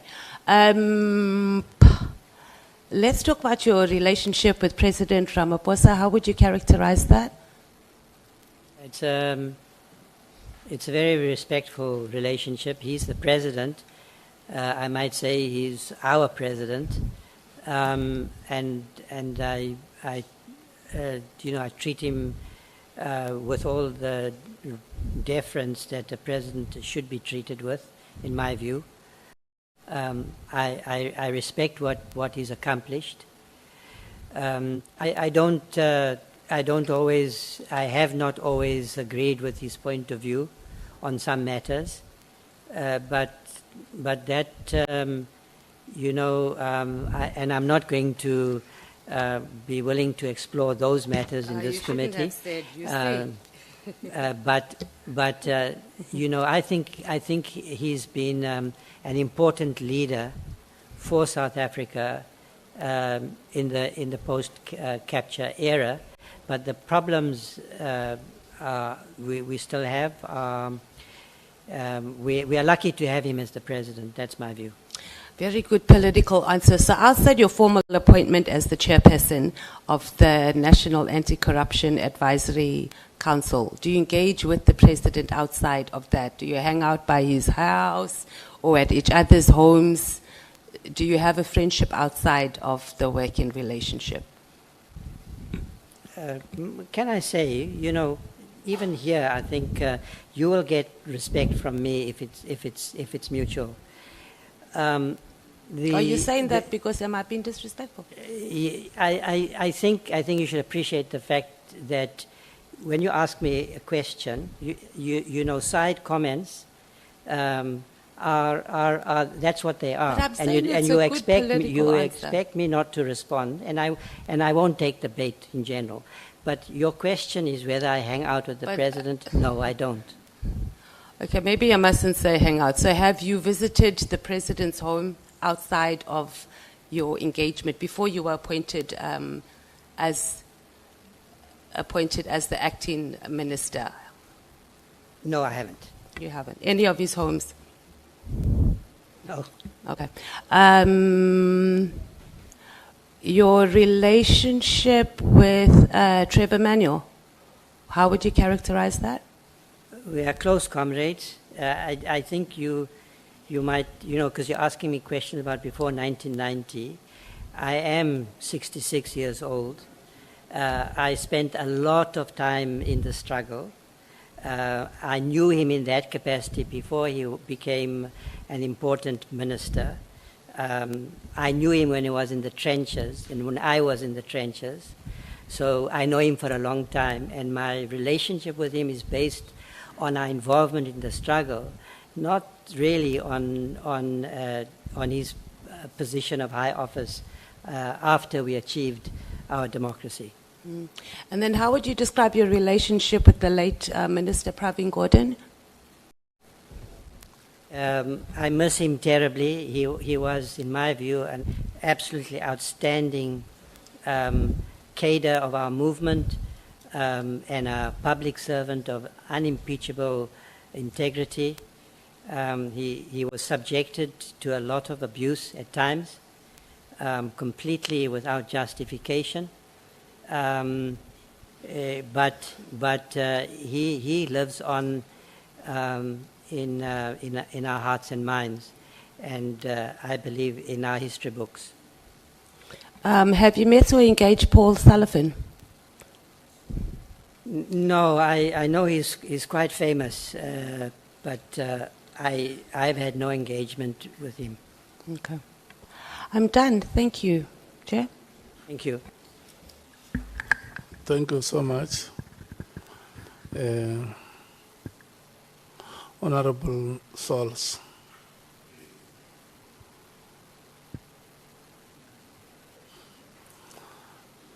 Honorable Sols, look at me. I'm not saying you must do anything. I'm saying good afternoon to you. Good afternoon. Good afternoon, Chair. Thank you so much. Can we take Honorable James? We will come back to. I want you to settle and follow the proceedings. You will indicate to me when you are ready, yourself and Honorable Mwango. Thank you, Chair. Can we take Honorable James? Chair, I thought IFP is going before me, but anyway. No, yeah. Good afternoon, Minister. Minister, do you think South Africans should be content by the fact that you are the fourth minister? No, I think that the instability there, the changes, you know, if you have, if you're appointed as an important portfolio and you have the time to achieve something, that's important. So the changes that have been occasioned have been what the President thought necessary in the circumstances that we found ourselves after General Kunazi made that statement. Has led to it's a hiatus. It's a period. It was a sort of inflection point or crisis point that led to my appointment. I'm very aware of that. That it's and I was, you know, quite shocked, and I would say even saddened by the fact that Senzim Chunu was put on special leave. I've always held him in high regard, and I was surprised. I'm surprised by some of the evidence that has been led. As the chairperson of the council, quite shortly before these events, he agreed to meet with myself as the chair of the council, and we struggled to get a meeting previously, to engage with SAPS on the work that we were trying to do. And we had a very productive meeting. Sorry, Minister, we don't have a lot of time. Okay. Can we leave it at that you were saddened, that you weren't quite content with being appointed as the fourth minister, placing strain on the South African purse? Am I right? I tend to be quite frugal in the way I carry out this office. I haven't, as you know, in the private office, for many reasons, but there I have used secondments. Major General Susan Pinar is now the Chief of Staff. The person who was acting as the Chief of Staff, or in the position of the Chief of Staff, appointed by Minister Mchunu.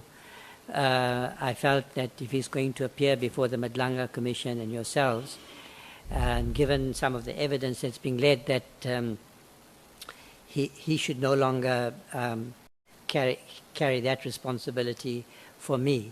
But you know, General Pinar is a career police officer, so there's no additional budgetary implications. Minister, I'm going to request of you to please keep your answers very short. I don't have a lot of time. When the President Cyril Ramaphosa called you, what was his ask and what did it entail? Take us through that conversation. It was a very brief conversation. I had said in public that, I was watching tennis that day. It was a Sunday. And my phone was upstairs. It rang a few times, but I ignored the ringing.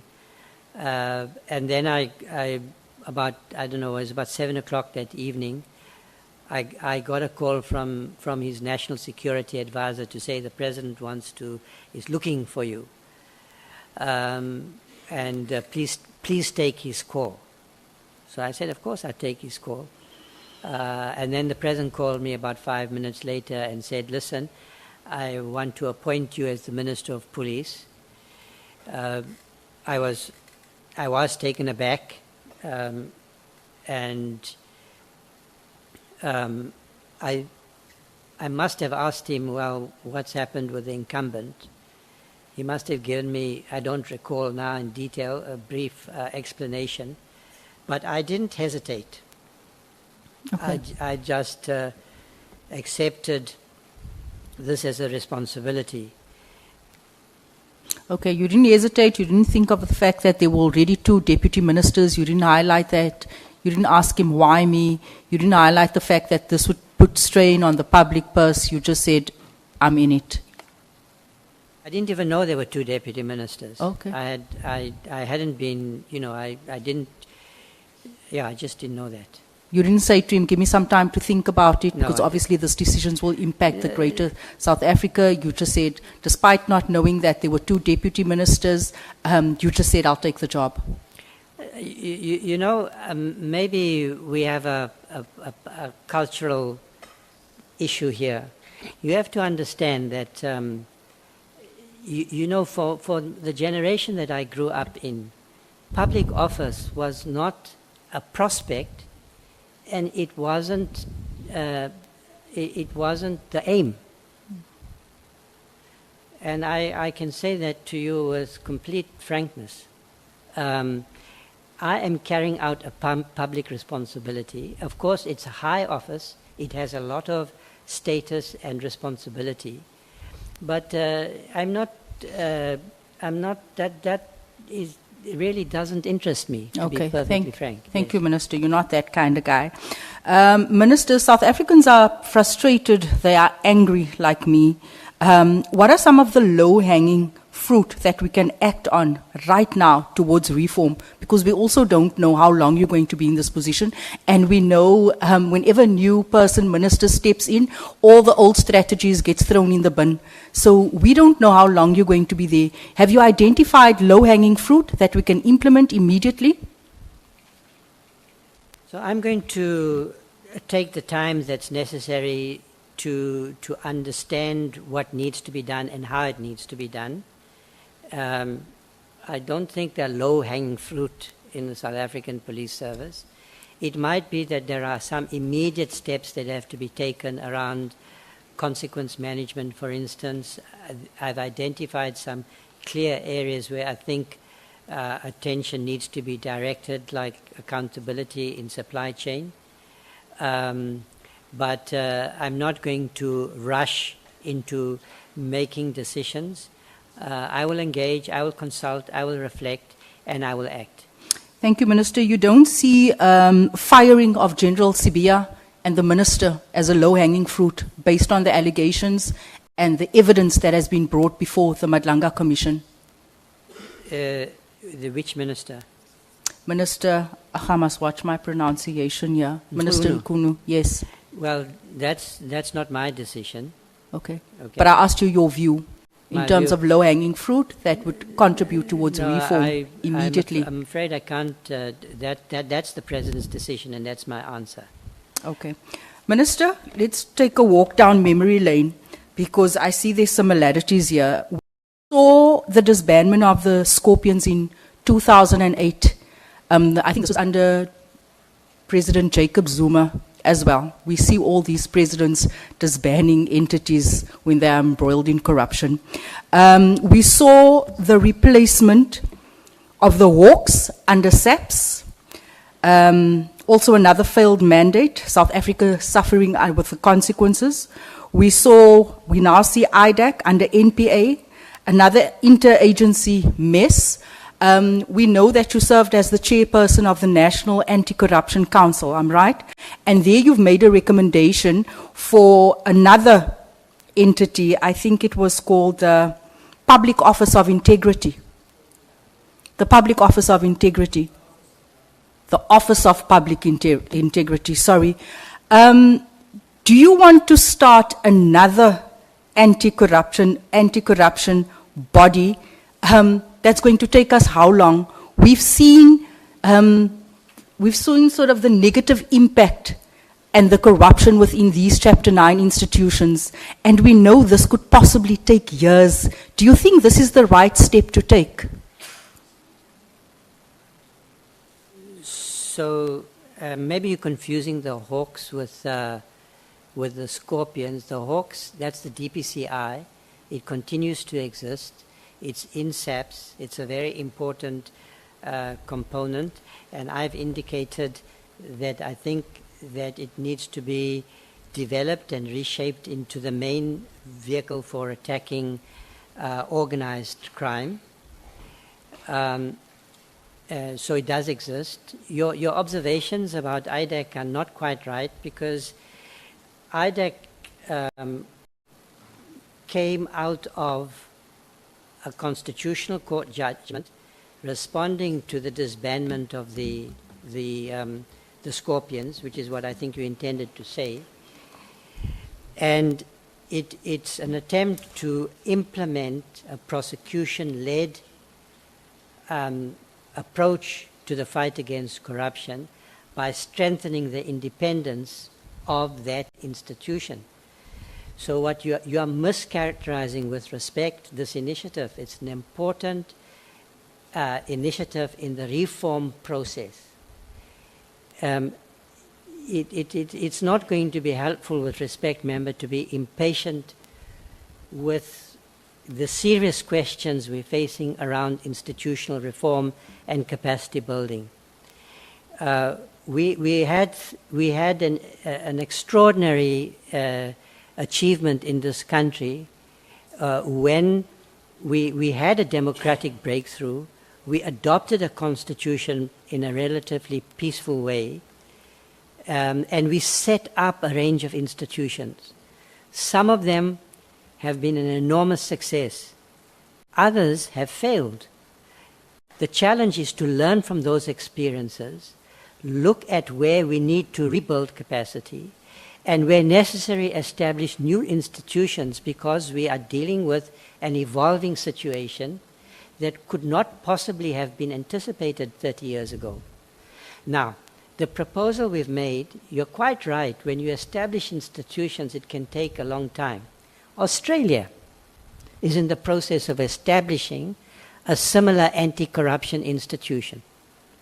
It took them 15 years, as I understand it. And now in the implementation phase, I understand that they've experienced some problems. Can you say that the Australians are wrong to consider establishing an anti-corruption institution because they came to the conclusion that they needed one? They had the usual institutions, strong prosecutors, investigative bodies, and so forth, but they considered that it was necessary to establish an anti-corruption institution. Our constitutional court has said that we need to establish an anti-corruption institution, and across the world, anti-corruption institutions have been established in jurisdictions across the world in the last 10 years. They are responding. That's a response to a real need. Now, the way we've approached this question is pragmatically. I know if you're asking me questions that require a response, I need to have the time to respond if you want an answer, because I can't give you a simple answer. So if you feel that I've run out of time, I'll stop. I didn't say anything, Minister. No, I just thought that I might be running out of time because you did indicate that I'm taking too long with my answers. Now, the OPI is not an entirely new body. We've looked at the SIU, which has infrastructure across the country, proven capabilities of leadership, and a proven skills base. That institution has shown success, and it has a footprint across the country. It's led by someone I think has outstanding leadership abilities, Motibe. Now, what we've said is that we need to establish this we need new capabilities, because it has the capabilities of the SIU at the moment are specific. Only the President issues specific proclamations based on evidence that's provided to investigate a particular matter like Tembisa Hospital. And then they are limited to exercising powers that the President has conferred by proclamation. That's not optimal. You need a body that can investigate matters without a presidential proclamation. You need a body that can deal with whistleblowing. We don't have such institutions in place at the moment. So what we have proposed is to augment, to build upon the powers and functions of the SIU by creating a new, by adopting a new statute, expand its powers and functions, but build on what it's already achieved, because that will shorten the time that it takes to establish an institution. And while we are doing that, the SIU will continue incrementally to expand its powers and capabilities. So we have made a proposal which takes the country's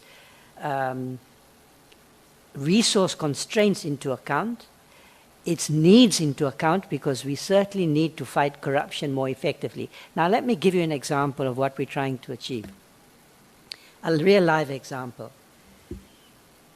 Tembisa Hospital. We are acting too late now. We're learning the truth too late. The harm has already been done. That institution has been destroyed by corruption. That corruption is systemic. What happened is that cartels took over the systems of the hospital. And it then started to serve the interests of the cartels, not the patients. Now, what we have in mind is an institution that has powers of search and seizure, of entry, of investigation, that could have gone into the hospital, looked at their systems, came to conclusions based on the evidence, made binding recommendations on, for instance, on procurement reform.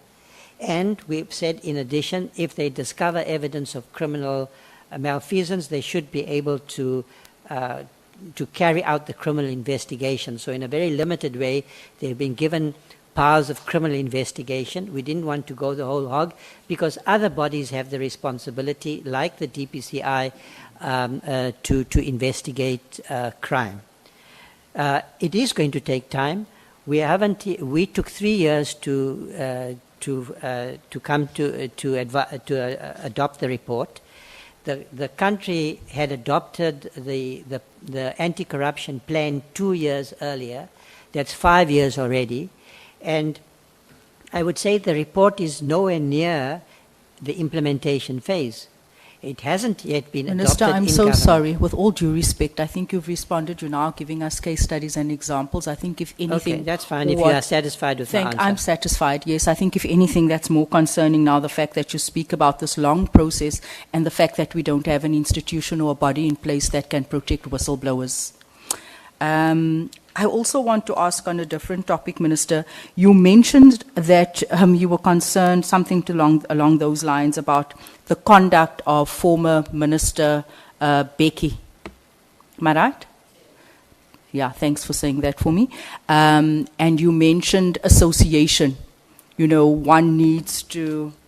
the company we keep, you spoke about having a principled approach. Is that correct?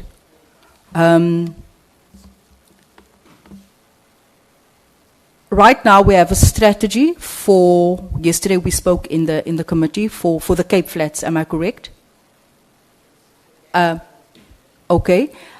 The generals heading up the strategy, is General Mosikile one of them? You speak about having ethical leaders, you speak about association. Is this the same general that was embroiled in a case for, I think it was buying macro goods backdoor? Yes. Are you aware of that? Yes, I am aware. And you that think she's the right person to spearhead the operation for the Cape Flats? So I'm aware that there's an IPID investigation. Okay. I do not have, they have not come to a conclusion. Okay, but so I'm aware that despite the matters fact being that you know that she's embroiled, there's a case against her, a current case against her, you choose that person. Despite the fact that we don't have public trust, that person is now going to head up an operation in the Western Cape to deal with corruption when she herself has allegations of corruption. I didn't choose General Musikili. Okay.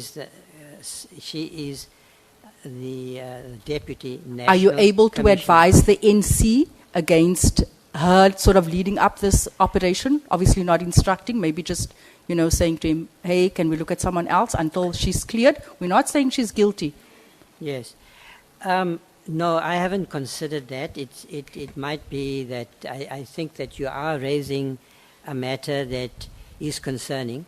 I do not dispute that. I have to work with what's there.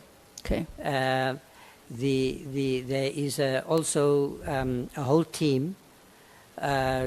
Lieutenant General Sentumule has also been critical in formulating the strategy.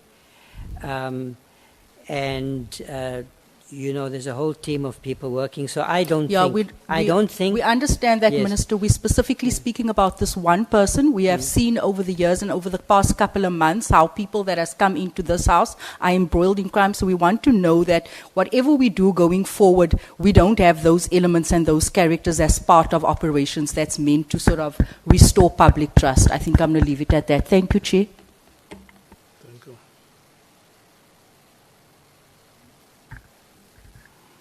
Minister, anything to say from that comment? No, I think it's a fair comment. Okay. Thank you so much, Honorable James. Honorable Skosan. Chair, I thought the acting minister will respond on that because we don't want to go out of here misleading the public. Honorable James mentioned that the Scorpion was disbanded by Jacob Zuma, President Zuma. It's not true. And the minister knows because unless he has resigned from the ANC. In 2007, in the national conference, the ANC took a resolution. And then President Kgalema Motlanthe disbanded the Scorpion in 2009 in January. I wanted to put that on record that we should not really mislead the public. President Kgalema Motlanthe at that time disbanded the Scorpion. Thank you, Chair. May I say, Chairperson, because I am assuming the honourable member was in that conference, so was I, and I definitely opposed that decision vigorously, and I confirm today that I think it was the wrong decision, and we are learning the lessons of that decision. But otherwise, I have no dispute with the facts that you are putting on record. No, Chair, I just wanted to make that clear. The issue is debatable. When I get my time, I'll respond on that. For me, it was a good decision because it was politically targeting people. Hence, we took that resolution. Thank you. Okay, thank you so much, Honorable Sangon. Do you want to start questioning? Okay. Remember, they have just joined in the afternoon and. Oh, okay. Oh, man, so nice. Okay. Thank you. Are you ready? I'm ready. I must just find my notes, which I can't find now. Okay. All right. Thank you, Minister. Sorry, I was still stretching and laughing at Honorable Skosana there. Minister, let me thank you very much for, firstly, I think your appearance, but also the contributions that you made in your statement. And I do want to say that, we've been trying to go through them with a fine-tooth comb, and really the work that you put in to help us look at possible areas of reforms is really appreciated. So thank you for that. Just a few questions that I've got, I think, arising from your statement. In paragraph 2, indicate that there's a problem with procurement supply chain issues, I'm paraphrasing, as it relates to crime intelligence, so the whole /fund Secret Service account. And you then juxtapose the fact that you can't use the normal procurement processes. However, there's a requirement for these covert operations.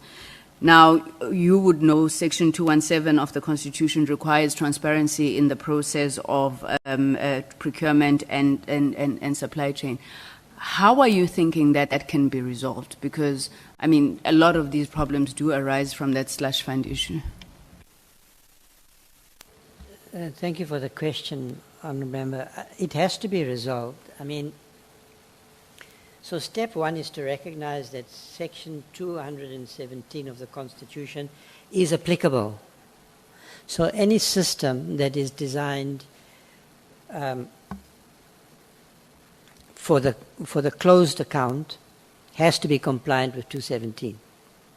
But I also think that there has to be a special dispensation. So the question becomes how to achieve transparency, which is consistent with the work of crime intelligence, which is vitally important for the fight against crime, particularly organized crime. I mean, think about the gang violence in the Western Cape and across the country. What we need is good intelligence. So we need to rebuild crime intelligence. They need to be able to, they need informer networks and so forth and so forth. They need to operate in a clandestine way. They need to spend money, in the course of the work that they do. But we, as the in Parliament and in public and the public in general, need to be assured that the money is not being misused. So I think there has to be a special dispensation, and I indicated that I've asked Deputy Minister Motale to look at that question. It's probably going to require reform of the. I understand that the extant legislation has not changed in the post-apartheid era, and that we're still operating with apartheid era legislation. So the problem is not just that, it's that we don't have a regime that is designed for our needs now that we are a constitutional democracy. And how that circle should be squared, I don't have answers yet. We have to go through an inquiry process. But it needs to be done. Yesterday, the Treasury took an important step to grant the criminal intelligence in SAPS an exemption, which the other security agencies have enjoyed, because without that exemption, the Auditor General has had no option but to find on a routine basis that the account should be qualified. That's obviously because they don't have full assurance. So we need a system of assurance on the one hand, and we need to build up crime intelligence. And I think that's one of the areas perhaps that the committee can also take a view on. Okay, I hear you, Minister. I don't want to dwell on this, but I mean, looking at it, I would have wondered if it was not just about strengthening oversight and accountability on that instead of a whole new dispensation. But let's leave it, since you're saying you're still wrapping your head around it as well. Then on paragraph 25, you indicate that since the head of IPID is appointed by the minister, this has been open to abuse. Is this an apprehension, Minister, or is there something that informs this perspective? So you're worried about it, or has it happened? Has it been abused? No, I have no reason to think that the decisions that have been made in the past have been impaired in some way. The IPID has evolved into quite a strong institution.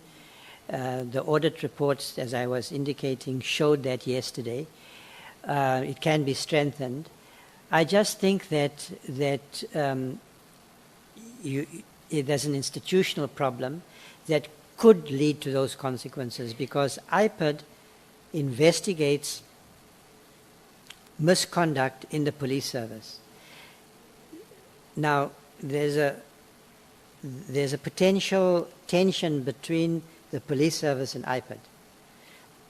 The minister is the minister of the police, but I'm supposed to appoint, that position is now, needs to be filled, but it's an acting person there now, by the minister. I have to do that.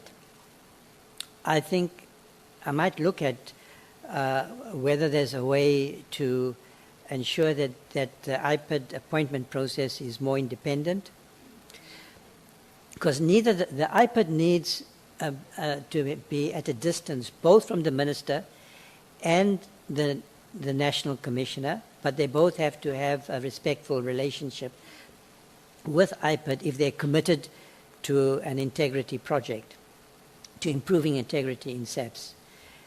So there is, you know, you've got the minister who's executive authority of SAPS. I appoint IPID. IPID is the watchdog of the police. Yeah,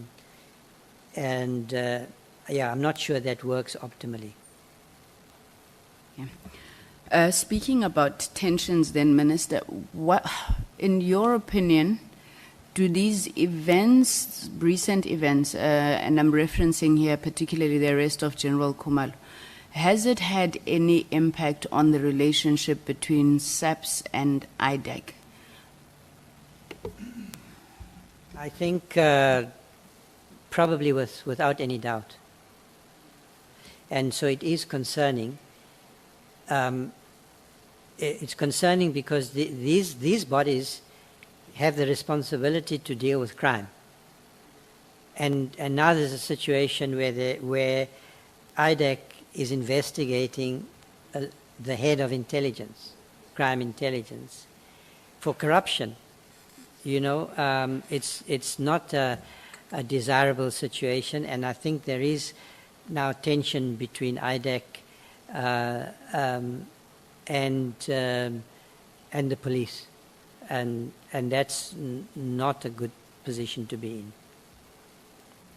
Okay. When you were delivering your testimony, Minister, I saw that you didn't want to dwell on the issue, but I do want to dwell on it a bit. When General Masemula was here, I did ask him about, you know, this thing of IDEC going to arrest somebody for high employment practice irregularity, whatever it was, an HR issue though. He thought that it was unusual. I know that when the head of IDEC sits before us, she's going to couch it as state capture. I don't know. For me, it's a stretch, right? And I don't know, in your extensive experience, and I mean, if people have done wrong, okay, consequences must follow, but in your extensive experience, have you come across somebody who would have been arrested, you know, and then there's issues of fraud and what relating to employment irregularities? You know, I have the same question, but I think that it wouldn't be correct for me to answer that question. I look forward actually to IDEC's appearance before the committee, so that they will take the opportunity to clarify this matter, because I do know what General Masemola's view is, and I would say that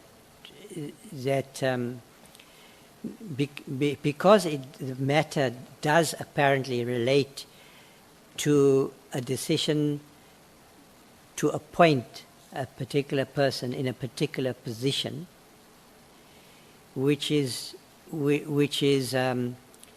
usually doesn't lead to suspicions of criminality.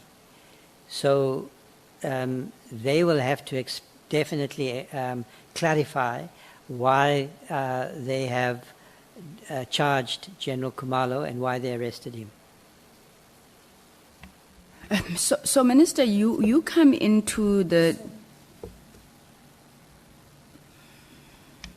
Honorable Sokanyile. Thank you. Sorry, Honourable Member. I've got a follow-up to the answer of the Minister, whereby he's saying that... Yeah, the follow-up will come later. let's allow Honorable Sanguni to conclude you. Yeah. That is the decision you unanimously voted for. I didn't hear. Okay. Sorry, Minister. So I was saying you come in on the 1st of August, right? And you're not the fourth minister, you are the second. Well, in fact, there isn't even a second. There's one minister, there were two acting. Okay, doesn't matter. You come in on the 1st of August, and obviously you weren't there before, Minister, but what did you find there? You know, I think a number of members of this committee hold a view that a lot of these problems that we are seeing at SAPS is about infighting, divisions. I know that the generals are sensitive to us calling them factions, divisions within the top leadership of SAPS. So what did you find when you got there? Do you find an institution that is cohesive? Yeah, maybe that's my question.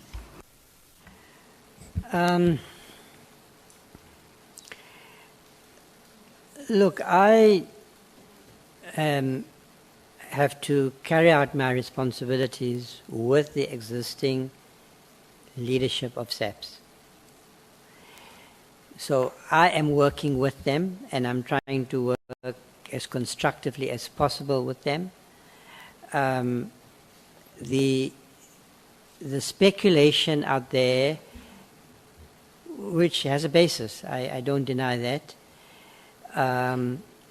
about divisions and so forth, can't be my starting point, can't be my default position. So I go to work every day. I engage with General Masemola, usually more than frequently throughout the day. I meet with the generals and others. The background to the tensions are not my focus.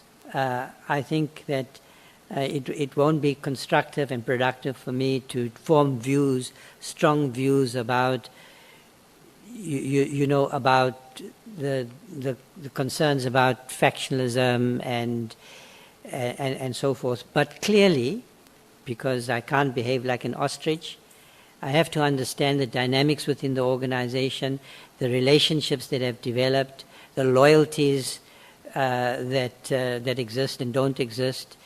And I think that there's going to be a challenge to build a cohesive leadership that is focused on the way forward.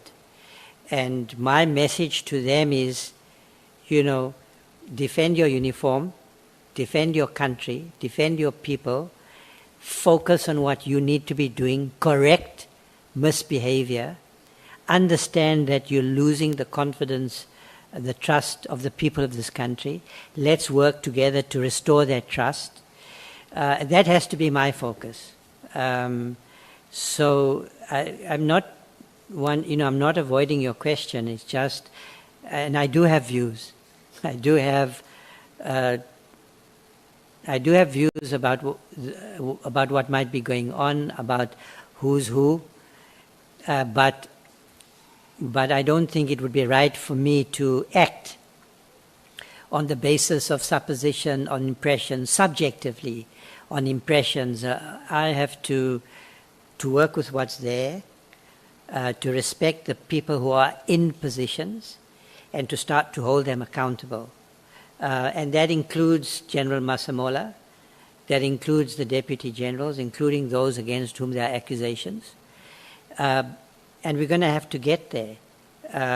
We get to get to a point where they can act cohesively as a leadership in accordance with their mandate. And I do feel that there's a lot to work with.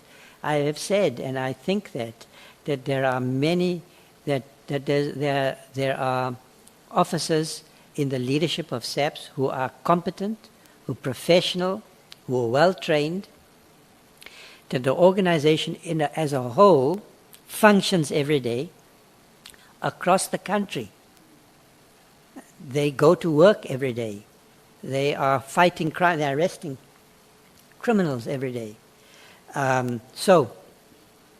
But we also know what's coming, what is being revealed in the Nhlanhla Commission, what is being revealed in this Ad Hoc Committee. We can't ignore that. And as I've said, you are going to help us, I hope, the country as well, to understand objectively what's happened and to move forward. Okay, I've got 6 minutes left, so I'll be very quick. There was something that you said that concerned me a bit, Minister, when you said you didn't have a handover. I mean, obviously, yeah, the circumstances are a bit... but I'm worried whether you won't fall into the same trap that Minister Mkhwanazi fell into. Because Minister Ele said, in fact, I think I'm quoting him verbatim when he said, if he had just called me and spoken to me, this would never have happened. Now, when you come in and you don't have a handover, you said you wanted to have fresh eyes, but are you not worried that that lack of institutionalized memory, at least at the level of the ministry, would then be lacking? And, you know, I mean, for example, you came in and there's Mr. Ngabinde. I don't know what that experience was like, but does it not concern you that you didn't have a handover with your predecessor? Yeah, it didn't sit well with me at all, and I reflected a long time because of my relationship with Senzo. I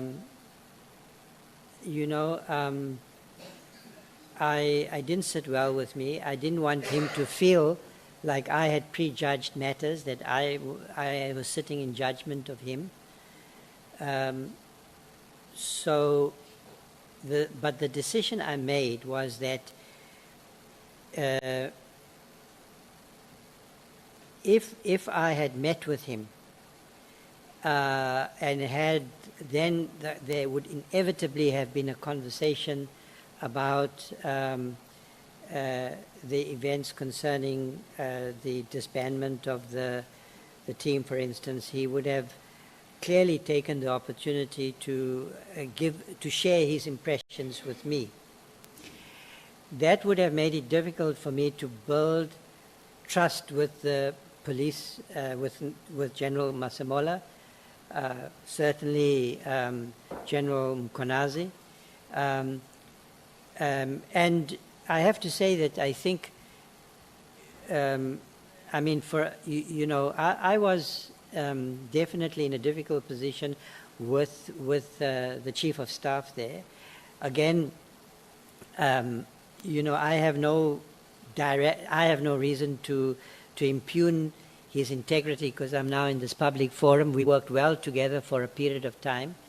But then I said to him, look, you are going to be appearing before the Nhlanhla Commission, before the Ad Hoc Committee.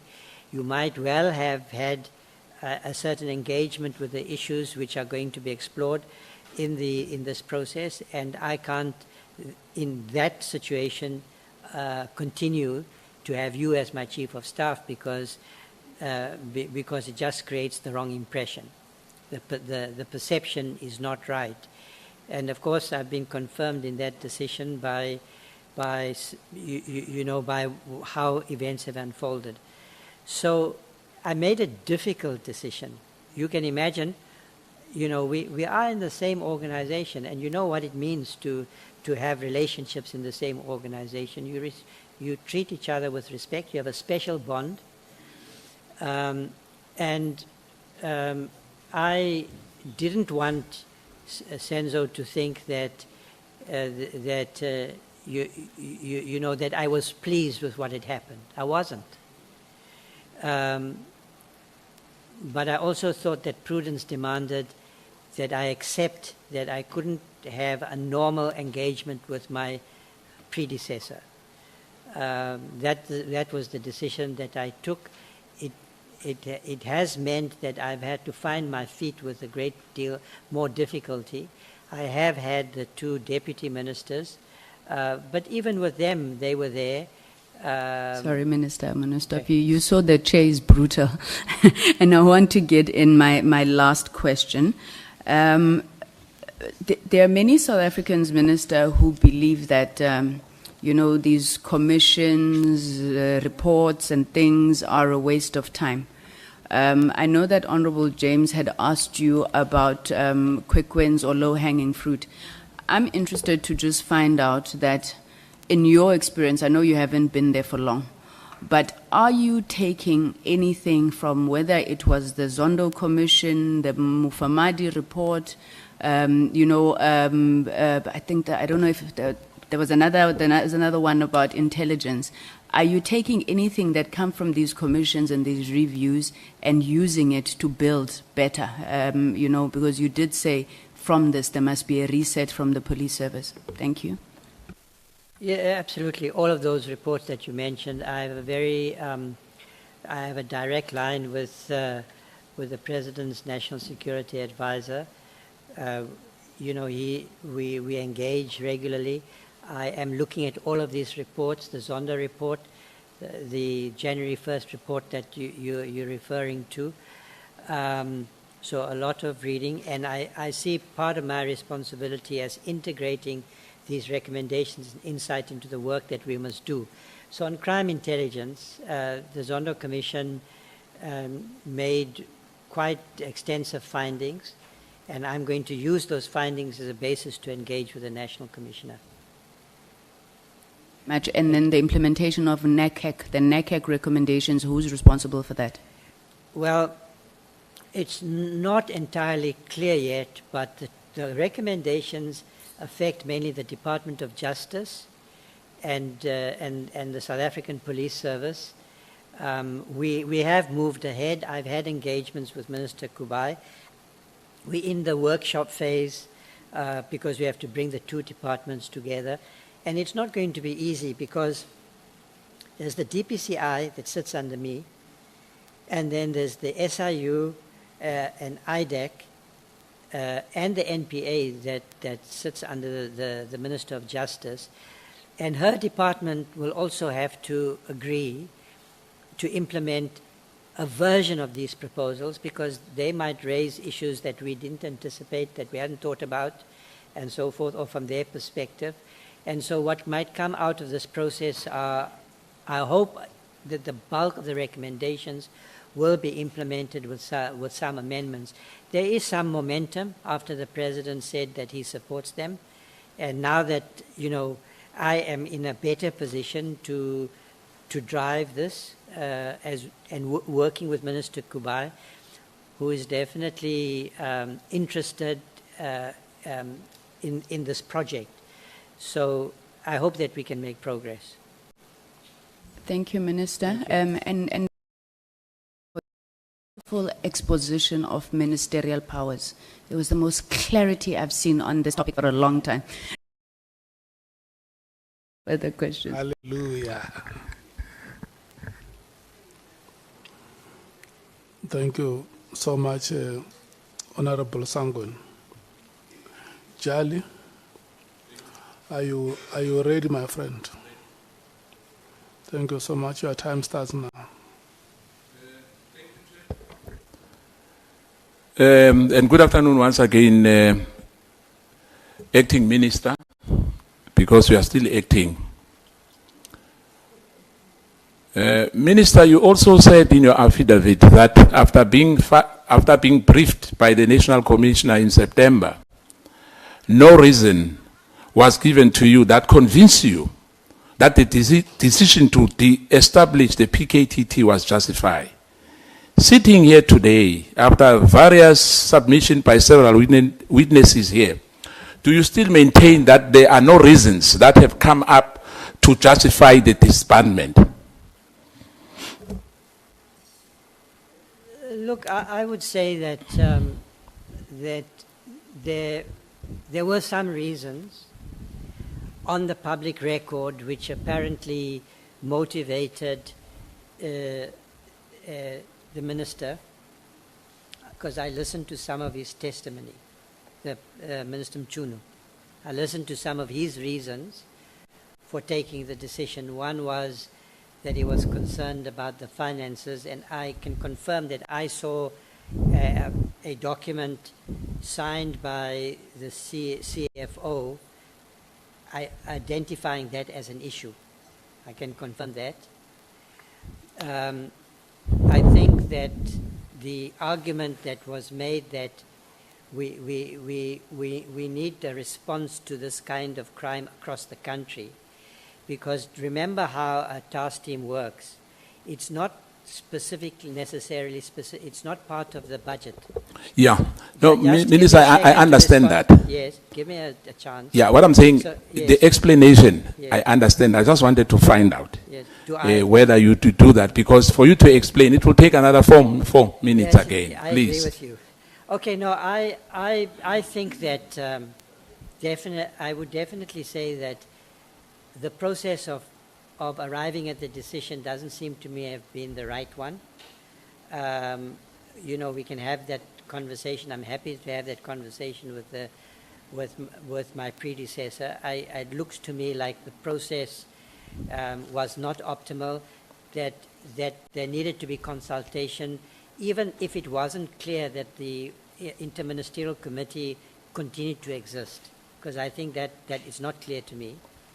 But even if it did, he ought to have consulted with the ministers who had been part of that process in the previous administration, and he certainly ought to have sought to reach agreement with the National Commissioner and making a decision of such import. That's what I now think. No, in fact, he was not supposed to do that, you know, not necessarily consulting the National Commissioner. Relating to the disbandment, you said that you were not in a position to conclude that Mkhwanazi's decision was a wrong decision, and by that time. And we are sitting here today. Do you still maintain that you cannot reach the conclusion of whether Mkhwanazi's decision to dissolve the task team was wrong? Just an answer on that one. Yes, but Honourable Cachalia, with respect, I thought I'd answered the question and you cut me off. I was saying, in fact, that I think today, having considered all the information that I now have, and having listened to testimony before this inquiry process and the Nhlanhla Commission, I think that there are serious questions to be asked about the way the decision was reached. And my own view is definitely, as I've said in my statement, that the problem of political killings is an ongoing one. So I think not only the process, but I question the decision itself. Do you think is it necessary to follow, if I may say, the issue which was raised by Professor Meriti Haas in relation to the allegation of abuse of power? Do you believe that there was any abuse of power? I have said in my statement that there were certain good practices of the PKTT that we can learn from. Basically, that they brought the prosecutors and investigators together in the same team. I think that's the right approach, a prosecution-led approach. There are allegations that have been made in the public domain by Meriti Haas and a few others, I understand. Those are not allegations that have been made formally, brought to my attention formally. So I have no basis for assessing and evaluating them. But of course, if there have been such abuses, if there have been, those matters are properly within any inquiry process, and it would be concerning if they were true. Sitting here, me and you and other honorable members and South Africans, you know, we know that the Nhlanhla Commission's findings might be ignored, like the other one, Marikana and Zondo. And for us as parliamentarians, as you know, that after all this exercise, this matter will go to Parliament. But the Nhlanhla Commission report will go to the President. And the President will decide what to do with that report. Am I right? Yes, you are right. Thank you. Yeah. No, that's not an answer to your question, because you have said that the Zondo Commission report, the recommendations were not recommended. I don't accept that that is an accurate statement. Okay. Okay. No, but I mean. No, I understand that. You said I'm not accurate because, Chair, through you, Chair, I've seen the way the Professor respond on these matters. And my time is going to be, you know, I won't have enough time. So I'm saying I understand what you say. I don't want to go to that debate because I can go to that debate to say we are still having people who were fingered by Zondo, a commission. You still have a minister who was acting here. Minister Kwete Mantashe, they are still here. So for me, let's leave that for now. Let me come to this. I understand that you don't believe in that. It's okay. I understand that. Otherwise, you're going to put me into a class. Listen, Please. I mean, I understand that that I take a long time to provide answers. It's been a problem all my life. But I am trying to be candid and to answer your questions fully. Now, with your direction, Honourable Chair, I think that the Honourable Member makes statements in the form of questions, and then it doesn't allow me to respond. These are political statements on which I also have views. So if he puts a question to me in the form of a statement, I should be allowed an opportunity to respond. We may not agree on the evaluation of how the Zondo Commission has been responded to, but what I would want, I'm asking the Chair for direction. This is an inquiry process. Are questions being put to me to establish what my views are, or is this an opportunity for members to make political statements in the inquiry process? Because for that purpose, I don't have to be here. Chair, I want to appeal to you. I'm satisfied with his answer. Going further and further, it won't help. It won't change anything. So what I'm saying, I accepted your answer. Hence, I want to go and forward again to ask you other questions because there's limited time. Now, Chair, through you, I want to find out about this NACAC. That from where I'm sitting, it's like a private school. We've got the PPSA here. We have the PPSA here, which we have confidence, not long ago, though you've withdrawn. Now you want to have another institution, a Chapter 9 institution, where you used to chair that. Am I right? I'm not sure whether we are still sharing it now. NACAC doesn't exist any longer.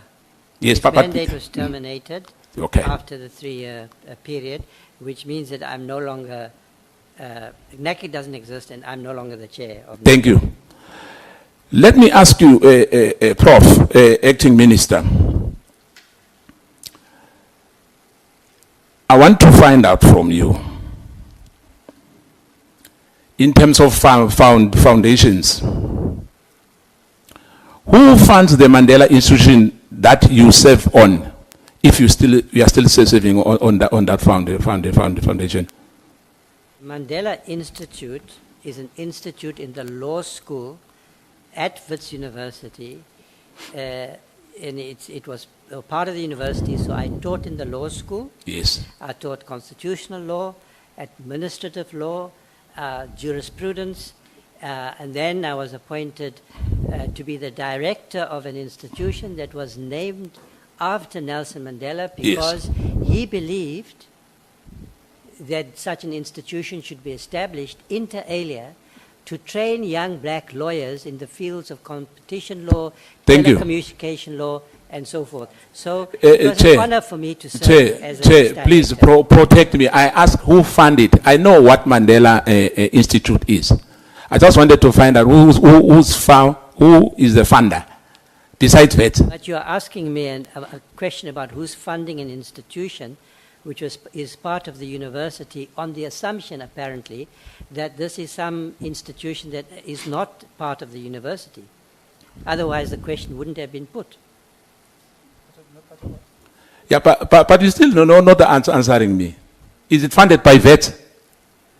It's part of the university, and some of its funds came from courses like the one I mentioned that was being provided through the institute.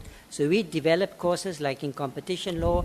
We had students who were fee-paying students who registered with the Mandela Institute, but were taught by professors in the law school, including myself.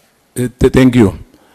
Were you a member of the National Indian Congress, Prof?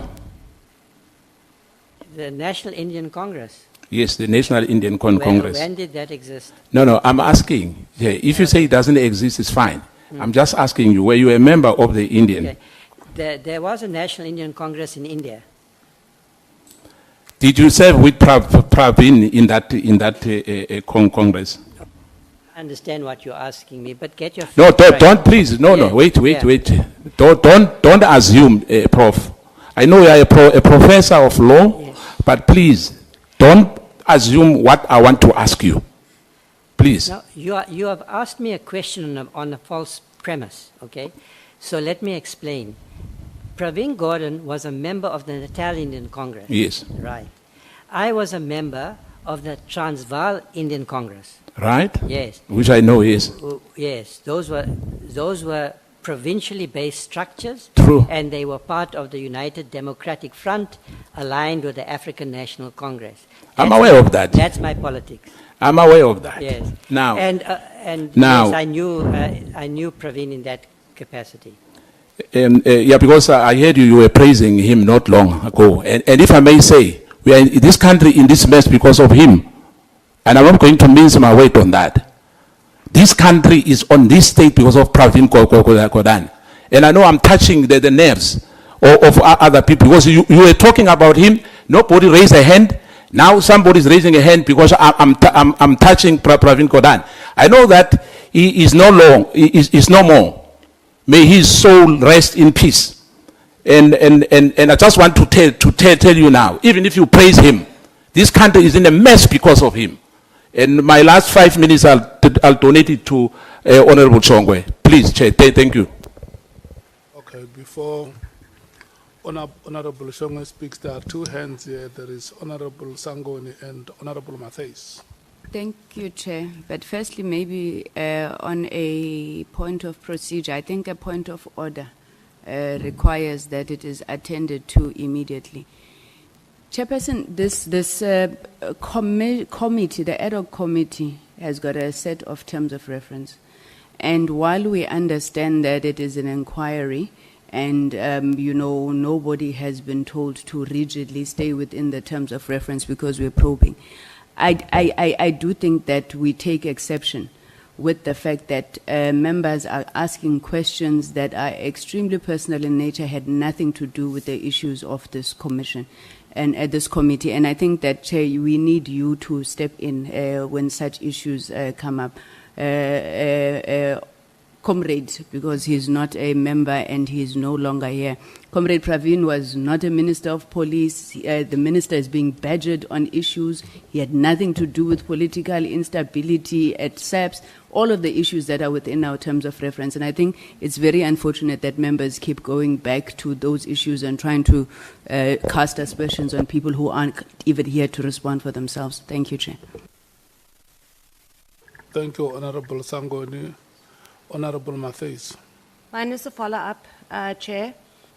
The question that Honorable Kosana asked about the funding of the institute, so we do understand that, or I do understand at least, and I'm sure Honorable Kosana does, that it's funded largely by WITS, but WITS also accesses other private funding. So I think the question was more around that, not necessarily. You didn't rule on my point of order, and it's happening again. No, but this commission is established to investigate allegations made by General Mkhwanazi. His matters, the minister was not even there when General Mkhwanazi made this. The this is The in fact that he statement. speaks about his history has got Yeah, nothing so- to do yeah, with but the it terms does. of reference. It speaks to no, no, it is. So Chairperson. why is it asked in the statement to give a statement? It's called about background. serving- Background yeah, so about we the also witness. try to No. understand what the background is. Honorable members. No, the- it's there. So we're allowed to get clarity on background Honorable me- questions. No. Honorable members, both of you are black women in this country who deserve to be praised, like many other women who came before this committee. And you need to be shining beacons of inspiration to many other black women coming from disadvantaged background, defying adversity and rising to this level. May you please speak, Honorable. Continue. I will come Thank back to that point of order, Honorable Awesome. Sango. Oh, we can hug after. It's fine. We are teaching the women of the country, Chair, that we can disagree passionately and we can be fine after. We don't always have to agree on everything. But thank you, Chair, for the lecture on women's rights and movements. So if you could speak to that, but also, do you serve or have you served on any other NGOs? And also just speak to where they get funding from. And the other follow-up question, yeah, that's it. I'm done. Thank you. Okay, thank you. Should I proceed? Yeah, no, before you respond, I should make a statement here. Because there are matters that have been raised by honorable members here. And I want to remind you, honorable members, that when we passed the terms of reference, the former member of this parliament, Honorable Gordhan, was long buried, and may his soul rest in peace, and may it continue to rest in peace. You know, we can commit many types of crimes, but I have never heard about a crime called the violation of the dead. I don't know what kind of a crime is that one, and how do you find yourself answerable to that kind of a crime. And I'm going to plead with honorable members that we do not commit such crimes. People who are resting eternally, let's allow them to rest. If the honorable minister comes here and we ask him about a person who is no more, what is our expectation from him? How does he respond to a question like that one? Or if a person who is late has been a member of the Natal Indian Congress. It's many years ago. So may we please confine ourselves to the terms of reference that we have passed, and the order that has been called here is sustained. Honorable Nomvalo, Honorable Skosana. Yeah, no, thank you, Chair, for affording me an opportunity. Chair, I would like us to politely convince each other as members of this committee on what I want to raise, Chair. Number one, our style of questioning can never be similar, because what you think is not what you, what I think is not what you think. I've got my own style of asking questions. And when we ask questions, some of us, we're not just throwing them. We ask questions so that we can get certain answers to note down, so that when we embark on deliberations, we are going to rely on what we have noted down. Now, I just want to make a typical example, Chairperson, on the question that was asked by Honorable Skosana. In my view, it is not of context. It is in line and it is within the terms of reference. In terms of in the terms of reference, there is a a paragraph that says political interference within SAPS, executive oversight versus operational interference, etc., etc.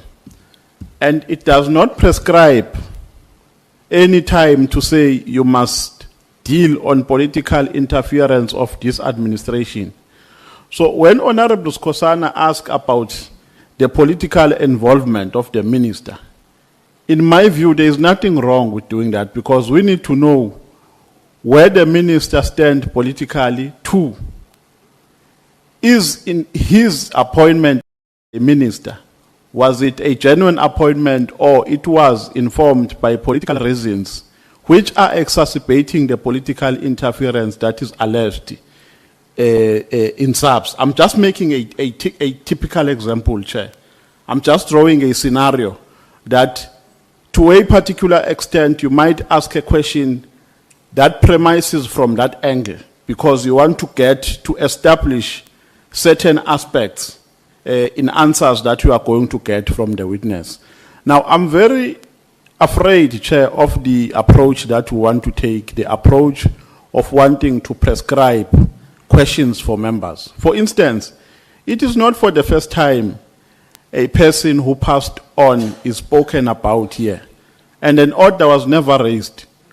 When General Cele was here, during his testimony, he said a meeting between him and Nhlanhla was facilitated by a person who is no more. And no one raised an order to say we are speaking about a person who is no more. And Chair, I appeal to you that when you protect, and this has been a trend, when you protect, it's your responsibility, we agree on that. And we are not doubting your leadership, Chair. That is why we respect you. Because so far there is nothing that we have done that suggests that you are aloof towards us. But I think one of your mistakes, Chair, is that when you protect, you overly protect witnesses at the expense of members of the committee. You have a responsibility as well to protect us. Some witnesses respond as they please here. Some respond with questions. And some are very argumentative. Some say whatever they want to say to members, unchallenged and uninterrupted. So, Chair, if you protect all of us, members plus witnesses. And I want to appeal to the conscience of members, Chair, that let us not prescribe the approach and the nature of questions that we must ask from witnesses. I know, Chair, we come from different parties. You might not be comfortable with a question that I'm asking, but I've got a reason for asking that question. I'm not just throwing questions as if we're in a talk show. This is not a talk show. We're noting down here so that we will be able to deliberate from an informed perspective when we embark on deliberations. Thank you very much. Honorable Skosana. Thank you, Chair. My colleague has covered me, but I just want to say that when the witness was talking about other people who are not here, and when the issue of Pravin, when he was praising Pravin here, there was no one who raised a point of order. And it was not a question. I was just asking whether he knows. The last was it was a comment when I was saying that then Minister Pravin Gordhan is a cause of all these things, which we find ourselves in here. Now I'm saying that not in bad faith, but now for members to try to defend the minister has answered for himself. Now all these shenanigans now, you know that because he's a member of the ANC. We are not here as that. You don't have to defend because of you want to close ranks, like the Indian Kakabal. Because IDEC is coming here. There's an Indian cabal. It's there. We're going to talk about that. IDEC is coming here. Advocate Johnson is coming to tomorrow here. We want to know the truth. Hence we are here. And this report is going to go to Parliament. It's not like Nhlanhla, I'm saying it again, it's not like the Nhlanhla report, which is going to go to the president. We have Marikana a report. It ended, it evaporated into a thin air. I don't want to talk about Zondo, as I said to you, Minister. You know that you've got your own view. I've got my own view as well. As I said to you, that people who were identified in that report, they point fingers in them. They are still serving in the cabinet. Why are we beating about the bush? They are there. We are serving with them. We are sitting with them, Minister, in the same cabinet. So let's not try to be angels. When we want to get the truth, other witnesses were here, like you, Minister. You know, we want you to respect us as well. Much as we respect you, it must be sacrosanct. Thank you. Can I check if we still have any other honorable member who wants to speak? Anything that you may want to say, even if it's unrelated to the proceedings, you can raise your hand and speak.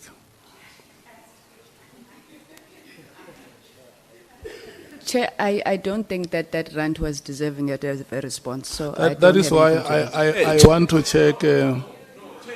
That is why I want to check if there is any member who wants to raise a hand and speak. Chair, please reprimand your members. Your member of the, I'll point him like that. How can he say it was a rant? It's undermining me. I will keep, no, Chair, please. I will keep on reminding you, Honorable Skwasana, that you know when you are fouled and you retaliate, you act in common purpose and you forfeit your right to protection. That's what happens. I issue the red card on you. That's what happens. Honorable members, I want you to focus on the task at hand. And I should say it once again that we have adopted the terms of reference. And let me tell you, I may not have, if you look at how calm I am, my energy is calm the way I'm conducting myself from this chair. I will not have that stamina to run around. And that is why in most cases, you know, when I see you behaving the way you do, I just withdraw and look at you. I can't raise my voice and I can't restrain you. I may not have the strength that you have. So I will look at you maybe after 1,000 words, or if you still have the strength up to 1 million words, I'll be looking at you.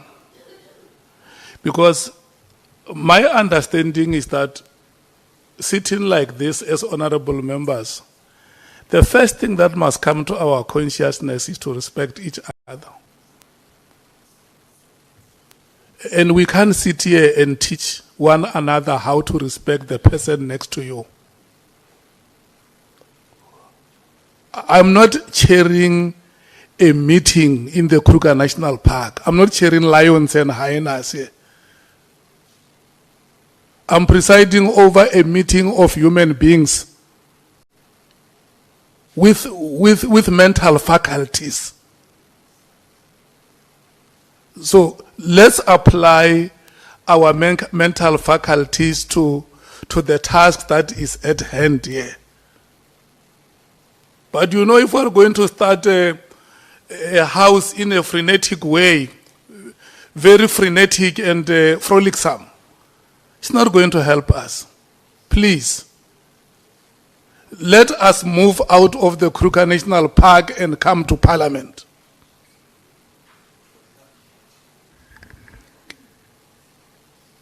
Honorable Skwasana. Yeah, can you please, Chair, in your wisdom, ask Honorable Sangweni to withdraw that, please?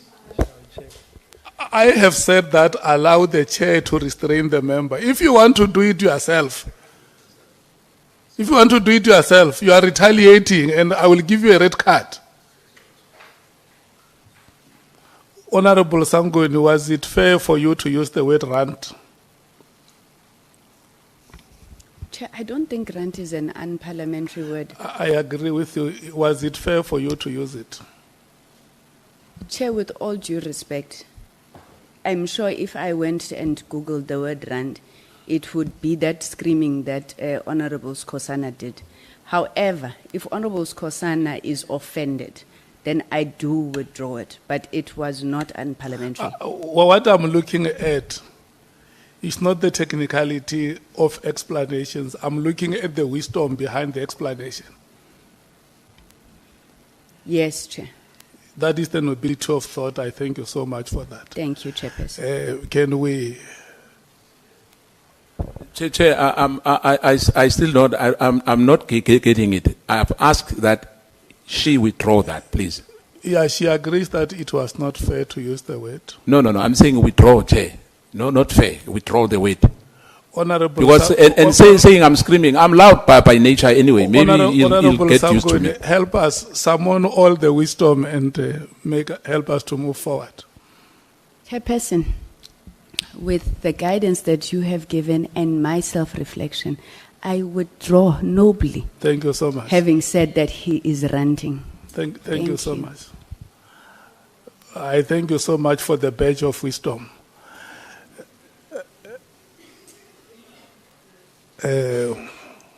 Honorable Shongwe, the 5 minutes allocated to you starts now. I calculated 7, Chair, but it's fine. Honorable Skosana started at 16:50. Yeah, let's allow Honorable Shongwe to exhaust his 5 minutes. At least we have more work. What we wear here is a badge of wisdom. Yeah, it's not a new one. I already asked the question and it wasn't responded to. Okay. Yeah, it's not. I don't have any new follow-up okay, let's allow the question to be responded to.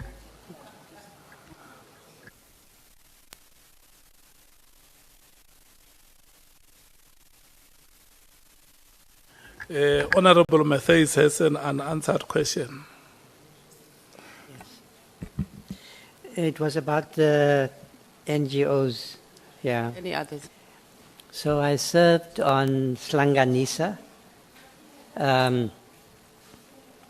for 2 years, I think. That was an NGO dealing with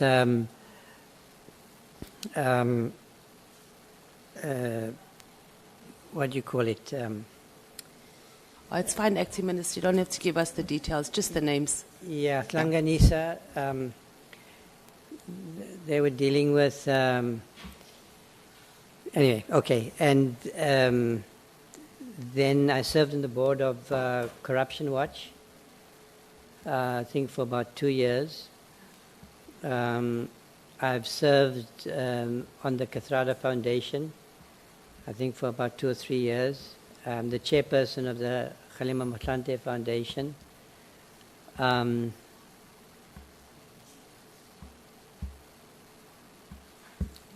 That's about it, I think. Helen Suman Foundation? No. Okay.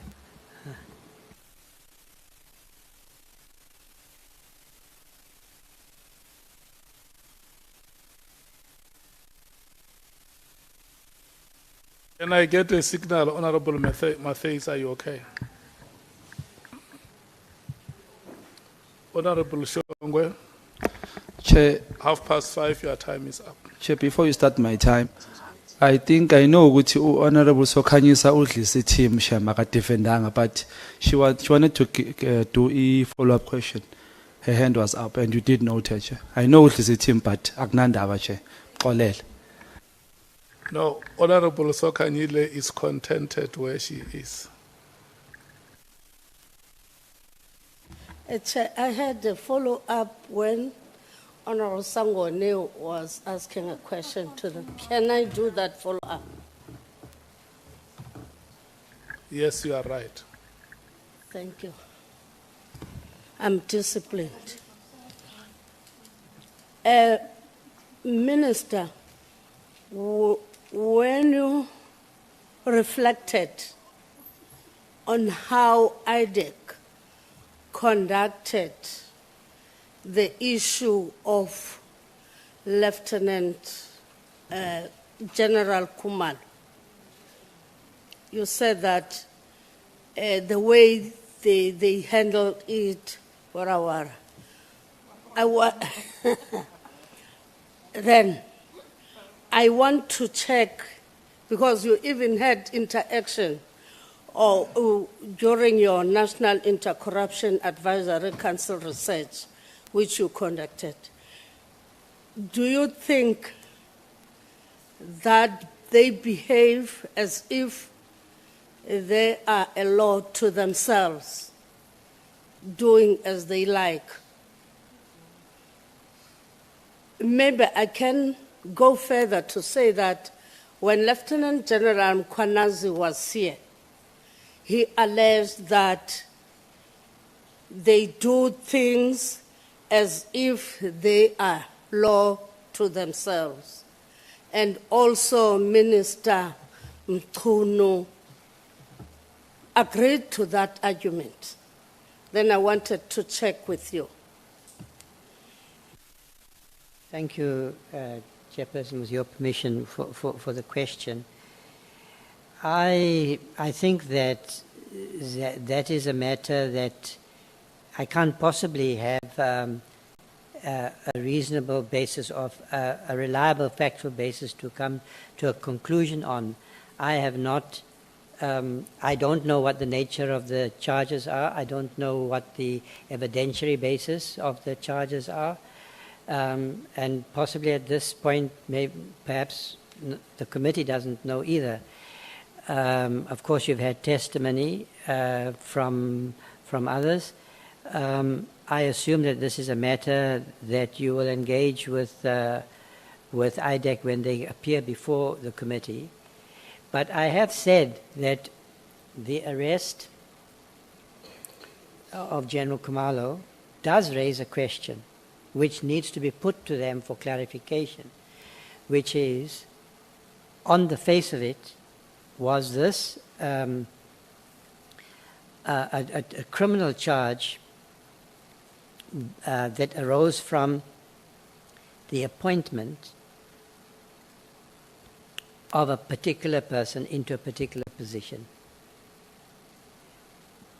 They will have to explain why they came to the conclusion that it was correct for them to charge the general and to arrest him in public for the offence. They need to clarify the matter. I haven't had a briefing from them. I do not even know for sure exactly what the charges are, what the basis of their investigation has been.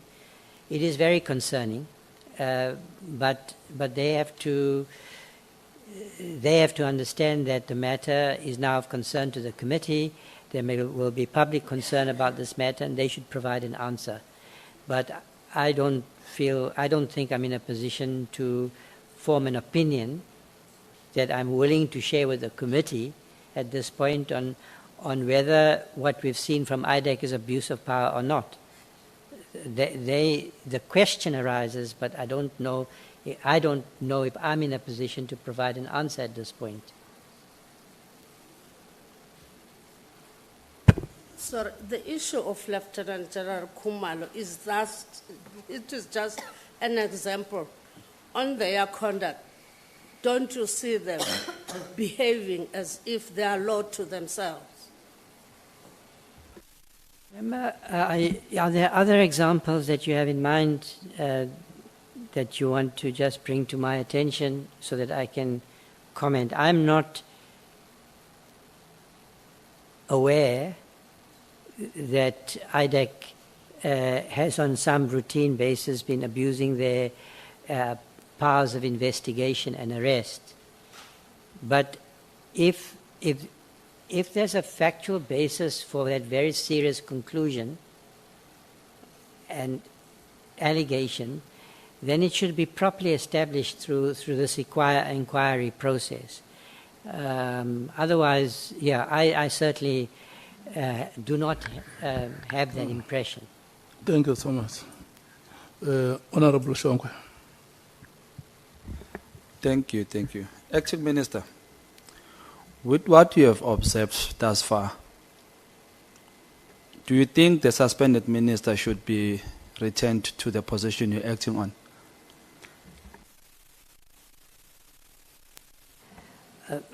Thank you for the question. I don't think that it would be correct for me to express a view on that matter.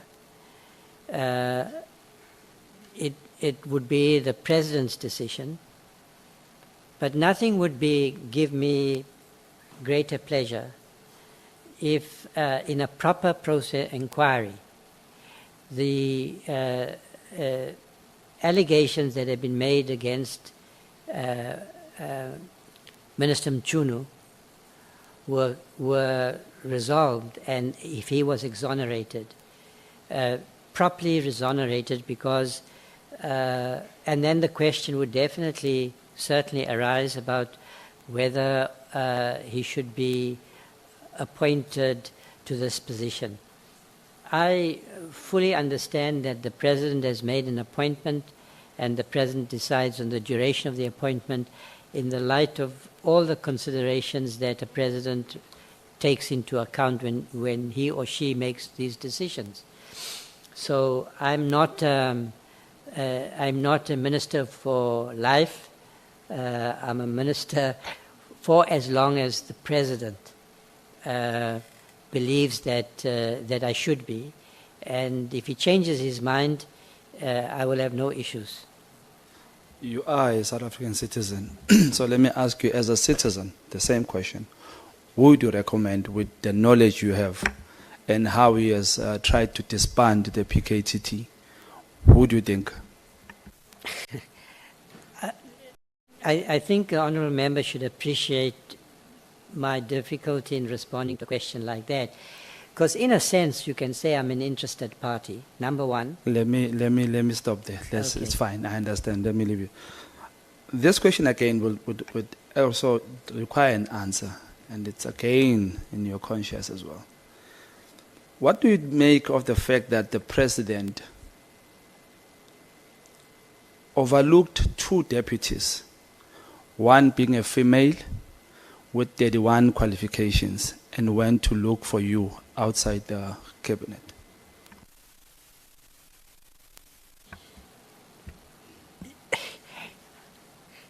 I hope you have a long life in politics and that one day you will achieve your ministerial ambitions, because I haven't yet met a politician who doesn't have such aspirations. Now, I am reasonably sure that when you are appointed, you are not going to ask yourself the question why others were overlooked. So I didn't ask myself that question. But on a serious note, you know, I have said Deputy Minister Matale is a very seasoned ANC leader, as you know, former Premier. He has been in this department for 7 years. Dr. Bashelo is also has a long history. She was a former MEC. She's now an NEC member. They were not appointed into this position. It might well be that the President wanted to appoint someone who's not currently directly involved in the project of in professional politics. I'm not. So perhaps he thought that for this period of time, I don't, you know, I shouldn't be invited to speculate about what was in his head, but maybe he thought that that's what is needed. A politician who's not a politician. Thank you for that answer.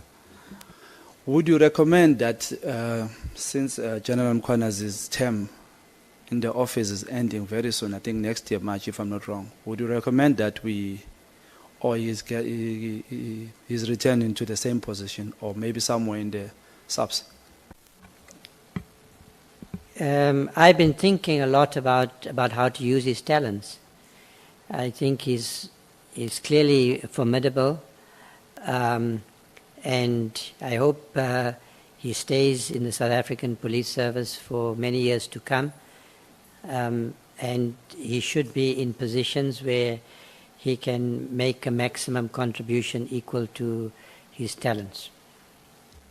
Would you recommend the same for General Sibia? I don't know much about General Sibia. The evidence against him so far, particularly in the Nhlanhla Commission, is very concerning. That evidence at this stage is untested. And I have said consistently here that I'm not going to prejudge these matters. I think that would be wrong. In fact, I hope that the public out there also reserve judgment. I noticed that General Sibia has asked for the opportunity to cross-examine. And in general, I think that the Nhlanhla Commission, what's happened before the Nhlanhla Commission so far is that evidence has been laid. Those witnesses were not cross-examined. I suppose on the basis that the other side, if you like, will be given an opportunity to testify. But the procedure has been a little bit odd from that point of view. So, yes, there is sufficient and compelling evidence already on the public record which raises serious questions about many of the protagonists. But I think it would be wrong to come to conclusions, until the process has been concluded and proper findings have been made. Thank you, Minister. Thank you, Chair. Thank you so much, Honorable Topper.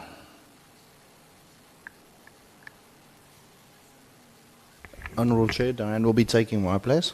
Okay. Thank you, Chair. Minister, reading through your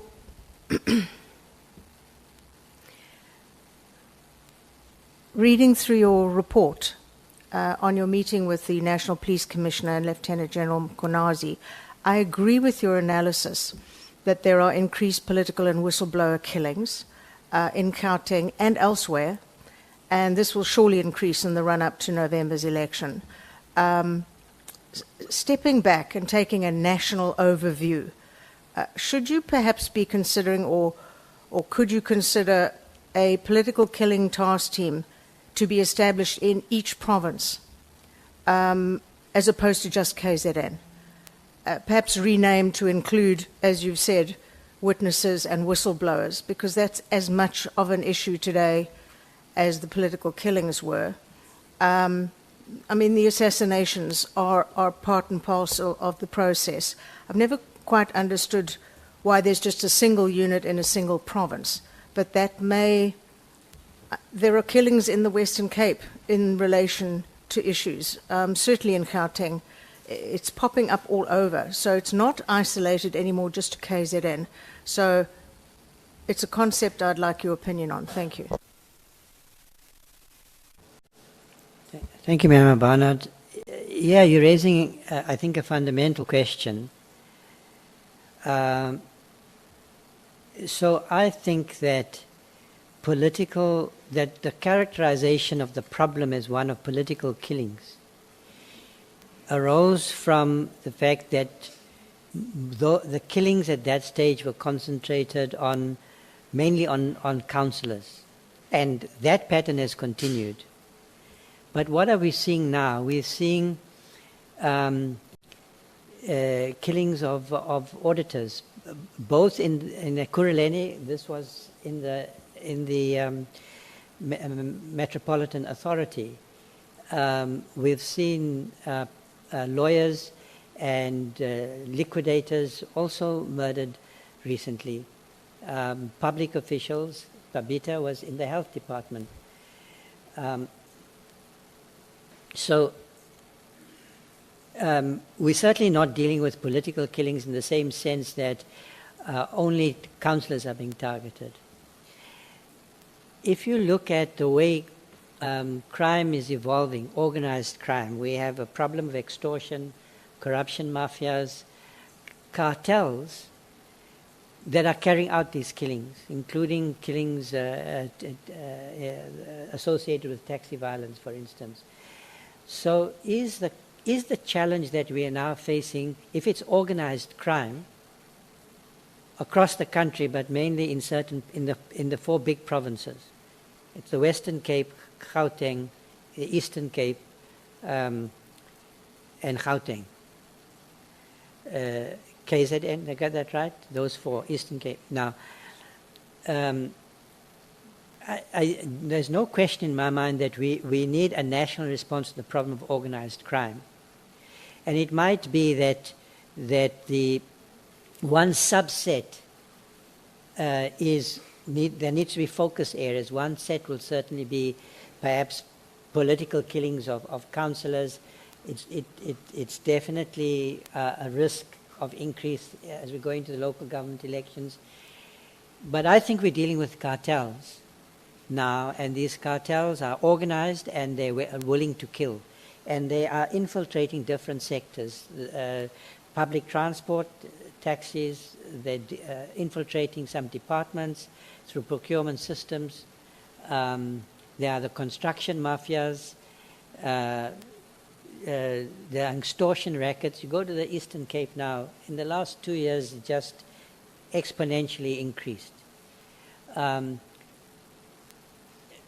So I think we're seeing a pattern here that needs to be addressed as a new and evolving challenge. I certainly don't think that the task teams that have been established should be disestablished while we are coming to an understanding about the challenge that we now face and what structural arrangements that we need to tackle these problems. I think a lot of your analysis is right, that we need a national response, that it's not just councillors across the country, and that we need to tackle these cartels.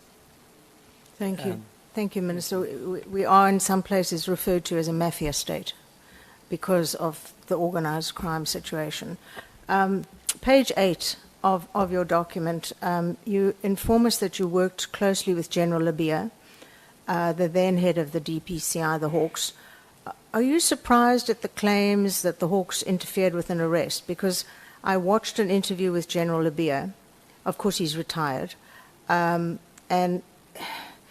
he claims that considering the rash of police impersonations in our country, often involving kidnapping, when they heard there were vehicles on the property, he sent a vehicle to check the legitimacy. He said they did so, it was the PKTT, and they left. So the stories differ radically. One, they interfered, one, they did not. The Hawks obviously stand accused of interfering with what was the raid and arrest of Katsiso Molefe in Sandton in December last year. So your thoughts on the claims. How do we judge this issue when you have one person claiming absolutely not and another person claiming absolutely is? Well, that's extremely worrying, isn't it? Because, was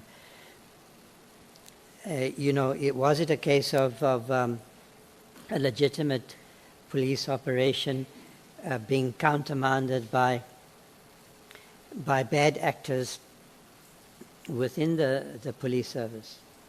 I have enormous respect for General Labia, and so I won't easily overlook his judgments. So, I think some of that has happened. I think that there has been some infiltration. The only question is the extent. But again, I think it's very important to have all of this in perspective. not to adopt a posture which is that all is lost, that we in an irreparable crisis from which we can't recover. I've hoped, certainly the Nhlanhla Commission, I hope that even this inquiry, because it can be also highly political, but this inquiry and the Nhlanhla Commission, you know, if it carries out its responsibilities and fulfills its potential, it's going to help the country reset. That's what we should be focused on. Not so much the blame game, not an approach which says, you know, all that that not one that exaggerates the crisis, but also on the other hand one that doesn't overlook the problem. So we tell the truth, we examine what's going on, we come to conclusions about what needs to be done, and that will help us move forward. That's all societies go through period fluctuations, right? And I mean, who would have said that we were capable 30 years ago of achieving what we did? And now we know in retrospect that process was incomplete, that the transition was not perfect, that it left many questions unresolved. But we continue with some optimism, some skepticism where necessary, to address the challenges that the country faces. What other posture can we take? You know, so the stories that we are telling each other are terrible stories. And I mean, what's coming out, particularly in the Nhlanhla Commission, is very concerning. It's showing the light in dark places. But what we do with that information is what is critical. We have to move forward. We have to learn from what's happened, correct these problems. So I have got no doubt that, I mean, there appears to have been some good reason for General Mkhwanazi's decision to make the bold statements he did in July.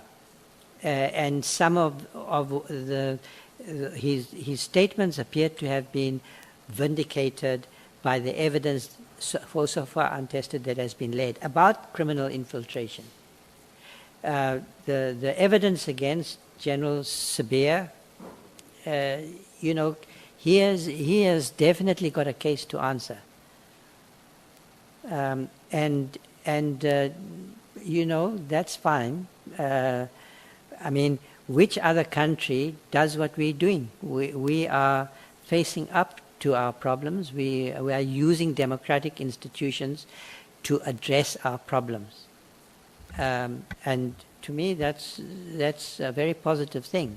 Other countries suppress the truth, they hide the truth, and they hide the facts, and they never get into a position where they can tell themselves the truth and find a way forward. So, to me, this is a moment for regeneration. This is a moment for looking forward, not so much dwelling on our weaknesses. Thank you.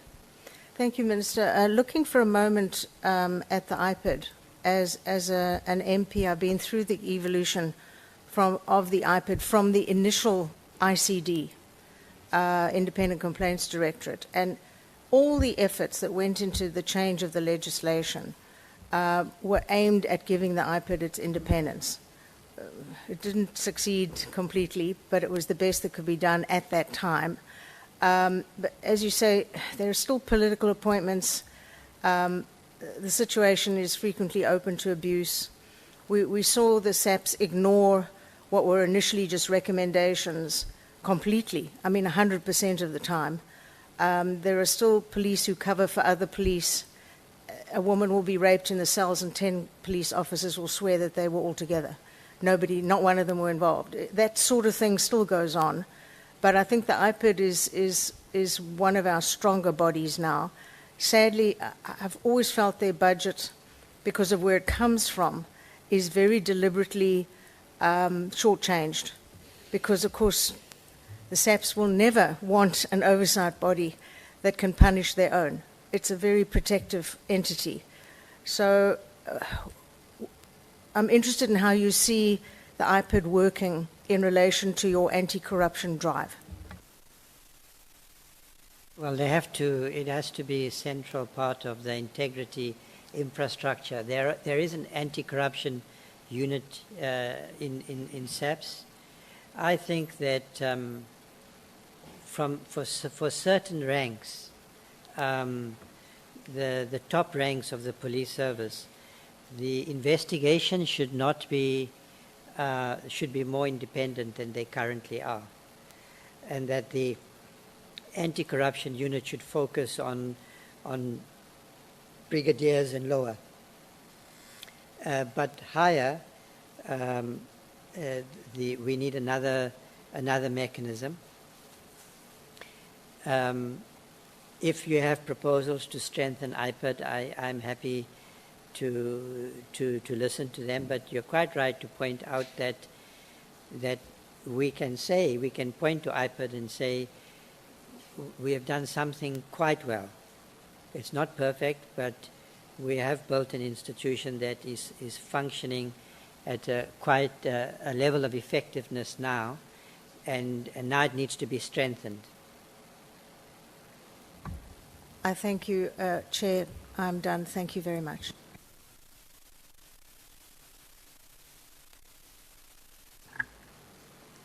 We are left with the two of you honorable members. Can we vote who is starting between the two of you?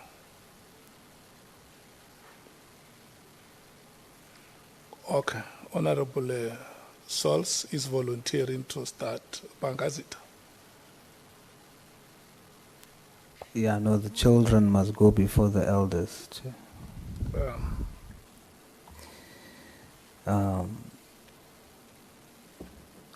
How many minutes do I have?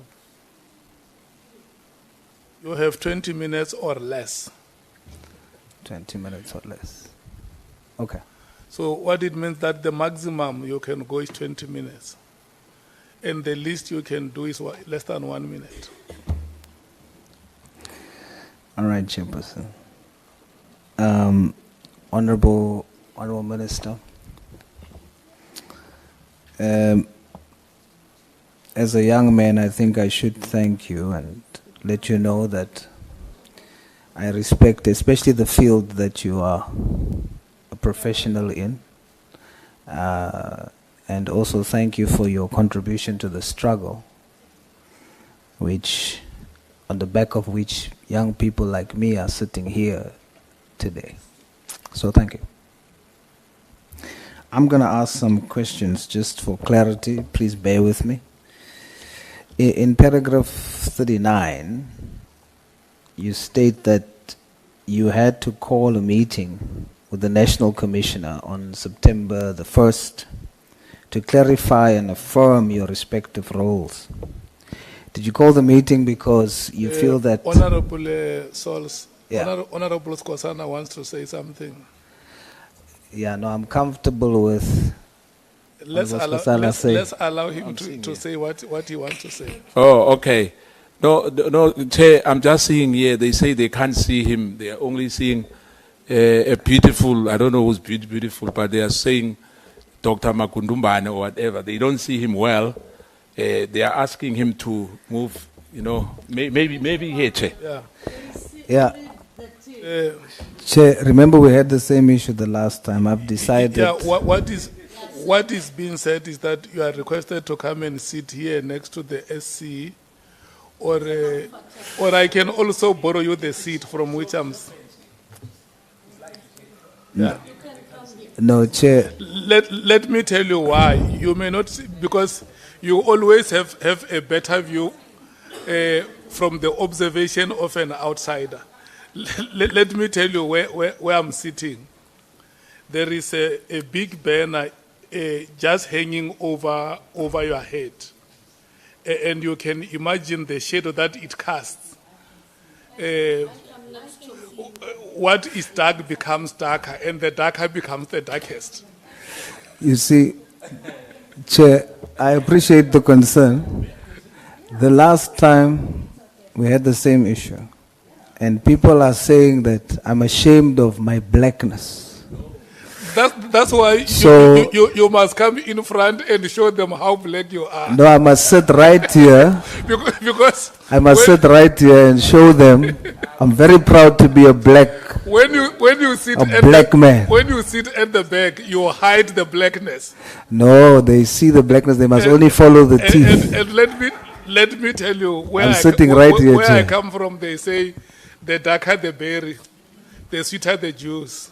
Botserelela Moswana Mkhwanazi. Ushwana wala theja. Can you come in front? No, Chairperson, I'm going to sit here. I'm very proud of my blackness. Unfortunately, South Africans must follow the teeth if they can't see me. But I'm very proud to be as dark as I am. Minister, I don't know how much of the question you got, but in paragraph 39, you state that you had to call a meeting with the National Commission on September 1, 2024 to clarify and confirm your respective roles. And then did you call the meeting because you felt that the National Commissioner undermined or disrespected your executive authority as minister?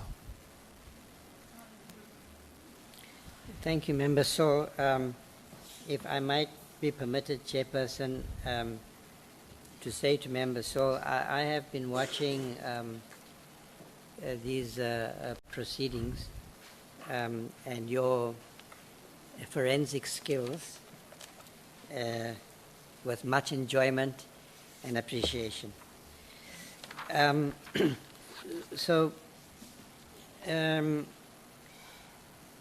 As I indicated earlier,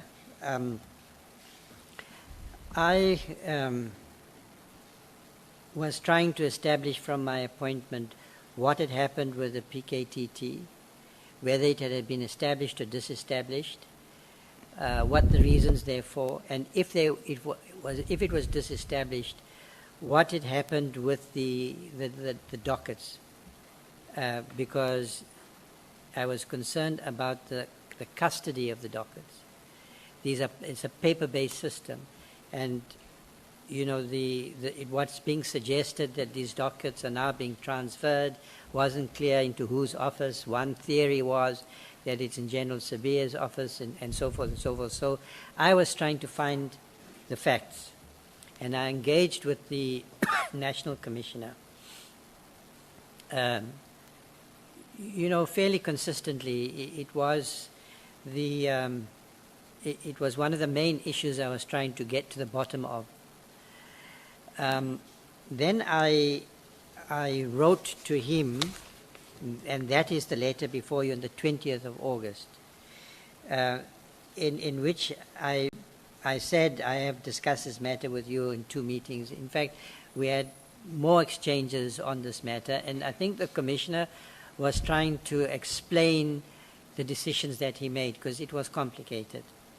On the one hand, he didn't agree, apparently, with the decision. But he had to explain to me then, in a sense, he still went ahead and was implementing the decision. But he had advised the minister, given his professional competence and experience, and that I think is important to say, look, if you're going to do this, I don't think you're right, but if you're going to do it in this way. So do it in a phased way, because not all the documents were at the same level of investigation. Some had been concluded, some were still ongoing investigations, some were ripe for prosecution and so forth. Oh. So that conversation that happened between the two was an absolutely necessary conversation. But I felt, obviously, by the time I wrote this letter on the 20th, that the National Commissioner had not given me clarity. I really still, at that point, didn't understand didn't have answers to the questions that I had. Was there a PKTT? What had happened to the dockets? I still didn't know. By the 20th of August, I was appointed, what was it, on the 1st of August. So I then decided to write this letter, which is in your pack, to say I now want a proper plan in writing to explain what has happened and what is the way forward. On the very next day, apparently in a spontaneous response to a question put by the media, which can happen, I have been led into making statements in that situation that I've regretted. So he made a statement which said that the dockets had been transferred to KwaZulu-Natal. Now, I had asked him for a report in writing. I hadn't received the report, and here there's a public statement being made. So I couldn't accept that. And I have to say, I have discussed this matter with the National Commissioner. He was not right. It was not right for him to do that. Did you feel disrespected, Minister? Not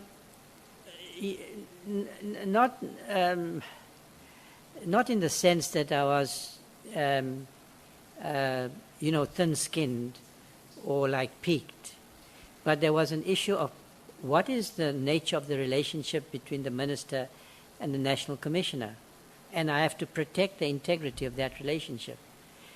He has rightly to expect that I adhere to a code of conduct with him in our meetings and in public, and in vice versa also applies. Do you feel that he disrespected you? I think that he didn't observe the norms in that situation, which are required to support that relationship. So he was wrong to do what he did, and I had to make that clear to him. I had to make it very clear up front in the beginning that I'm the Minister. I expect you to engage me as the Minister. I will in turn respect you as the National Commissioner. Now, it wasn't such a big issue, all right? In retrospect, and I think that, as I've said, I think that he might have. It was a misjudgment, and I didn't want to make too much of an issue of it. All right. You asked him for a report on the status and the details of the task team, and at the time of the 26th of August, you still have not received it. Have you received it now? Yes, I then received the report. I should have the date, but it was sometime it was sometime after he received this letter. So he then responded both to my letter and my statement, and my public statement. And then we met on the 29th of August. I issued my statement on the 2nd, on the 29th of August, the day after I was meant to have received it was after I was meant to have received the report, the day after he had made the statement. And then we met as, two adults and discussed the issues. I made it clear what the source of my dissatisfaction was. He had no argument about my reasoning, and then we agreed to issue a joint statement, which was drafted by our two teams. We both checked the statement, and the statement was not only about me and him correcting our relationship. It was about making it clear to the public that we understand our responsibilities to them in this moment, and that we were going to manage our relationship and move forward in a constructive way. All right. And I was not going to allow my what did you suggest, that to cloud my judgment and how I responded to the situation. All right, Minister. Now, given your vast legal background, is it correct for me to assert that you are clear on the constitutional difference between your executive authority and the operational authority of the minister? A yes or no would suffice, Minister. I'm afraid that's not a yes and no. I can't give you. I think because I have explained earlier that this is a complex question, and that binary mechanical reasoning, the sort of idea that once you know what an operational all you need to know about this is what definition you have in mind about what's an operational matter and what's a matter for management. The relationship's a complex one, and it depends, a lot depends on the context. And my reading of the Constitution is that it's not susceptible to that kind of mechanical reasoning. But there is a bright line between what the minister's responsibility is and what the accounting officer's responsibility is. It's not. And you are clear Yeah. on that line. I respect that boundary. But Yes, but you have an authoritative understanding of that boundary. I do have an understanding All of right. it, but it's open to question and interpretation. But Precisely- comparatively, relative to others who would just, your experience in law Yes. gives you some sort of authority for us to feel that your understanding and interpretation carries much more weight in terms of that. So we can consider you to have a command of the understanding or the difference between, or that particular boundary, as you put it. What I would say is that I have paid a lot of attention to this matter for many years. I'm interested in this question, and I have what I think is a reliable view, and one that informs the way I will carry out the responsibility. Yeah. So based on that reliable view, as you put it, would you say, Minister, that the actions of Minister Mkhwanazi, as it relates to the directive that is given, is, or rather amounts to political interference?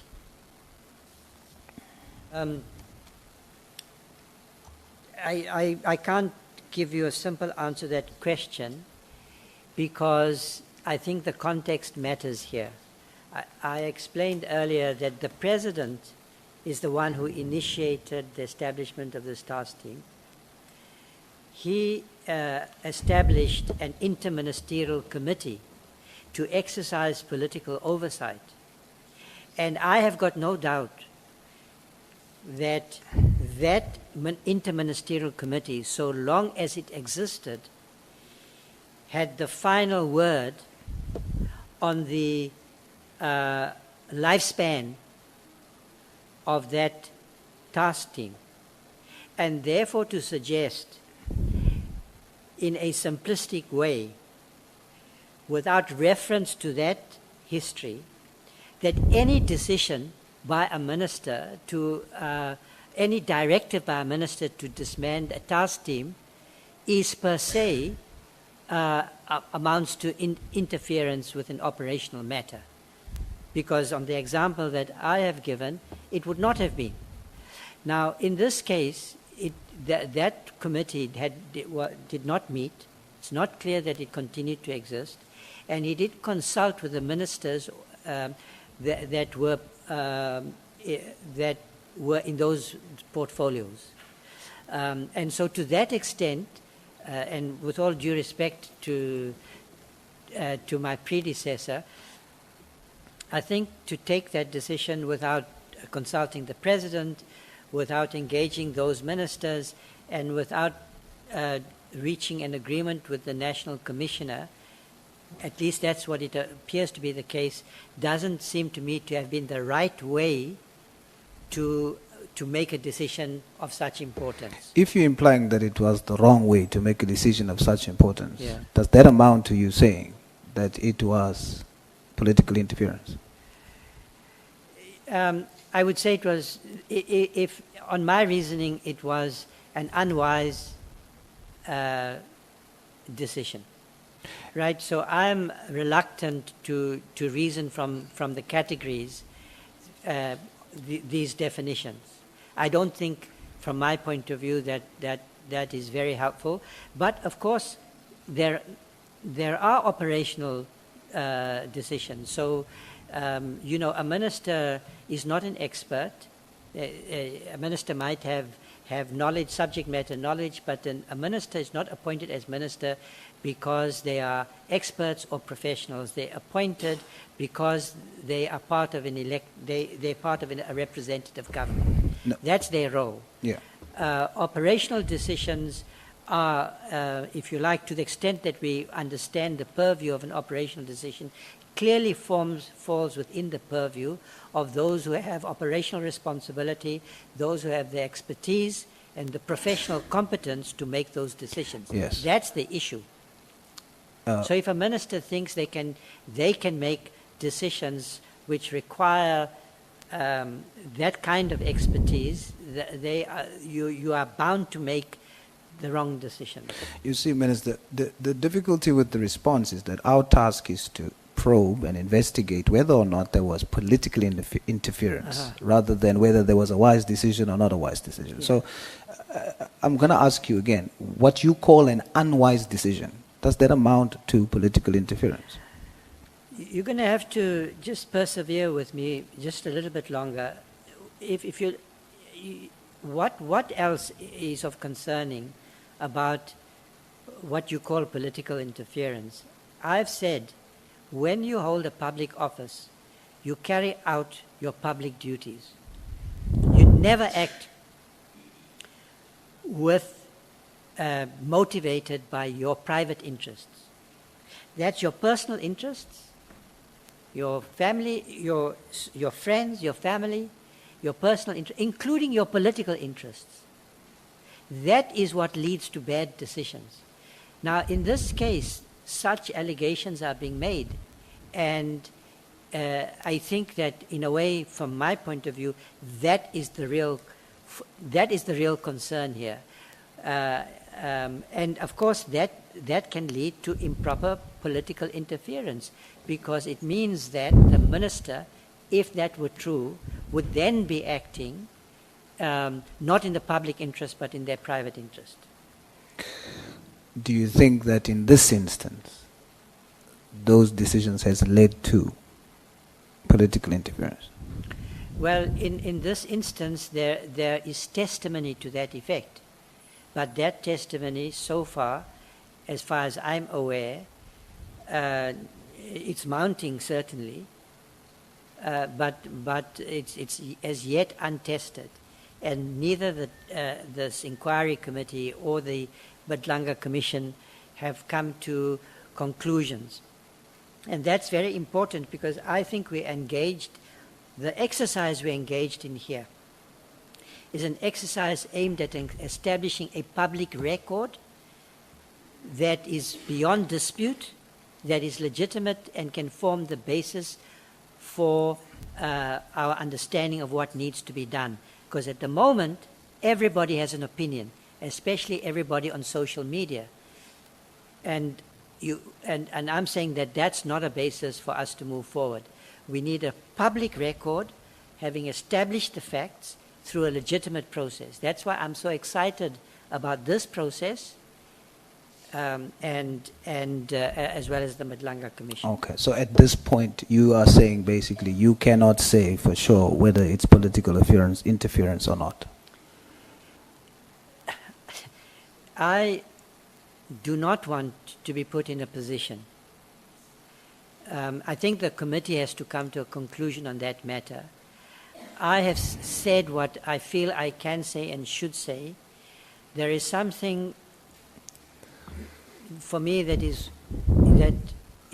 that would, I find myself would be in a deeply compromised position if I have to use this process to criticize the previous incumbent. He's already facing a difficult position, and I don't want to comment on.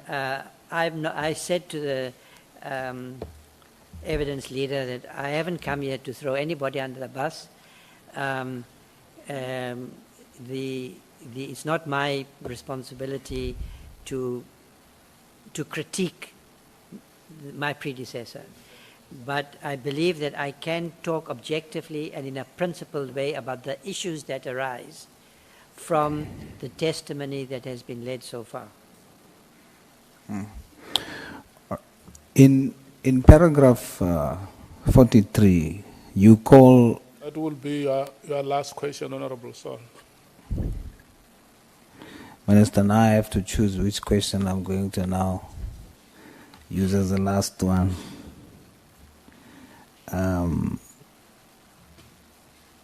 Okay, let me use this one.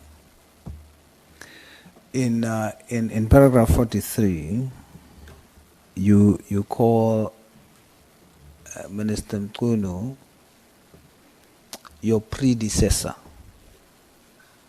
And also when you said that the president called you to tell you about the appointment, the president said, I want you to be the Minister of Police. He didn't say the acting Minister of Police. So, notwithstanding the literal definition of the word predecessor, but I want to probe your cognitive disposition of its use. You calling him your predecessor, should that be interpreted to mean that you have psychologically accepted that he's no longer the minister on leave? You have now replaced him. Not quite. I am the minister. No. Let me explain. There's no provision in the Constitution. There's no appellation. There's no label of that kind. Minister, the president, you either exercise executive authority or you don't. So, in that sense, I am the minister. Yeah? Now, the president will decide whether I serve for 2 weeks, 3 weeks, 3 months, 6 months, or longer. And of course, this is also subject to my levels of energy and tolerance. But I've committed to serving as long as he feels that I should. And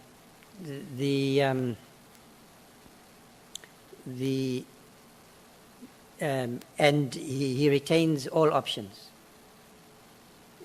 to prolong my appointment, to reappoint Senzo Mkhwanazi if he's exonerated, for instance, to appoint anyone else, because who's to say that I will retain his confidence in this difficult time as in the months ahead. It's going to depend. A lot will depend on whether I appear to be able to carry out the responsibility that I must shoulder. He might feel that someone else is more suited to the task, and when that happens, I will walk into the. I will walk away happy that I've served to the best of my ability. It's as simple as that. Chairperson, with your indulgence, I have a follow-up to that, seeing that my time is up. It's on the same statement. May I do a follow-up on the same response, seeing that my time is up? I can't ask. It's not another question. It is a follow-up on. You will have to oblige like a parolee if I grant you the permission. I'm very slow, Chair. I don't understand. A parolee never violates conditions, so. My president was in prison. I was It's not. less than 1 minute. Can you please not violate conditions that I give? Yes, sir. Thanks for explaining. So, Minister, you are saying you are the minister. So your use of predecessor is intentional. Does this mean that for South Africa and myself as a layman to understand, does this mean that as we sit here today, Honorable Senzo Mkhwanazi is no longer the Minister of the South African Police Service? Yes, I think as a legal matter, that's correct. He is a minister. But he doesn't have executive authority in the South African Police Service. I do. And that power is always a monopoly power. It's exercised, like I said earlier, it can't be delegated. So I am the minister. The president has described me as the acting minister. That's fine. All of you can continue to call me the acting minister. I know that Honorable Nkosana enjoys calling me the acting minister, which I accept with much appreciation. Whatever you call me is fine. Whether you call me the acting minister or the minister, but I'm saying, just to clarify the constitutional matter, read the Constitution. There's no provision in the so I was appointed in terms of a provision of the Constitution to exercise executive authority in this ministry. That's what I'm doing. And the president can change his mind tomorrow, as he can with any other minister that is appointed.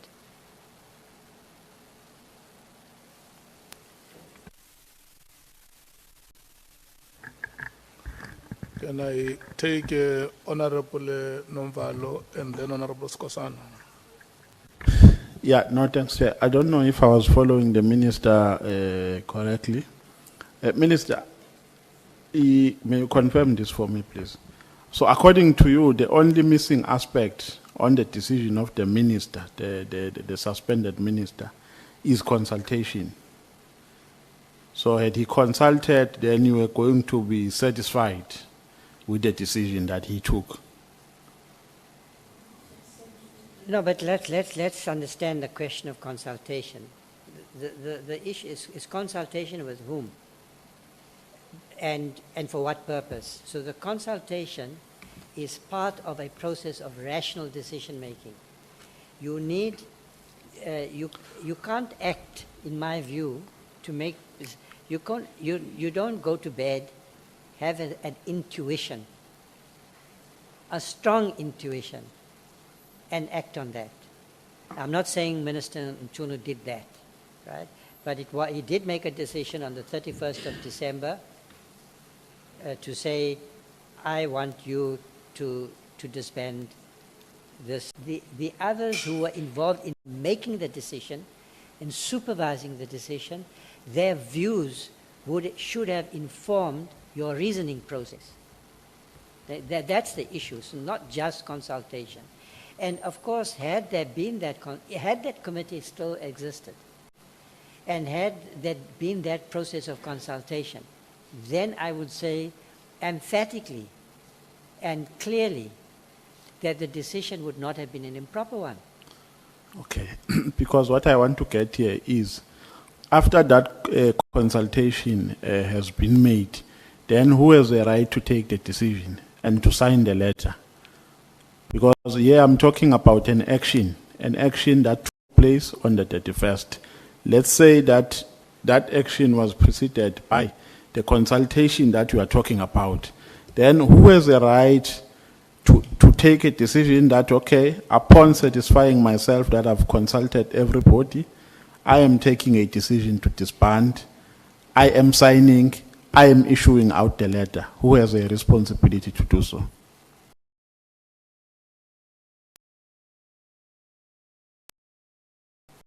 The Interministerial Committee has met.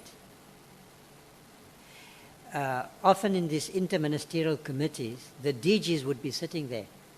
By the way, these interministerial committees are not just the structure of decision making doesn't only involve the ministers. The DGs would also meet, the heads of the respective departments. So in this gang violence strategy that we developed, the DGs met, the strategy was developed. First we met with the Department of Justice, we went back, we developed a strategy, we went back, the DGs then met, and that strategy was then taken forward by the ministers. Now, this gang violence initiative that we have taken, we can put an end to it, no doubt about it. And the minister, following such a meeting, can issue a directive that, informing the commissioner that this decision has been made and it has to be implemented. No doubt about it. So that's why I'm saying, with respect, Member Shongwe, that... Honorable Nomvalo. Sorry, Nomvalo, yes. I'm trying to learn all your names quickly, because that's very important. On those facts would change the nature of the decision, and therefore change perhaps the legal characterization of the decision as an unlawful one, which I have, which I've said. How much does it help one to make a judgment like that?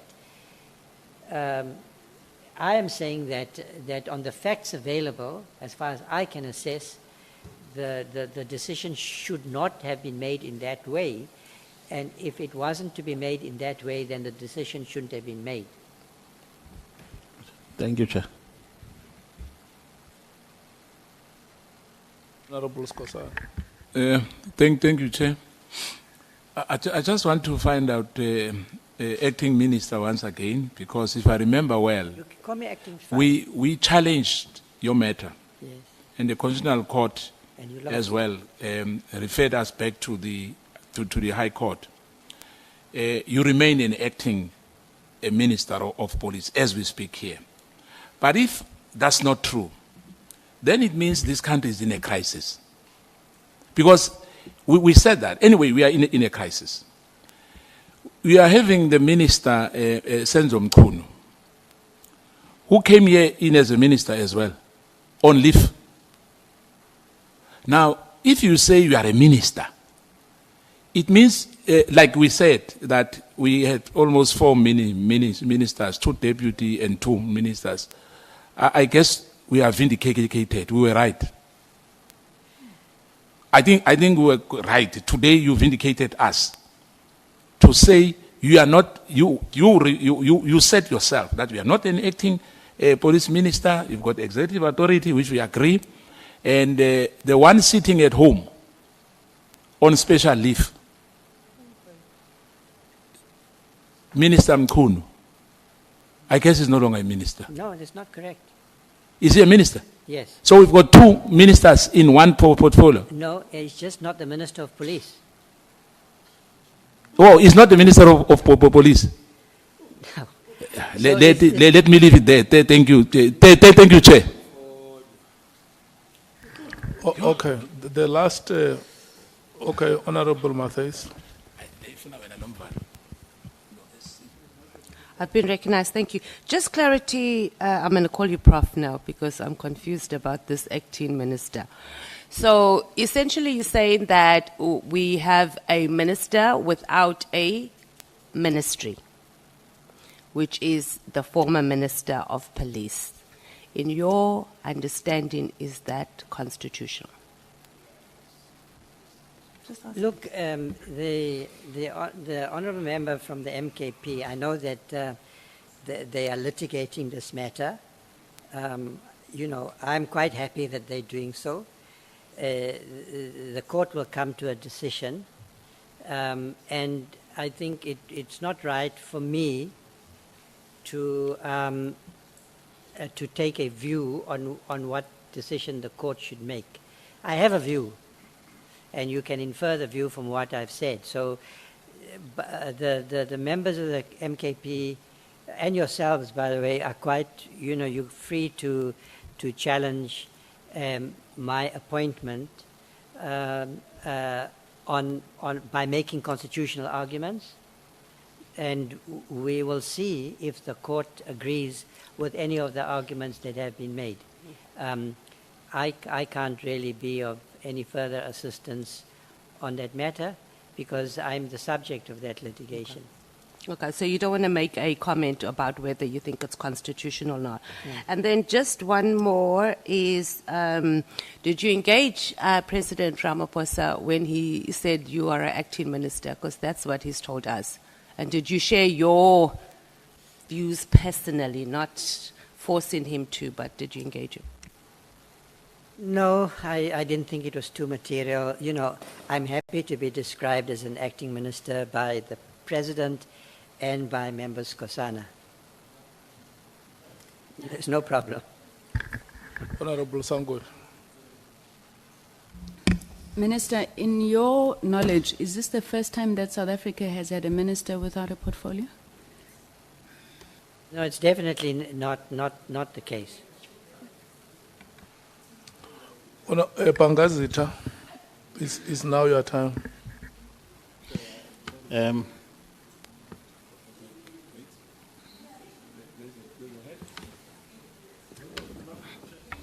No, I just want to get what the acting minister is saying correctly.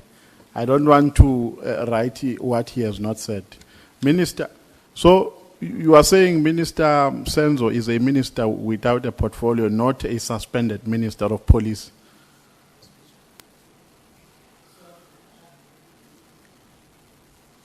I am saying that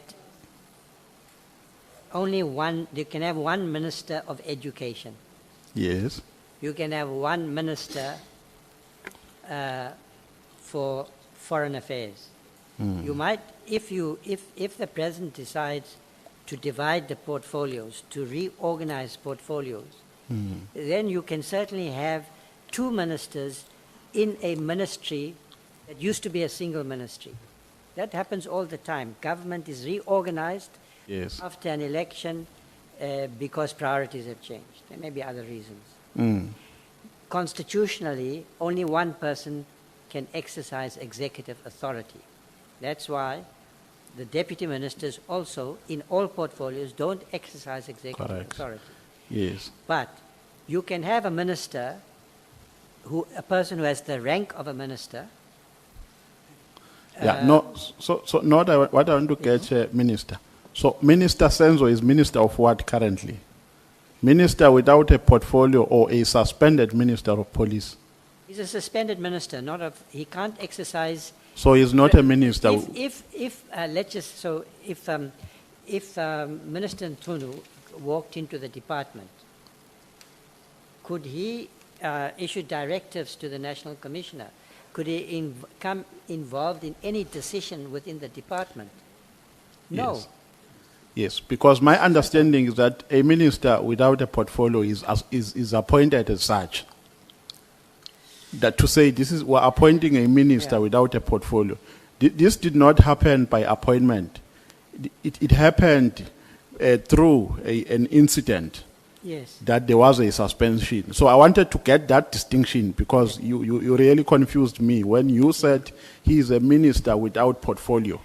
I did not actually say that. I just said he's no longer the Minister of Police. That's what I said. So he is a suspended minister. He doesn't exercise executive authority with respect to this function. Yes, because he is suspended.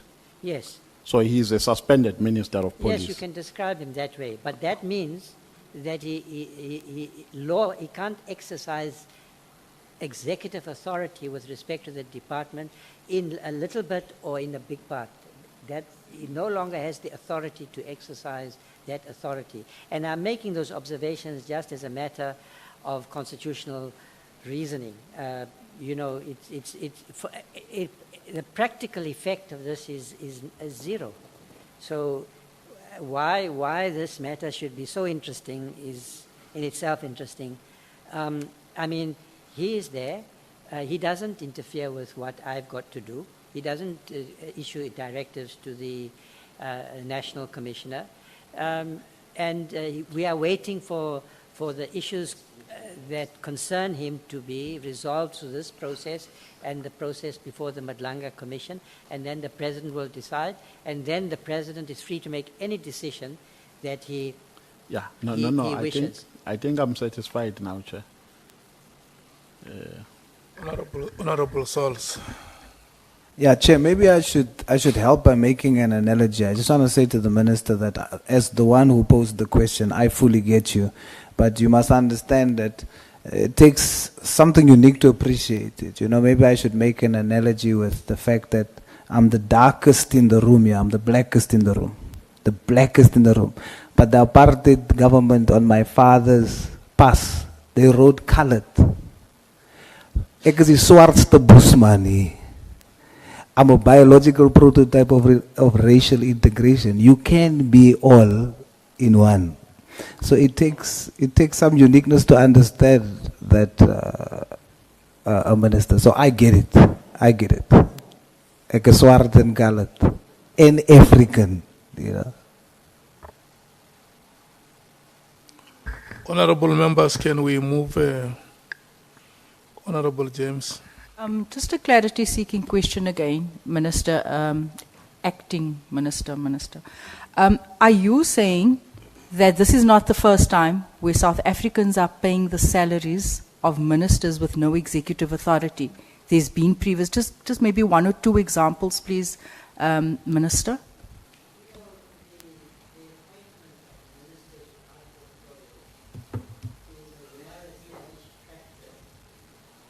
Appointment of ministers without portfolio is a well-established practice in all comparable jurisdictions. It happens for many good reasons of state.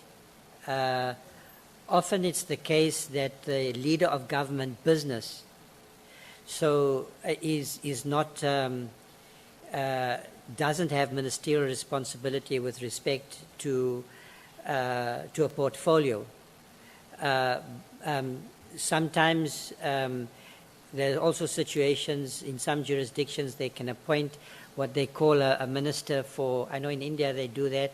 It was quite a surprise to me. They have a minister for law, and that minister then advises on the quality of legislation, the legality of legislation, make sure that legislation is properly drafted and so forth. Your leader of government business may have ministerial rank but not have a portfolio, because the responsibility of the leader of government business as a minister is to liaise between the cabinet and parliament to ensure that the parliamentary program and the cabinet program are coordinated, liaise with chief whips, liaise with the presiding officer and the president and so forth. It's a vitally important position. In our case, we have got a deputy president who's the leader of government business. But he doesn't have a ministerial portfolio. He's the deputy president. So for reasons of state, you know, the president might appoint a minister without portfolio to focus in a particular area. Let's say there's an individual in parliament who has a particular expertise in the area of finance, or let's say AI is maybe a better example, the whole field of technology. It's not a portfolio issue, but the president wants someone in the cabinet, someone close to the president who can develop projects, do policy work, advise the president and the cabinet and so forth on an area that isn't covered by any of the portfolios. So there is a case for a minister without portfolio. But I don't want to go there maybe, but I think that the reasons why he's made the decisions he has made with respect to the previous incumbent was not for those reasons. He had other reasons for retaining him at the rank of a minister, and but withdrawing the executive authority from the minister. And you know, I would just say this to all of you, because you really might end up in a government one day with ministerial responsibility and so forth. And at that point, you will come to appreciate the importance of reasons of state, of statecraft.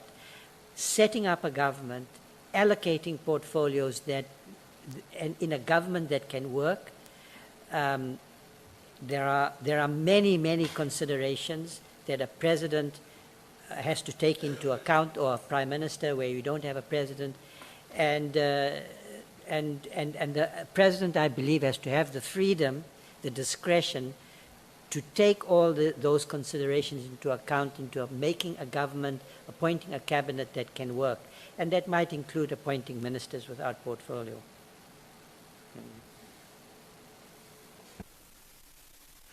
Bangazit. Well, thank you, Thank you so much for your Honorable Chairperson. For your patience. I don't have a lot of questions. I got 3, if I'm not mistaken. But the first one, Honorable Minister, has to do with what you actually said in your statement. You mentioned uncertainty regarding the location and handling of the PKTT dockets post-disbandment. Could you clarify whether an independent audit or verification has since been conducted to ensure that none of the evidence or case files have been tampered with, lost, or reassigned in a manner that undermines ongoing prosecutions? Let me just say, much respect, honourable member. You've been a veteran of this parliament for many years. But the answer to that is no, but it's a very pertinent question. And it informed, perhaps I could have had the benefit of your wisdom, because that might have been something that should have been done, but wasn't done. Well, thank you, Honourable Minister. You also referred to tension between the current and former ministers, as well as between the national and provincial commissioners. I mean, to what extent do you believe this breakdown of trust and communication within SAPS leadership has affected operational integrity and morale? And what corrective mechanisms are you actually introducing to stabilize the command relations? Very important question, and I don't think I have a full answer for you at this point. In the last 2 months, what I have been trying to do is to meet with senior management, give them some indication of what I think the priorities are, so they get a sense of where I'm coming from, what I stand for, what in the direction I want to move in.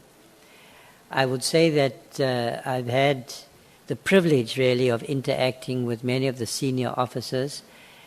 I have said that I think many of them are very impressive, highly professional, well trained in the senior management. So it's not the case that, in my view, that the management, the leadership of SAPS is no longer functioning. There may well have been tensions. If you look at the number of acting positions and also the people who've been suspended, 2 deputy national commissioners, there are some provincial commissioners whose contracts will be ending soon, some who have where there are acting appointments. At least three provincial commissioners, I think, are correct. So there are a lot of acting positions, starting apparently with the minister, if Mr. Nkosana's view is the correct one. So it's not a completely healthy organization. And I think this inquiry, the Nhlanhla Commission, the evidence that is being led, must be having an impact on the morale, which is something I'm very concerned about of officers from constable level up and the middle, up to the middle ranks. They're watching all of this with deep concern, I'm sure. And I have been wondering how I can address that matter. I have wondered whether I should call, is it visiting police stations? Is it calling all of them to a meeting? In what form? To calm people down, because we are in a moment that needs to be addressed. But as I've said, I think there's no need to panic. I don't think to talk about a crisis is correct. The challenge, as others have pointed out, to stabilize the leadership is right before us, but it has to be done. And I think, that every crisis, I know it's a bit of a cliche, but in every crisis there's an opportunity to move forward. And that's what this country has to do. It has to embrace the opportunity to rethink, reset. Honourable Minister, rising from the comment that you actually made regarding the escalating scourge of criminality, are you actually satisfied with the capacity and the abilities of your crime intelligence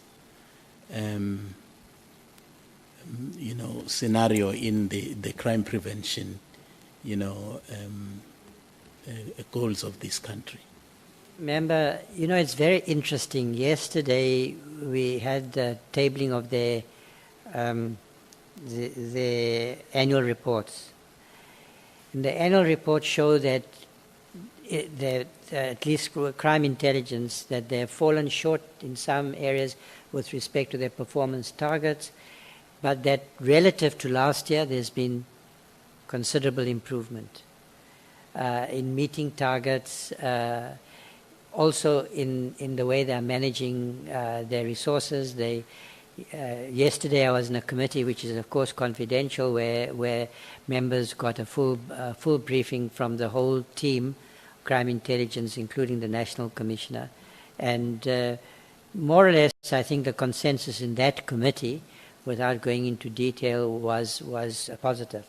But the truth of the matter is that I am of the view that the capabilities of crime intelligence need urgent attention, that we, especially in the light of the growth of organized crime, that we need to develop new capabilities that are not currently embedded within the organization. For instance, I think most intelligence agencies have highly qualified analysts, many of them with doctorates in many fields, in the social sciences, in the accountants, all kinds of skills that are necessary in the field of crime intelligence. Forensic specialists and so forth. And that's where my main concerns are. So we look at where we are at the moment and look at then what are the structures and capabilities that we have to develop. There's also the issue of accountability. I think that in general it appears as if the public now has an embedded perception that the secret account has been abused. But I've been given explanations, for instance, on some matters that have been reported in the media about the purchase of certain buildings, for instance, and I can say that it's dealt with in classified reports, but I can say that I certainly have been given satisfactory explanations for those decisions, and that the committee appears to have been satisfied as well. So it's a mixed picture, but you are pointing in onto an issue which requires urgent attention. Thank you, Honourable Minister. On page paragraph 34 of your evidence, you are actually saying that at the first meeting, your first meeting of cabinet, there was a characterization of your department as one of the worst performing departments, if not the worst. I'm quoting from the statement here, especially when it comes to answering questions in Parliament. I can imagine how you felt at your first meeting in Cabinet, and then you are confronted with this kind of assessment. Yes, but, sorry. Chairperson, with your permission, yeah, but subsequently I've been more than amply compensated, because at every subsequent meeting of the Cabinet, we've been able to show a significant improvement. We started with a backlog of 134 questions. It's down to about 20 now. So soon I think we will erase this calumny on our reputation. And with some seriousness, they've done exceptionally well over the last 2 months. Once I indicated that they are going to have to do better, they certainly have put in the effort. And I might mention that this department gets many more questions than any other department. You can't even compare the number of questions that SAPS gets. So every week I have to spend a couple of hours checking questions and signing them. And that shows, that crime is of real concern to our people, and a lot of the members of the legislature are concerned about this matter, and they ask very important and interesting questions. Thank you, Honourable Minister. As part of the process of cleaning the image of the police service, don't you consider, instituting some kind of a lifestyle audit, especially of the senior police officers? I have discussed this matter with the National Commissioner. My view is that with all the senior management and key positions, the lifestyle audit should be implemented immediately. He has indicated that it will need some time, but I am not convinced that is the case, and I will have to be convinced by him. But otherwise, I'm aware, the SIU, I know has the capabilities to do these audits, and I can't see any reason why they can't be implemented immediately. Because linked to that, Honourable Minister, is the whole question of vetting. Because we did, that point was actually, canvassed here very extensively with the National Commissioner. And honourable members and the public out there were sort of taken aback to hear that actually vetting is no longer a priority matter in the police. And as a result, we heard that the characters like Vusumuzi Nhlanhla frequented the head office. At some point, at some time, they would actually have meetings in the office of Lieutenant General Sbiya. And on the 8th of January, General Sbiya was actually with Brown Mokhosi, enjoying supping and dining here in Cape Town.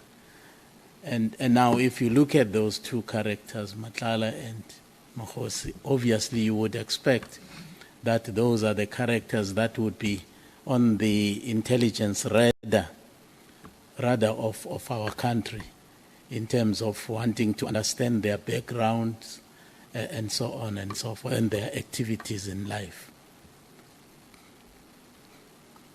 Thank you for the question. So the vetting issue is critically important. I'm not sure what the National Commissioner said. I would be surprised if he said that it's not a priority, because that can't be right if he said so. There are, in fact,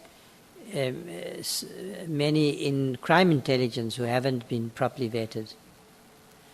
So that's a concerning matter, but it apparently takes some resources. So it's a resource-intensive exercise. And I'm also advised that when people are not, don't qualify, or where they don't succeed in being in getting a clearance, then I have been told that there is an appeal process which causes further delays. So again, you are raising a matter that needs some attention. I have raised the matter. I don't think I've received a satisfactory response, and I don't think I have also dealt with the matter yet in a way that brings it to a satisfactory conclusion.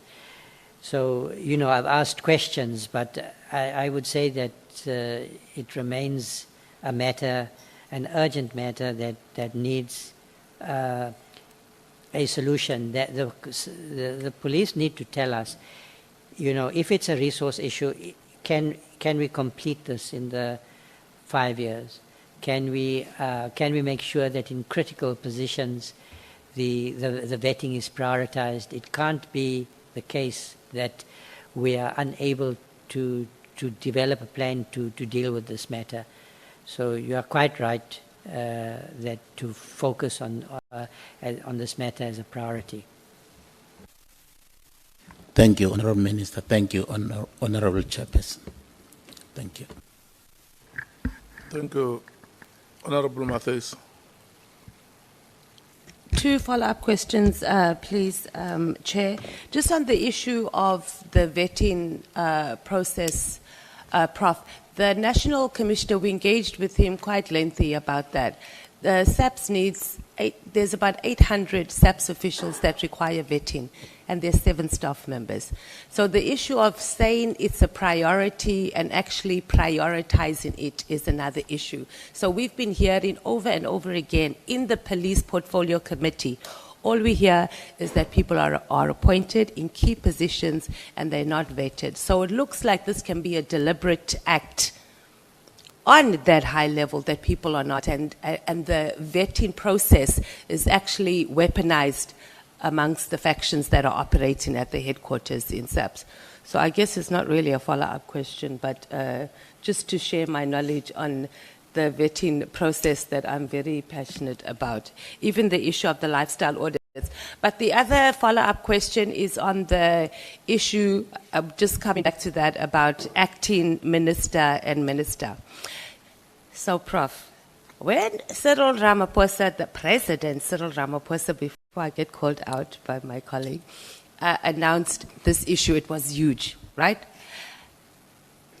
They concluded that they are appointing you as a minister under whichever section, I can't remember, of the Constitution, not as a Minister of Police, as a minister without a ministry. And then subsequently, you were put in as an acting minister. So essentially, from what we understood and what the President of the country told us is that you are the one without a ministry, because Minister Senzo has one. We don't know if he's suspended, because you keep saying he's suspended. We are told that he's on leave, but essentially he's the minister right now for the Minister of Police who's on special leave.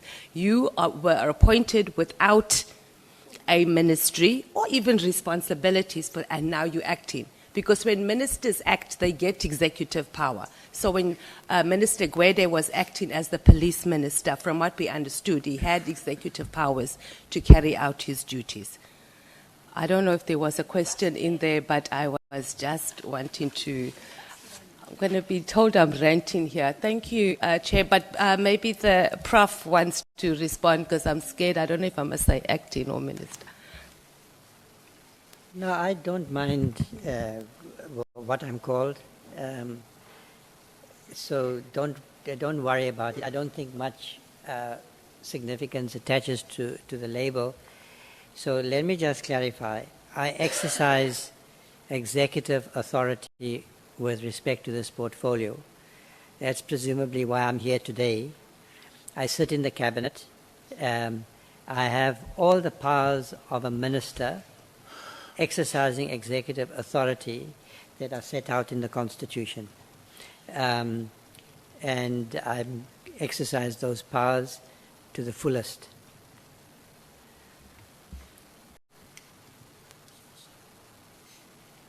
Honorable Skosana. Thank you, Chair. Acting Minister, you know, you spoke about the Nhlanhla Commission several times. My last clarity on you, and I think you'll agree with me on that the Nhlanhla Commission, when it's done, you know that they are going to send a very thick document, but that document is not, it's unenforceable. It depends on the president on that. Now, we know now, you know, before then, I don't want to go back then because we're going to start again on that issue which you've withdrawn. The report is going to go to the president, who's implicated as well. What would be your view in this matter? Is the question, what would my view be if the report, the Nhlanhla Commission, concludes its work, compiles a report, and Yes. that report which it submits to the President implicates the President? Yes. So it's a hypothetical, speculative question. No, he is now, as we speak, is one of the person of interest. He's going to come before us here. Yeah. No, that's different from No. saying... That information is misleading. The committee has not arrived at that decision. The honorable member must say, Okay. in the event. Thank you, Chair. In the event that we agree, as we proposed, that perhaps the President, as has been mentioned many times, perhaps he might appear before us. In your view, would it be proper for that unenforceable report from Nhlanhla, once it's concluded, be handed over to the President? Really, I'm not sure exactly what you're asking me. If you are saying, I mean, you appear to be saying that the Nhlanhla Commission, you're putting to me a hypothetical case, that if the Nhlanhla Commission compiles a report which makes findings against the President, what would my attitude be? So I asked you if that situation has not yet arisen, isn't it? It might not. I mean, you may be flying a kite. You are speculating about what the Nhlanhla Commission might or might not find. Okay. In that event, if the Nhlanhla Commission makes serious findings against the President, that is going to be a very serious moment, not for me, for the country. And I have no reason to think that there is any basis to be concerned that that is going to be the outcome. Now, Secondly, you're saying, if I understand you, Nkosana, honorable member, that the president is going to appear here. And if the president appears here, what would my posture be? Now, you are the ones who are going to make that decision, not me. And it would be, I hope that if you arrive at that decision, that it will be, you will have good reasons, that you would have discussed the matter and applied your minds carefully, as you expect my predecessor to have done in the exercise of his responsibilities before you arrive at that decision, that it's not one that you're going to make for purely narrow party political reasons. Because to summon the president before the inquiry, this is the president of the country. Please understand that. When you attack presidential power in a country, you are taking a very serious step. It may be a step that's warranted, but it's not like calling me, frankly. And in any case, so I don't know whether you're going to take that decision or not, but why should the fact that you make a decision to call the president affect my attitude towards him? It's likely to have no effect unless you are able to demonstrate a very serious case against the president. But otherwise, why should it affect my attitude? I have said, the president has my respect. He has my support. I'm a minister in his cabinet. And unless you're asking me in what circumstances I would consider resigning from his cabinet, because there are circumstances when a minister should resign, that's not a material question at this point. Doesn't arise. It appears to me to be entirely speculative. Chair, let me just conclude by saying, hence I was saying to you, you've been repeating the Madlanga, you have confidence in the Madlanga Commission. From where I'm sitting, if you remember well, we had the former Chief Justice Ngobo here in Parliament, not the Madlanga Commission. He submitted his report to Parliament. And unfortunately, that report did not see the light of the day. Numbers, as you know, are in the podcast space, played their role. Hence, I'm saying I hope that this time, hence I wanted your view on that. It was not a question, but thank you, Minister, and I thank you very much, because today you told us that you are not an acting. So as from now, I'm going to call you a minister. We don't have Minister Mkhunu anymore on special leave, but he's earning as a minister. And he's got the blue lights, and his security is still there, he's still intact. The only thing he doesn't have an executive authority. But thank you so much. Thank you, Chair. Honorable Nomvalo. Chair. A member, we don't want to appear as people who are provocative or who have an issue with you. We want to give you the necessary decorum that you deserve. Now, so in future we must refer to you, because our member has been saying, when he talks to you, has been saying acting minister. So in future we must say minister, not acting. We want to get your guidance. I don't mind if you call me by my first name. No, I'm saying in terms of your position. Yeah, exactly. What I'm saying is that whether you call me the minister or the acting minister or by my name or my nickname, No. I don't mind.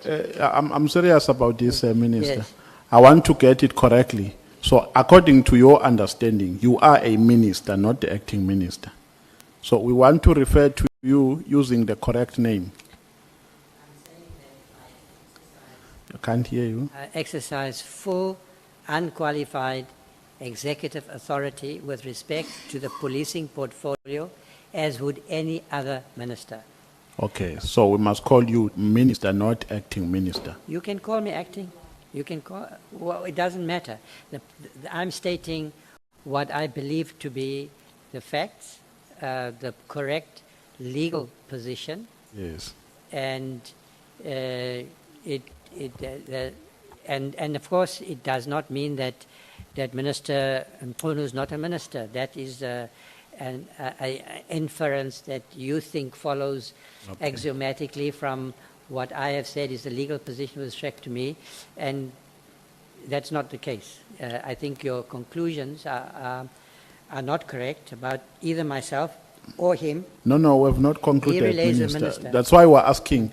We want to whip our member if he's out of order. So your understanding is that you are a minister, not the acting one. My understanding is that I exercise the executive authority provided for in the Constitution fully with respect to this portfolio. And what label you want to put, whether you want to call me the minister or the acting minister, is neither here for there from me. I'm not interested in that question. I know it's fine. You are not answering me, Minister. I just wanted your understanding, not how I want to call you. I wanted to guide me as per your understanding. Okay, my understanding is that I am the Minister of Police. Okay, that's what I wanted. Thank you.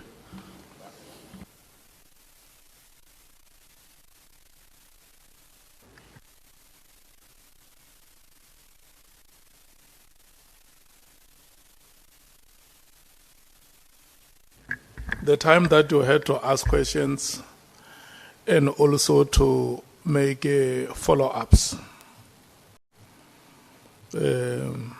Follow-ups made genuinely and opportunistically. That time has come to an end, unfortunately. The time has also opportunistically come to an end. SC. Thank you, Honourable Chair. Honourable members, Minister, I think I've been quite consistent calling you Minister the whole day, because it seems to me pretty clear that one minister, whether it's been suspended or put at home, has been stripped of his executive authority to act as the Minister of Police. The President has assigned you as the executive authority, and you are not play acting like in Hollywood. You are actually the real executive authority in charge of the police. What I wanted to ask you, because maybe I should have asked our colleagues, the evidence leaders in Nhlanhla, but these dockets that are being interrogated,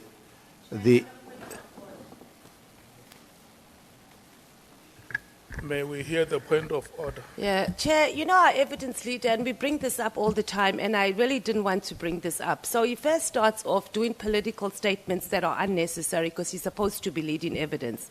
We've already dealt with the issue as members of Parliament about the issue of minister and acting minister. So it appears that our evidence leader is becoming biased. Secondly, he keeps going on about his colleagues at the Commission. I mean, even to the point last week that we didn't know whether General Sabia was Kumalo was available because he's engaging the colleagues in the Commission and not engaging people properly. So please, can our evidence leader lead as an evidence leader and allow members of Parliament to deal with political matters and investigation as we should? Thank you, Chair. That point is not sustained. The dockets that are being examined closely by witnesses identified anonymously, are they some of the 121 dockets that had been referred to the Commission? I don't know the answer to that question. You don't know? No. No, Actually, I'm sorry. Anyway. It just occurred to me to ask the question because Sabia, in his evidence, had said to us that these dockets, while he didn't physically receive the dockets, he received the schedule of these dockets. And from the schedule, it was apparent that a number of these dockets were cold cases. They're 4 or 5 years old, there were no more leads, and it didn't appear to be of any political significance. So I just thought you might know, having we asked you about the PKTT dockets earlier, and that you might have had. Because if that's the case, then clearly some of these dockets are very relevant to our terms of reference also. Evidence leader, if I understand, so now I think I understand you a little bit clearer. I did listen to General Sabia, and he did indicate that many of the 121 dockets had either been concluded or that they were not related to political killings. That was part of his argument that this was not a material question. And I assume that the Commission will deal with that matter. But I have not looked at, the 121 dockets and made my own assessment about that question. I wasn't sure that that was necessary. I was just concerned with the safe custody of all the dockets and where they were and so forth. You also today spoke at some length about us having a professional police service, and also as far as anti-corruption goes, some independent body that would oversee the work of such an anti-corruption force. So just wanted your thoughts on whether one should recommend the establishment of a police board with independent persons, experts, and a mix of people, obviously elected office bearers, so that the people are also represented on a board like that. So that I think it's pretty clear that the police and some other forces have been bedeviled by internal politicking. Yes, that's an important question. I mean, the National Planning Commission did make that recommendation, and I think the NACAC incorporated that recommendation in their own recommendations. I haven't now come to that point because I suppose my initial thoughts were that I needed to bring in the expertise that I needed to develop with the police this 2040 plan, if you like. And I felt that I wanted to, if I concentrate and establish a board, it would be, first of all, be quite costly. It's a bureaucratic structure. It has to be funded, and so forth. And so I didn't think it should be my immediate priority. But it's definitely a suggestion that should be considered. It might be an important pillar in the professionalization agenda, which needs to be at the core of the SAPS agenda going forward. Thank you. Then just lastly, Minister, to thank you for your attendance here today, your cooperation, your valuable insights. You've given us a pretty good picture of what the state of our police service is at the moment. You have come up with a new leadership style based on cooperation and consultation both at a political level with your deputy ministers and with the senior police management, which I would think gives us a lot of hope and comfort that we can begin to build this public trust, which is such an important part of our terms of reference. Otherwise, thank you very much. Thank you, Honourable Chair. Honourable Members. Thank you so much, Minister. You have been very impressive on the interpretation of statutes today.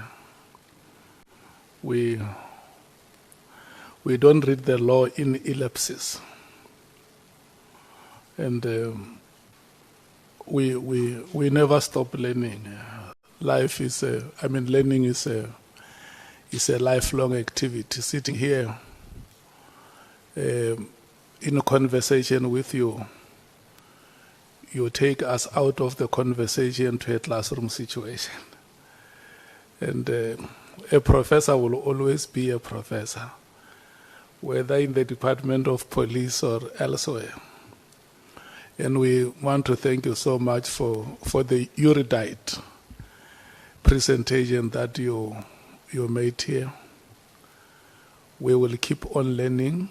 We learn from you, and you also learn from us. If there may have been any other weaknesses on our part that would have upset you,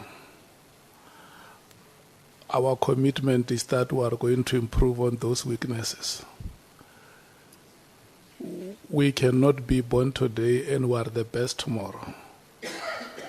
Development is a process, and we want to thank you so much for the presentations that you made and the answers that you gave to the best of your ability.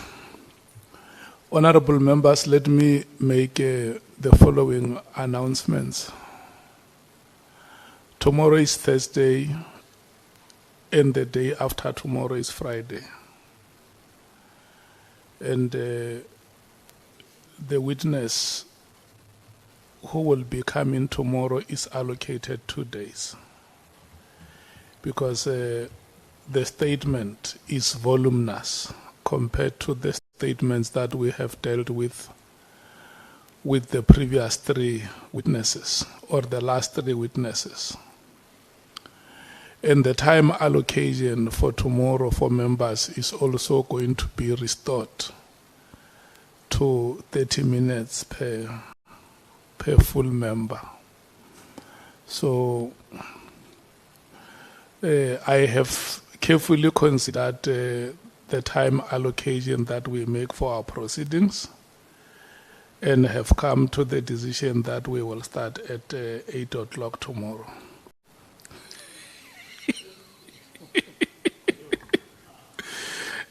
No, honorable members, we will start the proceedings at 10 o'clock. That is the compromise that I was pulling your legs when I said 8 o'clock. I wanted to see what your reaction would be, but I could see that you were very happy with 8 o'clock, because you wanted us to finish as early as 1 o'clock on Friday. I want to thank you so much for your commitment to the work of the committee. I have seen there were members who said they will join us later during the day, and they did so. We want to thank you so much, Bangasita and Honorable Souls, for your commitment. The staff of Parliament and the support staff of political parties that are represented here. Minister and your team, we want to thank you so much. When we started, Honorable Skosana was unsettled, but I can now see that he has the comfort of all comforts.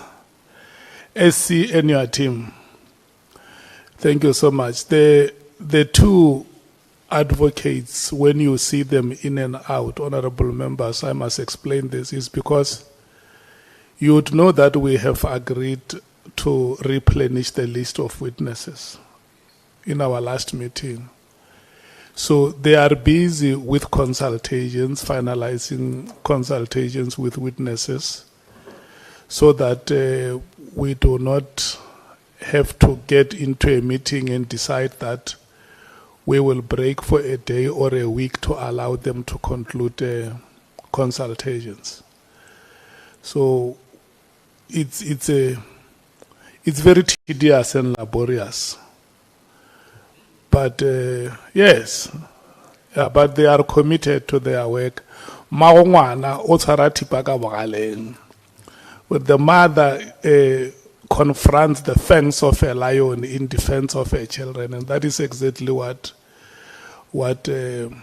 those advocates, those female advocates, are doing. And we should forever praise them, especially that we understand where women come from in South Africa.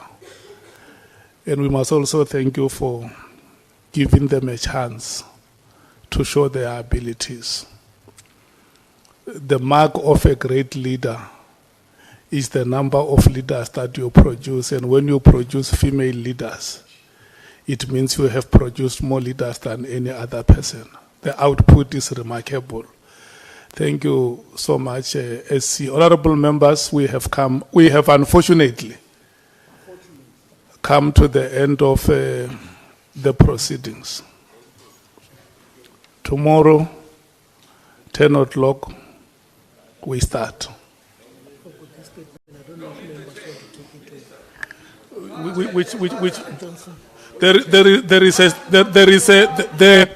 There are copies. Honorable Skosana, Honorable Matthews, Honorable Klopa. There are copies of the statement for tomorrow's witness. Bonani, may you, Honorable Matthews.